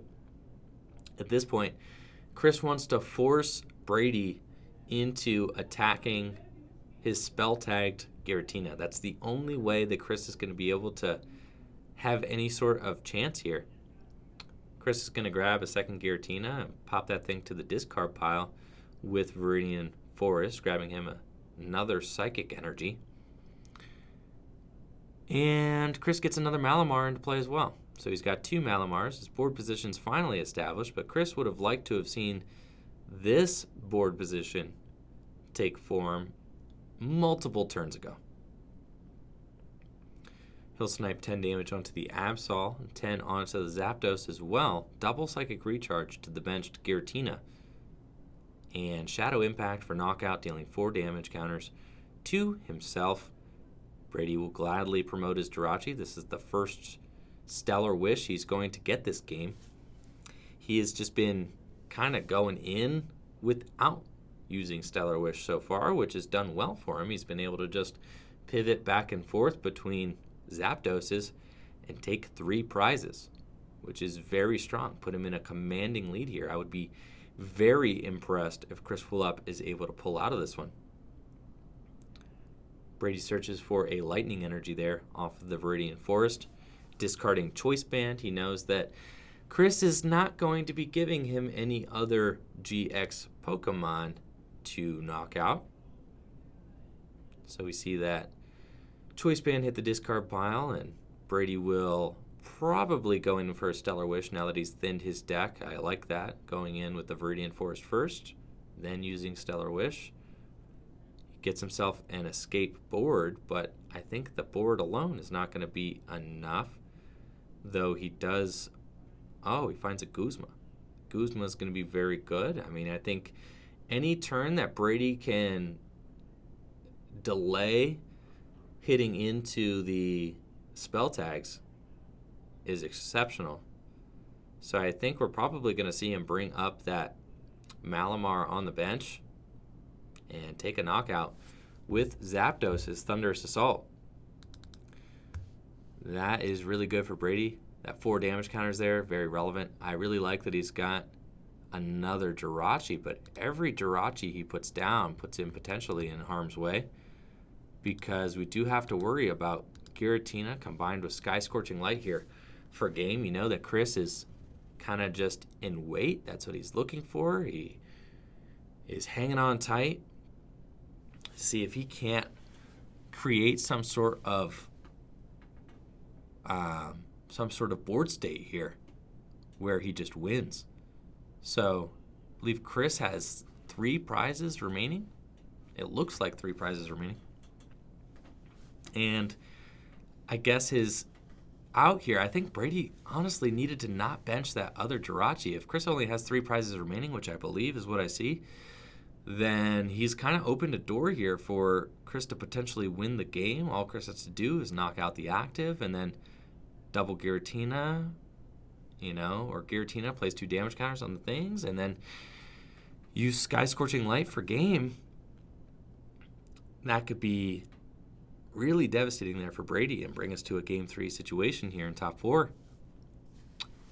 Chris Fulop will gladly just Shadow Impact here, dealing more damage to his own Giratina.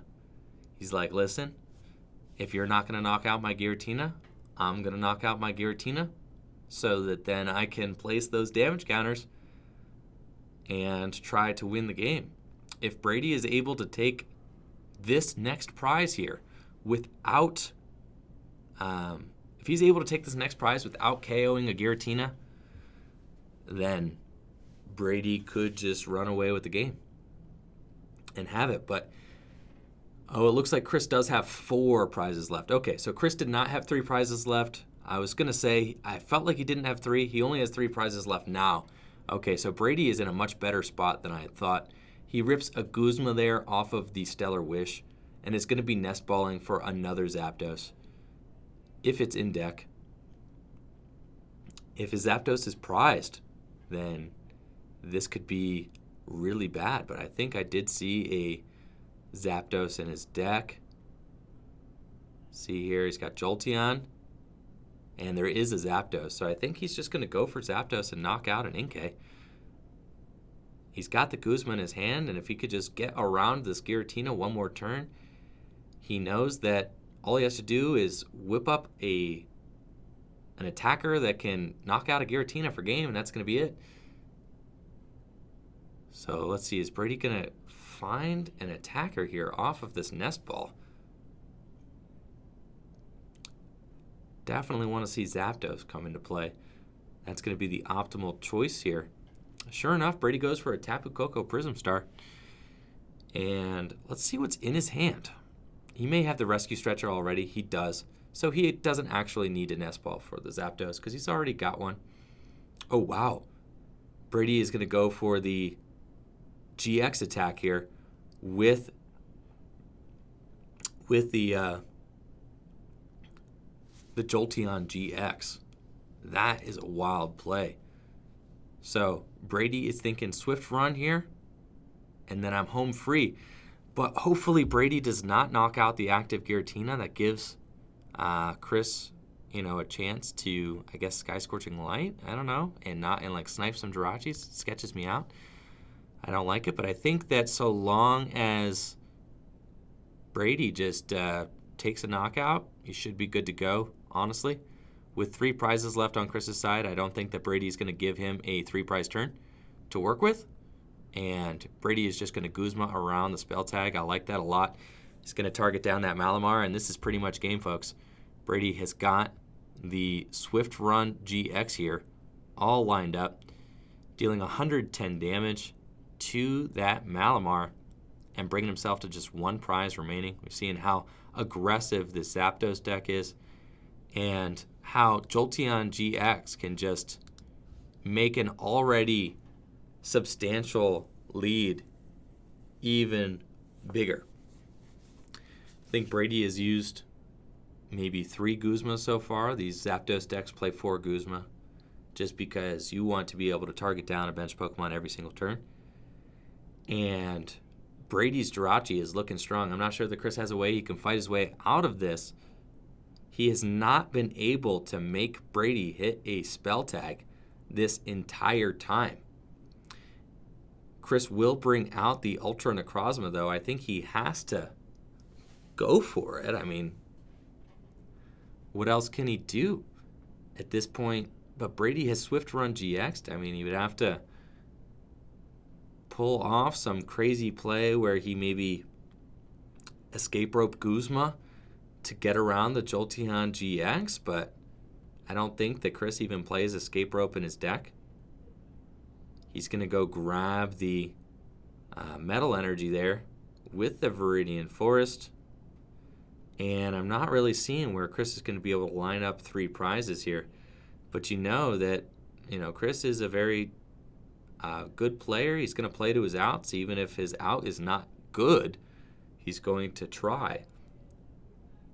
And Chris, in order to not lose, needs to get this Marshadow out of the active position. In fact, I think the only place that Chris doesn't lose the game is with a Giratina or an Ultra Necrozma in the active position. That's it. He needs to get one of those 2 cards out, or this Jolteon GX is just going to take the game. Chris checks Brady's discard pile. Wants to make sure what resources he's used, how many Guzmas probably, and considers his next move here. I think Chris could potentially try to Guzma something, I guess. Sky Scorching Light is like a play that he has. He will take 1 prize with Sky Scorching Light, I guess, if he could Guzma stall something, but I don't think he's going to be able to do that. He would have to Guzma maybe stall the Jirachi, but the Absol has an energy on it. It doesn't feel good either way.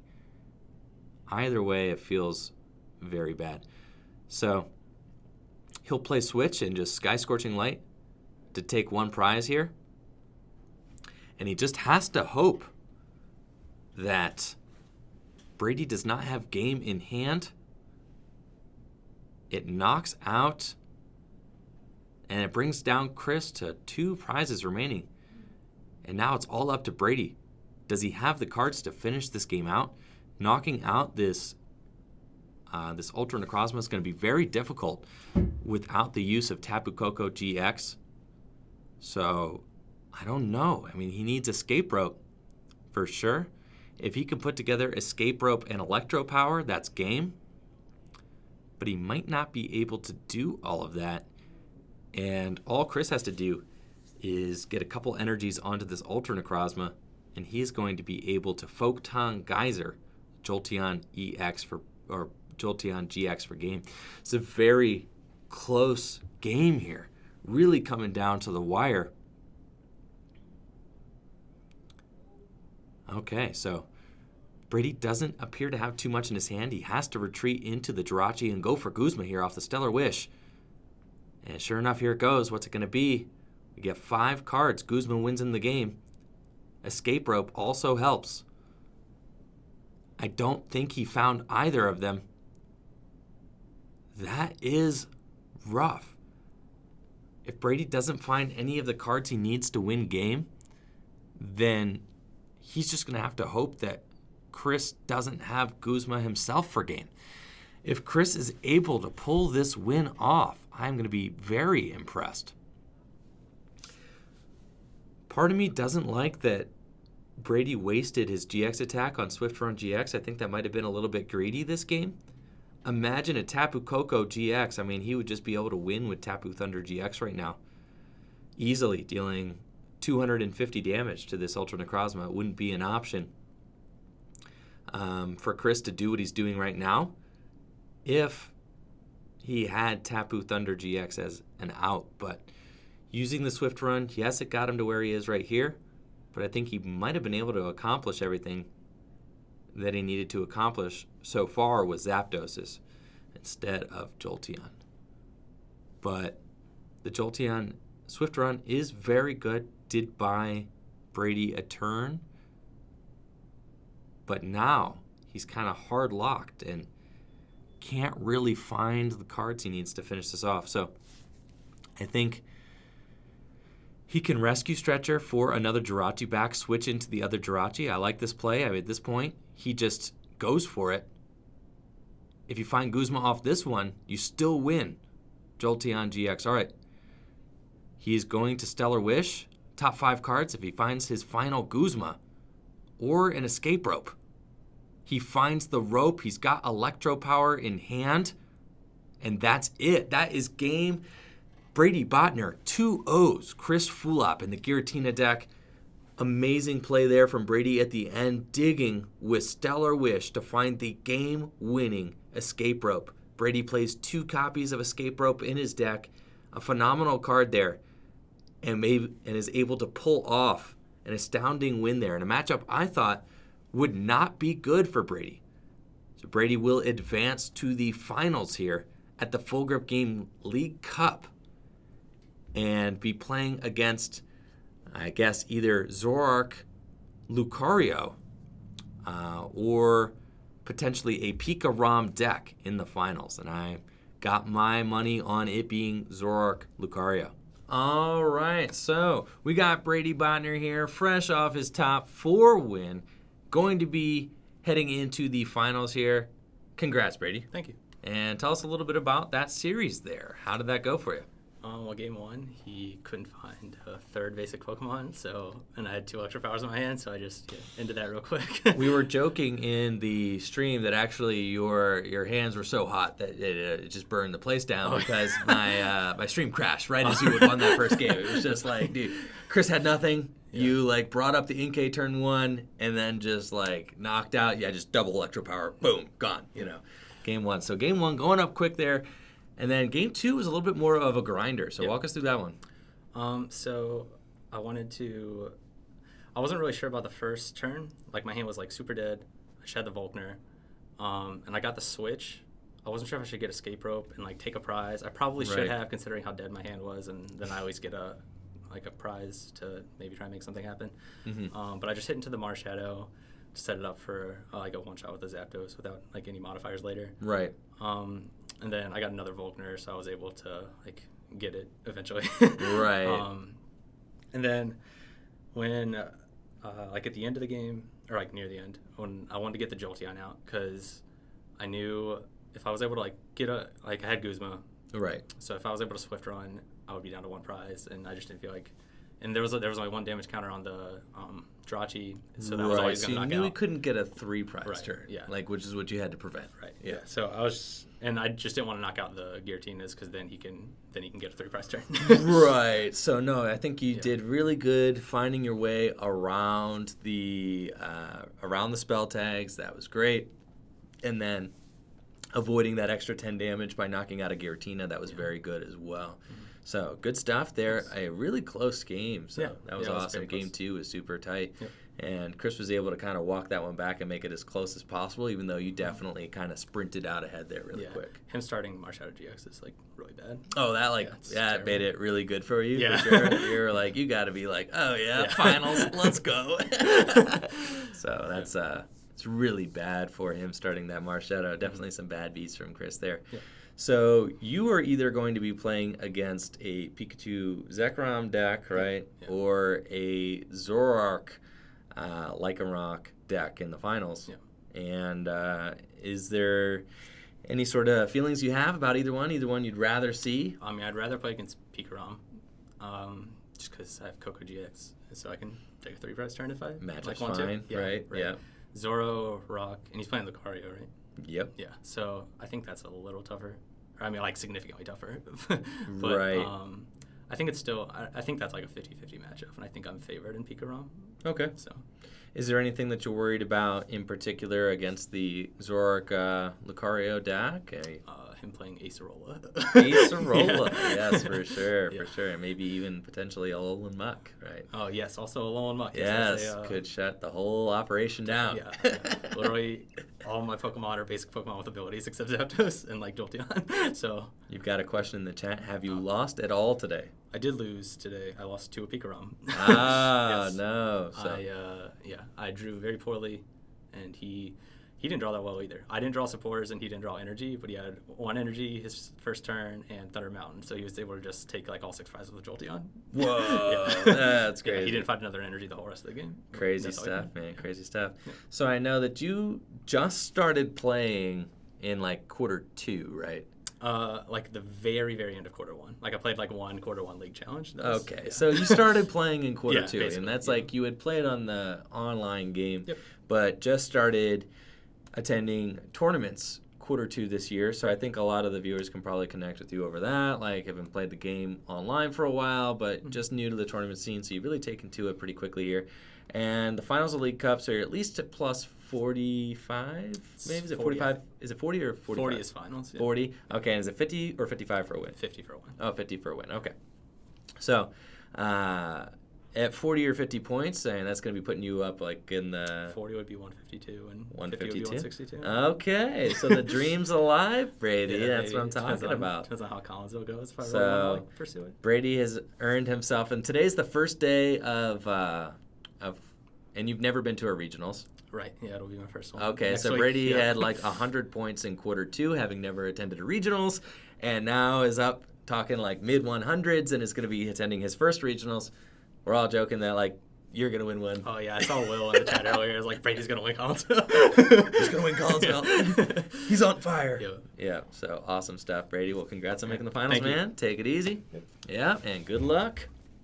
We've finally made it to the finals of the Full Grip Games League Cup. We've got Brady Botner on the right with that Zapdos Jirachi deck, and Andrew Dankus, who is able to overcome the odds and defeat a Zoroark Lucario deck en route to his finals appearance here with Pikachu Zekrom Tag Team GX. I didn't think that it could be done, but sure enough, here we are with Andrew Dankus in the finals. We saw some of the quickest games that I've ever seen in the history of the Pokemon trading card game with the Pikachu Zekrom Tag Team GX against Zoroark Lucario. But sure enough, Andrew Dankus was able to withstand Andrew Barlow's deck there and proceed to what should be an exciting finals between 2 Lightning decks, both on display. Brady is playing a Zapdos Jirachi list that we've seen here on stream a couple times already, featuring Jolteon GX. Andrew Dankus is going to be playing a more straightforward Pikachu Zekrom GX deck, just going for that turn 2 full Blitz GX. Andrew Dankus is going to want to just full out aggress against Brady here, go for an early full Blitz, and just overwhelm Brady's board and hope that Brady doesn't have the board state to be able to resist the onslaught of a quick Tag Bolt GX. Andrew Dankus starts out with a Zoroark GX in his active. The players are going to set out their prizes, and get started here. This should be a great match. Two fantastic players here. And Brady is on the draw with a Jirachi in the active, a Zapdos on the bench. That's exactly what Brady wants to see here early on. He's going to be using a Nest Ball, probably to search out either a second copy of Jirachi or a Eevee potentially. But I think that if you are Brady here, you probably just want to go in with Zapdoses early. I think I like that strategy a lot. Using Stellar Wish to set your board up and just really slam into these Pokemon GX as early as possible. I think that going first gives Brady some advantages as well. He gets to set up his board, make sure he stabilizes, and then can strike turn 2. Now, if Dankus does get a turn 2 full blitz, that is fine. I think that if Brady is able to get a couple of Zapdoses out into play, he can withstand that, right? Brady does have a Shrine of Punishment here. We do know that he plays, I think, 2 copies of Shrine, 1 copy of Thunder Mountain Prism Star. And Brady will elect to lay that Shrine down right away, which could be good if Andrew Dankus is not able to find an early stadium. I think that the Pikarom lists are usually only playing a couple stadiums, maybe 1 Viridian Forest and one Thunder Mountain Prism Star. So if Dankus can't find a stadium, that Shrine could really chip away at things early on here. Brady's going to grab a switch off of the Stellar Wish on his second Jirachi and then Volkner, and I really like this play from Brady. The turn 1 Volkner, very strong. I think that he'll probably go for a Nest Ball, and if I'm Brady, I just go for a second Zapdos here and get the board established is what I want to see personally. He's already got the switch in his hand. He's going to grab another Lightning out the deck, which is very good. There's really not much more than he needs. There's no need to overthink this. Just go 2 Zapdos, 2 Jirachi, and start off with an energy attachment onto a Zapdos. There's not much more that you could possibly want. You know you're going to get a Stellar Wish next turn as well. Even if Andrew Dankus does manage a turn 1 knockout on a Jirachi, he's still got the escape boarded Jirachi on his bench and a very stable board position. But I highly doubt that Dankus is going to get the turn 1 Zapdos. That's not really what Andrew Dankus' deck is built to do. His deck is built to get out Pikarom and use that full blitz attack quickly. Do see Brady eyeing up a Zapdos Theater. I think that he's going to elect to bench that. I think that's a good choice. 2 Zapdos, 2 Jirachi. Ideal board state for Brady. And then I think that he'll probably want to attach an energy from hand as well, just to kind of get ahead of the curve here onto a Zapdos. Going first in this matchup does seem very big. I think for Brady, being able to have that extra turn here to kind of stabilize a little bit. We see he's got a Coco Prism Star in his hand as well. He doesn't really need that. I think I would want to save that. But it's not really in harm's way going to the bench. So long as he gets to use it without Dankus being able to take it off the board. But Brady does not decide to attach an energy, so he'll just go ahead and pass. I think I like attaching the energy here just because there's really no reason not to. Attaching the energy can just help to ramp up the amount of energy that you have in play in order to pull off a big Tapu Thunder play later.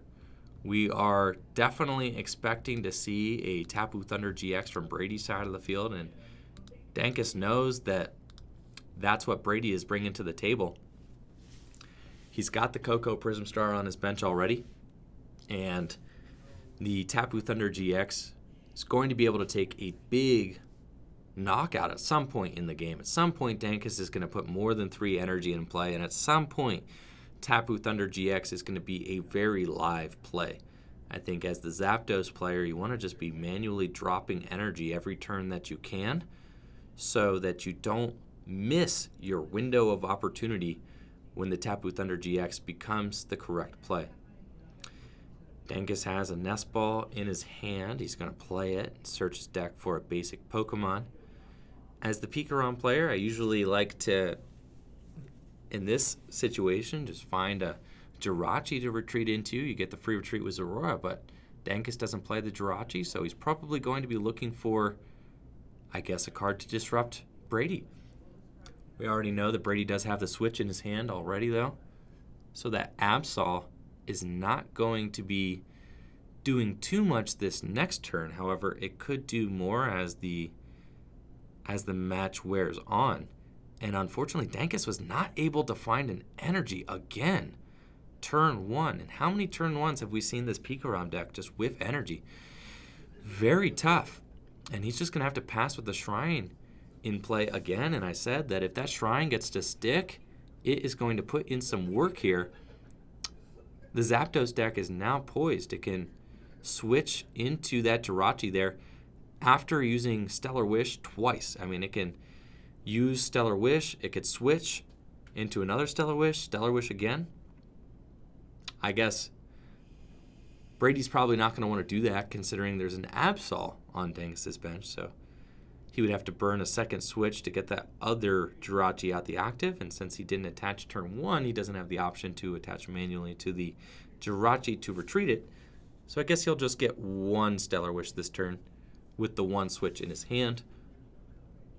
But as Brady, I really don't mind just hitting these Aurora for 80 damage.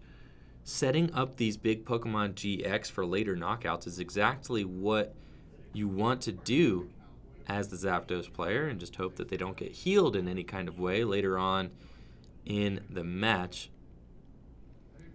Brady's got a nest ball there off of the Stellar Wish, and he's got a hand with a couple cards in it. They don't look to be too hot. He'll nest ball for a Rangaroo, though, so that's cool. Brady said previously that Zapdos is either a deck that has a very big hand or a very small hand, and I kind of agree with that. If you've got a big hand, you don't really need a Rangaroo, but if you've got a small hand, then a Rangaroo is your best friend. So as Brady's hand kind of wears down in size, that a Rangaroo could help him to draw out of it. And I like that option for sure. Brady has the switch. I know that. So he'll probably be switching into the Zapdos and not really mess around with any more Stellar Wishing.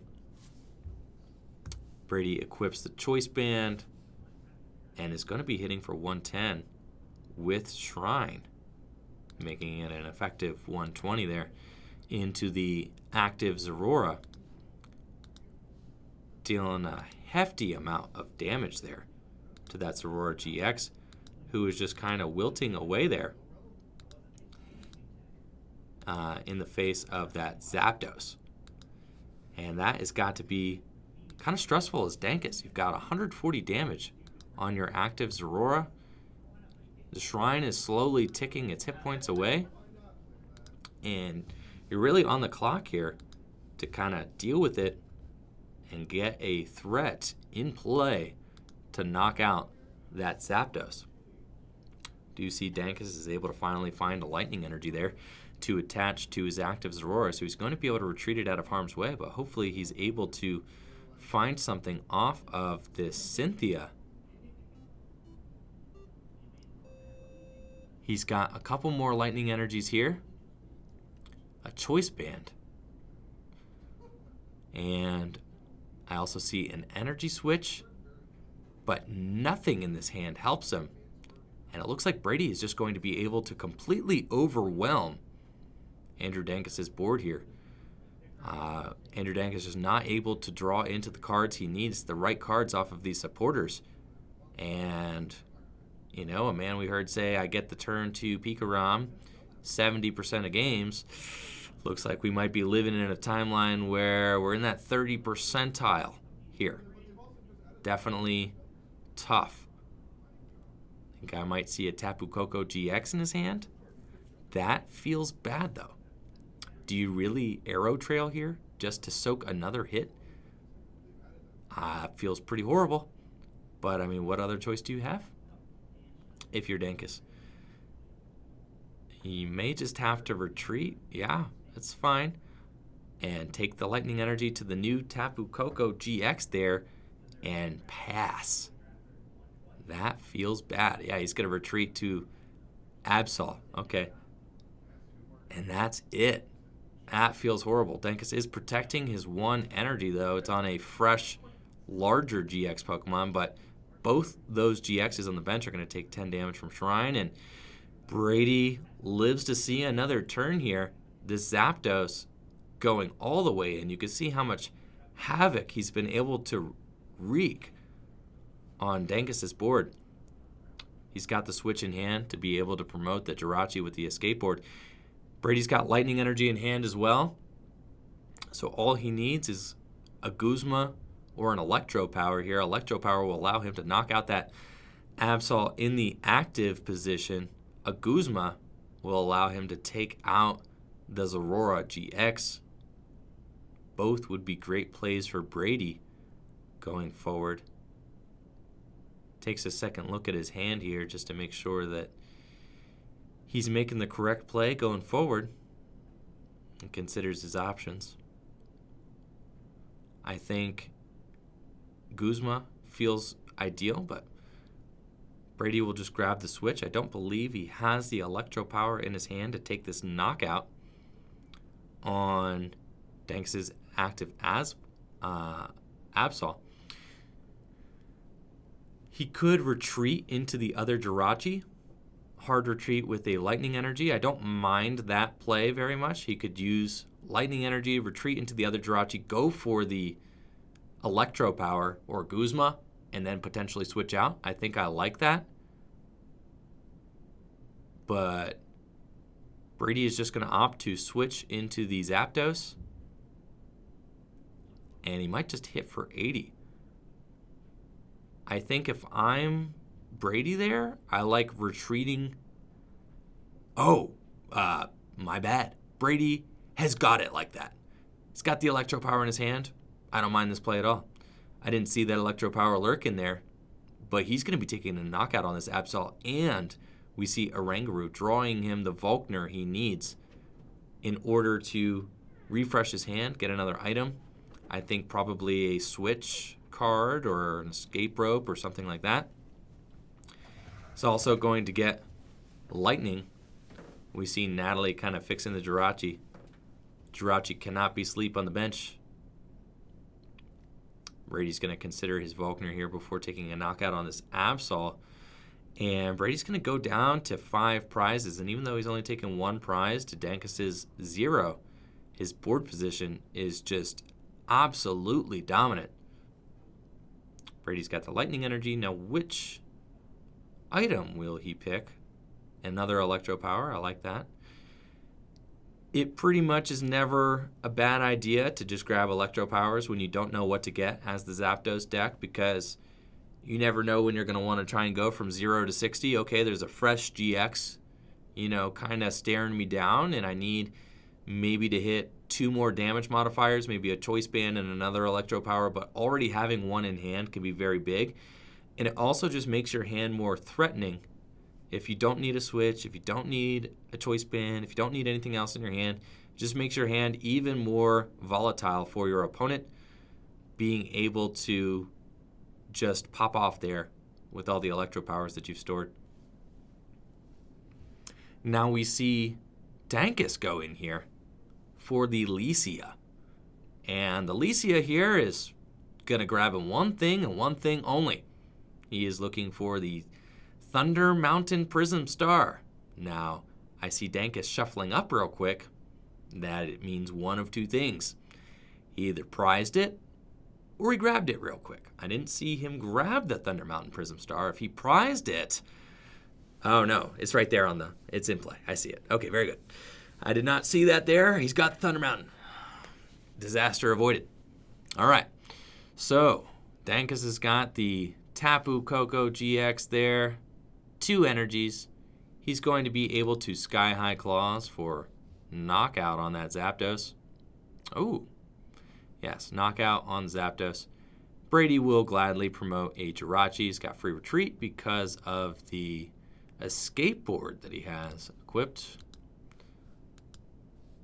And proceed from there. I mean, at this point, Dankus has got to know that he's kind of out of this game already in a best-of-3 series. If time was an issue, Dankus would have scooped a long time ago. I don't think that this game is really in a very winnable spot for Dankus.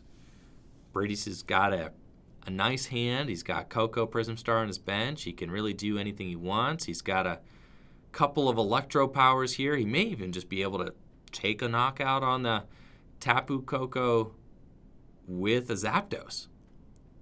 I think a real cool play from Brady here would be to go in with a Jolteon.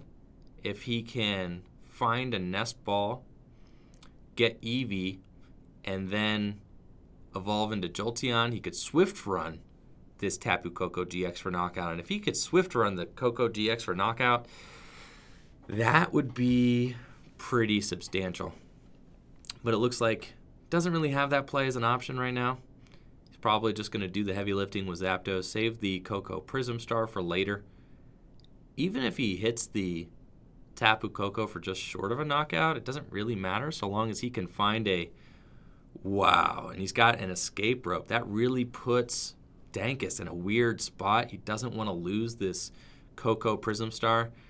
I feel like you almost just have to promote the Zoroark because the Prism Star is going to allow him to get a Pikachu Zekrom tag team kind of sprung off out of nowhere. And the Zoroark is pretty much goner anyway, but Dankus is going to opt to promote the Tapu Koko. Now, Brady is now in a weird spot, too. He's got a double Electro Power to knock this out. Like, he's got those cards in his hand, but I don't want to see him do this either, right? Double Electro Power to knock out a non-GX feels really bad. Granted, he has done substantial enough damage here across Dankus's board that he might not get punished for that. Could just be totally fine. Dankus is going to promote the Tapu Koko GX here. It's got free retreat because of the Thunderclap Zone, right? Is that it? Thunder Zone ability. And we'll use Cynthia to draw a fresh hand of 6 new cards. If you're Dankus, I mean, you could take this knockout with Tapu Koko GX. It doesn't feel good, but you can. Brady's got his final 4 prizes mapped out on the board. He only needs to knock out this Tapu Koko and the Zoroark. That's it. Dankus has not seen a Pikachu Zekrom yet. But at this point, without the Tapu Koko Prism Star, it's going to be much harder to get one in play. Though I guess all he needs is a 3-card combination. He needs the Pikachu Zekrom, he needs an energy, and he needs an energy switch. And then he could full blitz. So that probably is what he would go for here. And sure enough, Dankus finds a max potion. Absolute insanity. And just like that, his board position is cleansed. And what was looking like a commanding game here for Brady is been tough. And I guess Dankus is not going to ever promote that Zoroark off of that escape rope, knowing that he has max potion in his deck. And you saw how quickly he played that. He's like, I've been waiting for the max potion. Brady's Zapdos will go down to another Sky High Claws, and Brady promotes the Jirachi. So 4-4 prizes, a much closer game. I really don't like that Brady had to waste all of those Electro powers on that non-GX, but he was in a little bit of a tough spot, and I mean, they certainly got him a prize. Brady's going to rescue Stretcher for Zapdos, put it onto his bench, and attach Choice Band Lightning Energy. At this point, if you're Brady, you're probably asking yourself, like, how many max potion do you play, my guy? Because that was painful, right? So you don't want to put yourself in a situation where you heavily damage one of these GXs and it just gets max potioned again. Would be very devastating. Brady is going to Stellar Wish. Take a look at the top 5 cards here. Finds another escape board, which is good. And then shuffle his deck up. The escape board probably just going to go on to the second Jirachi. I mean, that just establishes your board position even better. and makes it even more resistant to cards like Let Loose and N. Not N. Let Loose and Judge. N is not legal. And it looks like Brady's just going to opt to deal 110 damage with the Zapdos wearing a choice band. Do a ton of damage there. The Tapu Koko.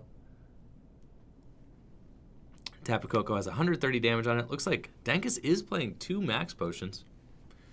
So that could definitely be something that we see come into play in this matchup. That was only the first of 2.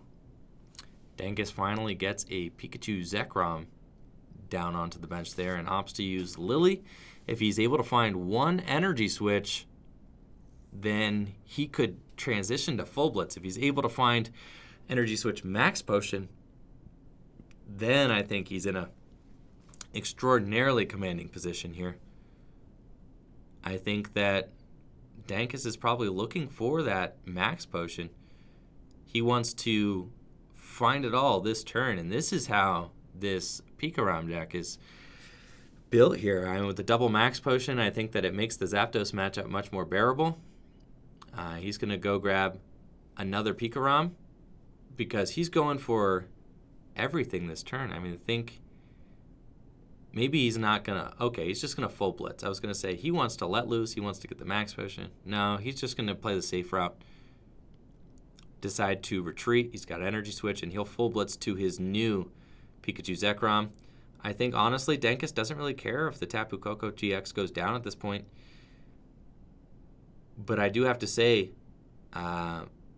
putting himself in this position, if Dankus is able to find his second max potion, he's going to be doing fantastic because he'll be able to clear his board of all damage. Now, Brady is looking at this board like, okay, there's a couple things I need to do. First of all, I need to take a knockout. Second of all, I need to find my Tapu Koko GX here eventually, right? I think if you are Brady, you want Guzma on the Koko GX this turn with a Zapdos, and then you go Koko GX for game. That's absolutely Brady's best line, I think. But then Dankus could snipe off that Tapu Koko Prism Star, so it's tough. If Dankus is able to transition into a GX attack here that's really bad, I think Brady might be looking at potentially wanting to get his Tapu Koko GX into play right now. It's really tempting. But I think if Brady gets his Tapu Koko GX now, he could just lose the game. So it's not something that he wants to do. I think you have to wait this turn. You really want Guzma to take out that Koko before it gets healed. If the Koko gets healed before Brady can capitalize, it's going to be pretty disastrous. So we see Brady go in. He's going to actually grab the Tapu Koko GX now. I think that that's really risky. But if Brady doesn't have the Guzma play, then that's just what he has to do. Brady knocks out one of these guys for 3 prizes. It doesn't really matter. He's still going to have to take one more prize. You know Dankus is not going to put down a single prizer for you to kind of chip off with Zapdos. But Brady smells blood and is going to go in with his own Tapu Koko here. Grabs the Tapu Koko GX and will arrow trail just 2 of the energy. Instruct here. Get a couple more cards into his hand.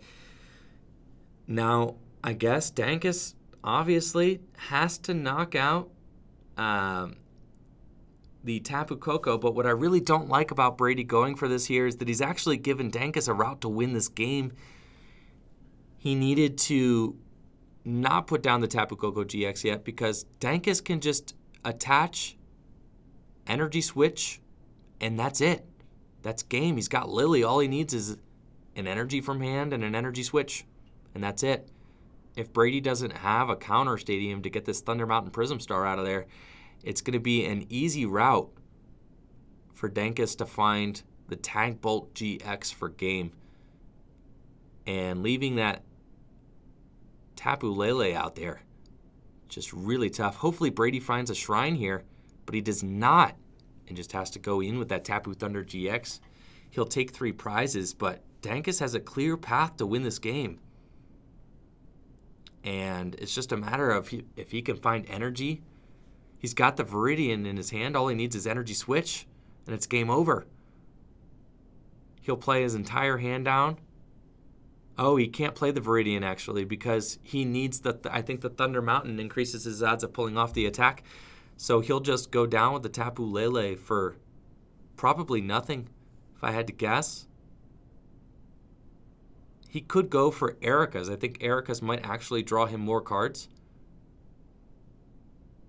So you go for the Erika's Hospitality, draw 6 cards. If you find a 2-card combination, all he needs is Lightning and Energy Switch. And he's got the game. I really think Brady needed to save the Tapu Koko here. But of course, after a full blitz, very tempting to go all in with Tapu Koko and take that easy knockout. Dankus finds Energy Switch here, then it's going to be game, and they'll be moving on to game 2 here in the finals of the Full Grip League Cup. He's got 6 cards. Let's see. 5, 6. Flips them over. Energy Switch. It's game over. Oh, Dankus, why must you slow roll us like this? Either has it or he doesn't. There's the energy. And the Pikarom is coming into the active. This has got to be it. Energy Switch. And that is game. Wow. Brady getting punished for going in with his Tapu Koko GX. Andrew Dankus taking a big 3-prize turn with the Thunder Mountain Prism Star and Tag Bolt GX, dealing 200 damage to Brady's active Tapu Koko GX and 170 damage to any of Brady's bench Pokemon. Will easily take the 3 prizes he needs to finish up game 1. I think if you're Brady here, hopefully learn a couple things from that first round. First of all, none of the damage that you're dealing to those big GX Pokemon is safe. Andrew Dankus is playing 2 copies of Max Potion, so the damage will not stick, okay? So we can't just expect to be able to clean up scraps later in the game. We saw Dankus kind of bounce back there after taking some very big hits early on. And then also, I think Brady just realized the extent of which, how easy it is for Tag Bolt GX to go from 3 energy on a Pikarom to 5 and pull off a quick Tag Bolt GX. The Thunder Mountain Prism Star is so good for Pikachu and Zekrom. The difference between going from 3 to 5 and 3 to 6 is like night and day. Double Energy Switch is much harder to pull off than just a single Energy Switch. Brady might have been in the clear if he was able to find just a single counter stadium there, but alas did not. So Dankus is going to go up 1-0 here in the finals of the Full Grip League Cup. Brady is on his heels. Dankus looking for a win here, and that will assert him as the champion of the Full Grip Games League Cup here. Brady looking to bounce back after a tough loss. Dankus was able to rally the deck back. I thought that Brady was definitely in a commanding lead, but a couple of missteps down to the wire there was able to let this powerhouse of a Pikarom deck really blast through here. Dankus takes 1 mulligan hand and looks like he has a basic. Going to be starting off with a Zoroark here. Brady will take his mulligan card and hope that this game doesn't end up the same as the previous. That is for sure. Players will shake hands and go ahead and transition here. Brady's going to start with that Absol in the active position, which unfortunately doesn't do all too much against Thunderclap Zone, giving all of the Pokemon with lightning energy attached to them free retreat. So, doesn't really matter if the retreat cost is 1 more, if the retreat is free. But Brady does opt to start the Absol. It's got a lighter retreat cost than a Oranguru, that is for sure. We see Brady have to Ultra Ball away a Guzma and a Lightning Energy to get a Jirachi out of his deck. Guzma is never a resource that you want to waste in the Zapdos deck. The Guzmas are all very, very important. Usually the game will come down to a Guzma winning play or something like that, and you only have 4 of them. But this game, Brady's going to be working with 3. Does a quick deck search here, make sure that there's nothing that he's missing in the prize cards, and we'll grab a Stellar Wish Jirachi there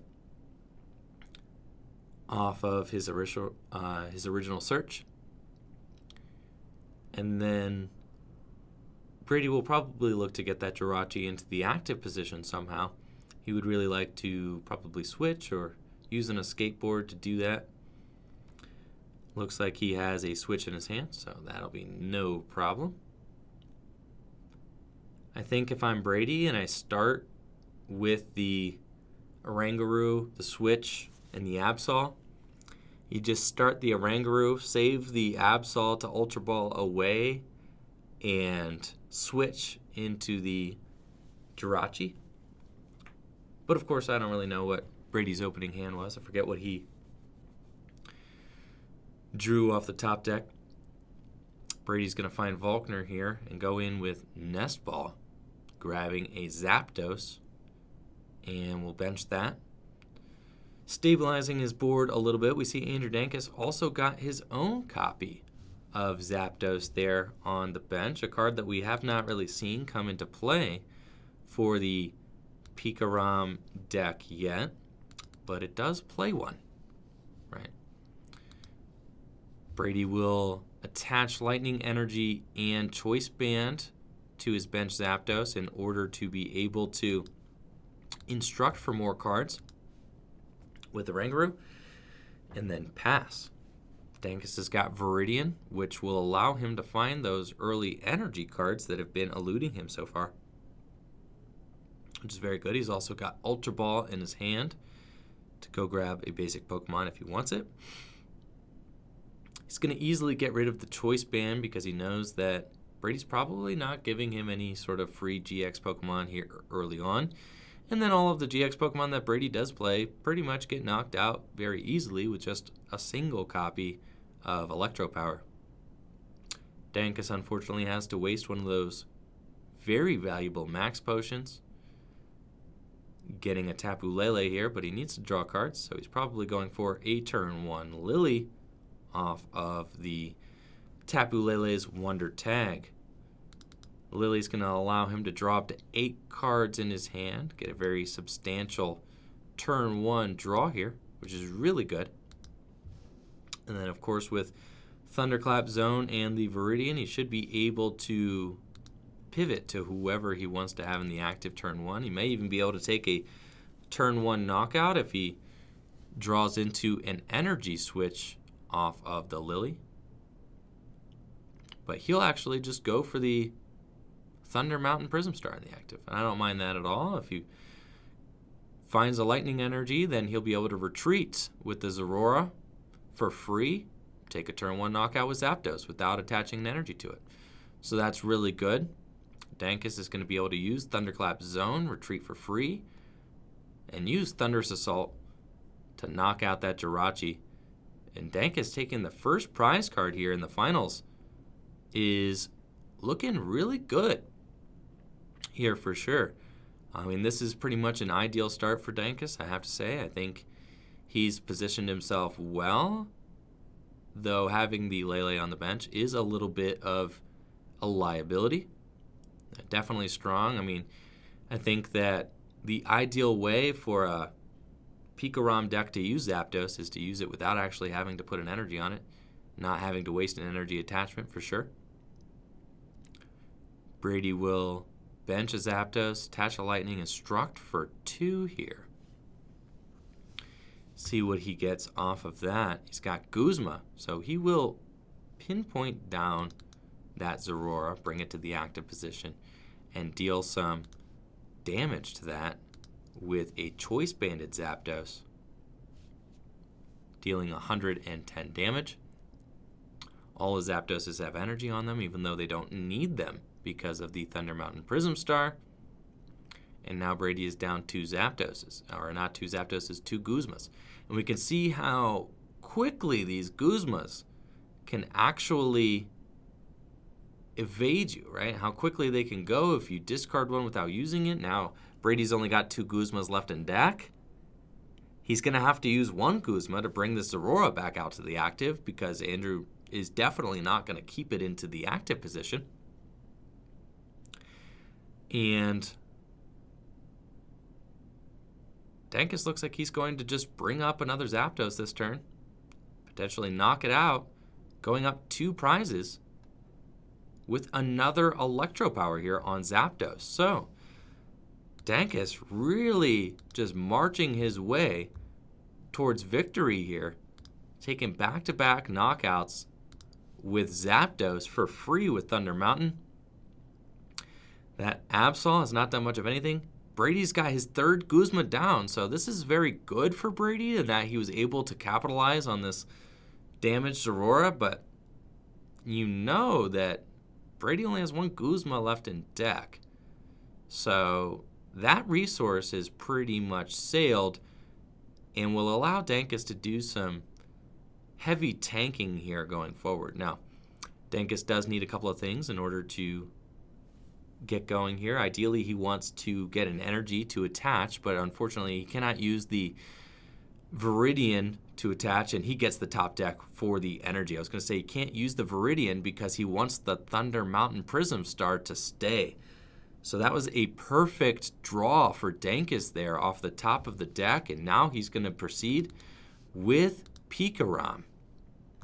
He's already got what he needs for a full blitz, but ideally he wants to find another copy of Pikachu for the bench so that he has someone to accelerate to with a ton of hit points. It's definitely what Dankus is looking for here. Just a Nest Ball, Ultra Ball, or just a copy of Pikachu altogether. He does find an Ultra Ball, I believe, and an Acro Bike. So he'll be able to Ultra Ball for another Pikachu. Now, if you're Brady, you're probably thinking, okay, I'm going to try and do this one more time. I'm going to grab Tapu Koko GX, and we're going to knock out a Pikachu. But if you're Brady, you also have to be very concerned about the possibility of a Tag Bolt GX ending the game. So, what I think Brady needs to do here is he needs to counter this Thunder Mountain Prism Star and knock out a Pikachu all in one turn.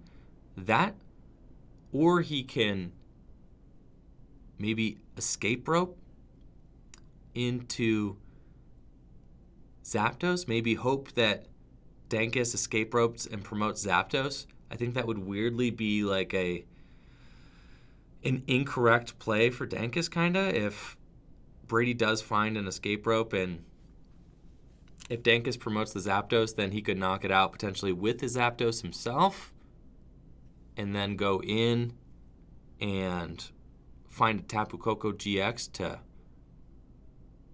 Tapu Thunder GX for game. But with 5 energy on board, you know Brady is thinking, okay, Tapu Koko GX. He's already got the Ultra Ball in his hand. He's already got the Tapu Koko Prism Star on the bench. So he's going to go ahead and Dance of the Ancients, accelerating the energy to his bench Oranguru and the Eevee. You already know that that's not where that energy is staying. He is going for the Tapu Koko GX again. So here we are, Tapu Koko in the active position. Now, Brady desperately, I think, needs to find a counter stadium. He cannot let this Thunder Mountain Prism Star stick the entire game, or else he's going to just get punished with another Tag Bolt GX for game. Brady scans his discard pile, takes a quick look at his resources, going to Ultra Ball his hand down. And I believe he's Ultra Balling his final Guzma away. That is potentially disastrous if it is true. I don't know if he can afford to get rid of his final Guzma here. He does not have the firepower in his deck to knock out 2 Pikachu Zekroms. He can knock out 1. He desperately needs to find a stadium here, a shrine. He does have the escape rope. That escape rope is not helping him now. Brady's just going to attach an energy to his Eevee and go in with Cynthia looking for a shrine. I think if you're Brady, you actually need to attach that lightning energy to the active Tapu Koko and then look for a shrine here. But Brady has backed himself into a corner where shrine is not an option. And that just means that, again, Dankus just needs to find a few card combination here to make it work. Now, granted, it's not as easy as it was last time. To pull off the game-winning Tag Bolt, Andrew Dankus will need a Tapu Koko Prism Star. He will need an Energy Switch and an Energy Attachment from hand. It is a 3-card combo. But that's the situation we're in. Brady's going to take this knockout with Tapu Thunder GX, going to deal a ton of damage to the active Pikachu Zekrom, but Brady has wasted all his Guzmas now. I don't think he has any left in deck, unless that was a Volkner that I saw and not a Guzma. He's got 2 copies of Escape Rope. That'll be what he has to rely on, which, granted, with Andrew Dankus' current board state, Escape Rope could be enough to bring up a benched Pokemon. And that could be it. I think that Brady had to go for the Shrine bump here. Without doing that, he leaves himself a much smaller window to win this game. Because we already know, Dankus just did this last game. We know he can go from 3 to 5 so easily. And Brady will Tapu Thunder GX, going down to 1 prize, just like he did last game. Dankus has got Energy Switch. He's got it. He's actually just has the combination in his hand. He's going to go get the Tapu Koko Prism Star. You see him playing quickly. He knows he has it. He's going to grab all the cards that he needs and will go to win this finals with Pikachu Zekrom here. He's got everything and the Energy Switch. Brady extends his hand. And that is game. Andrew Dankus with a shake and bake, doing it twice in a row with Pikachu Zekrom. The same exact line of play both times. The Tapu Koko GX losing Brady both games there with an insane 3-prize turn with Tag Bolt GX going from 3 to 5 energy with that Tapu Thunder. Getting there, taking the 3 prizes itself, but unfortunately just trading at the wrong part of the game, leaving Brady with only 1 prize card remaining. Dankus able to capitalize and take 3 prizes himself to win the game. So crazy play there, great play by both players, and exciting finals to today's League Cup. The first League Cup with Tag Team Pokemon Legal, Team Up Legal. The very first League Cup nationwide. So thank you all so much for watching us. I'm going to be bringing Andrew Dankus here in the back for his player interview, talk with him a little bit about his strategy and his deck list. Major congrats to Andrew Dankus here for a tournament well played. And big shout out to Brady as well for finishing second at the Full Grip Games League Cup. So I'll be right back and we'll bring these guys in for an interview. We've got the champion and League Cup runner-up, Andrew Dankus and Brady Botner here joining us. Congratulations, guys. Thank you. Appreciate it. All right. So, Dankus, walk us through your strategy there in this finals matchup. Was there anything you were worried about? And what was your thought process going in? I was really worried about Shrine sticking. Yes. I know it's pretty easy for me to get like 2 energy and just start wailing with Right, Pikachu. with Pikachu. I didn't really get the turn 2 Thunder, whatever the first attack is. No, Full you Blitz. never really got the turn 2 full blitz. Yeah. No, but Mr. 70% of the time. yeah. But I did get I got knockouts like every turn. So at the end of the The game, early Zapdos was really good game yeah, too. yeah, That really Zapdos- set you ahead. Yeah. I was a bit scared. Game 1, I had such a slow start. I had a Cynthia like turn after turn with no energy, just playing Cynthias, and that's about it. But I was able to find a max potion on the Zoroark, which had like 100 and Had a lot. 160, 140. 140, 160 damage on Yeah. it. Brady's like, yeah, it was a lot. Yeah. Yeah, he was almost dead too. So I was just about to. I just had to play around that, and yeah, overall the matchup went as kind of like how I thought. I know he plays Tapu Koko GX, and if I'm able to get the full blitz off and take 3 prizes, then there's really no coming back from that. I didn't. I didn't know he played Jolteon until the second game when he benched the Eevee, which was a little scary. I was afraid of the GX attack because I had no way of like Getting around it. Sure. So yeah, other than that, the matchup wasn't too bad. He also burned 3 switches game 1 really early. Yeah. So I knew I was like, all right, he's gonna need Guzma each turn, and then he's not drawing cards. Right. So. Yeah. Brady, from your end, anything you learned? Anything you would do differently next time? Well, I definitely the last turn in the second game, I needed to like bump the stadium. And Yeah. But I definitely thought that matchup was favored for me, and maybe it's not.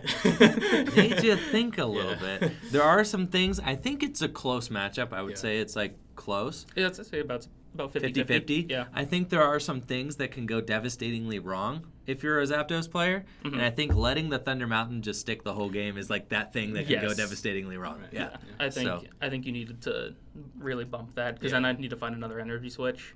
And I was saying on game 1, I don't know if it was an option, but I think that getting a point where like you like Guzma and KO the Coco first and then come in with the Coco GX for like the final 3 prizes. I think like that you kind of have to try and find, that might not have been something that you had in your hand, but like that's kind of like I guess that's the way you try to avoid giving him an option to even go for the 3 prize turn.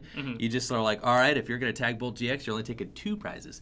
And then, the Coco GX is the final 3 prizes for the Zapdos deck, and that's like one way to do it. But other than that, I mean, the cards might just not have fallen that way. Yeah.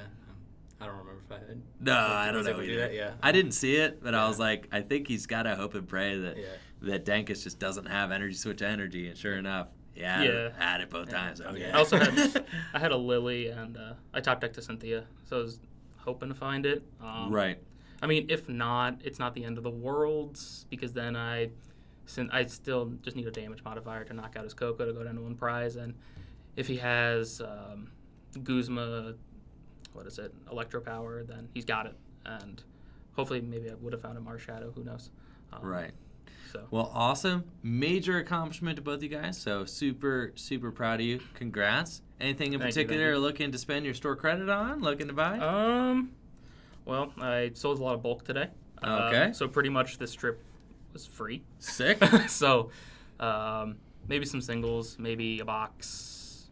Nice. Don't know. Sick. What about you, Brady? Anything in particular? Just spend $5 a week at on Wednesday. Brady, just gonna keep showing up. That's like a year's subscription to the Wednesday tournament. That's what I'm talking about. Nothing wrong with Awesome. Well, thank you guys so much for supporting the shop and for joining us today. You both did amazing. So big shout out to both of you guys, and good luck in Collinsville next weekend. Yep. Yeah. Awesome stuff.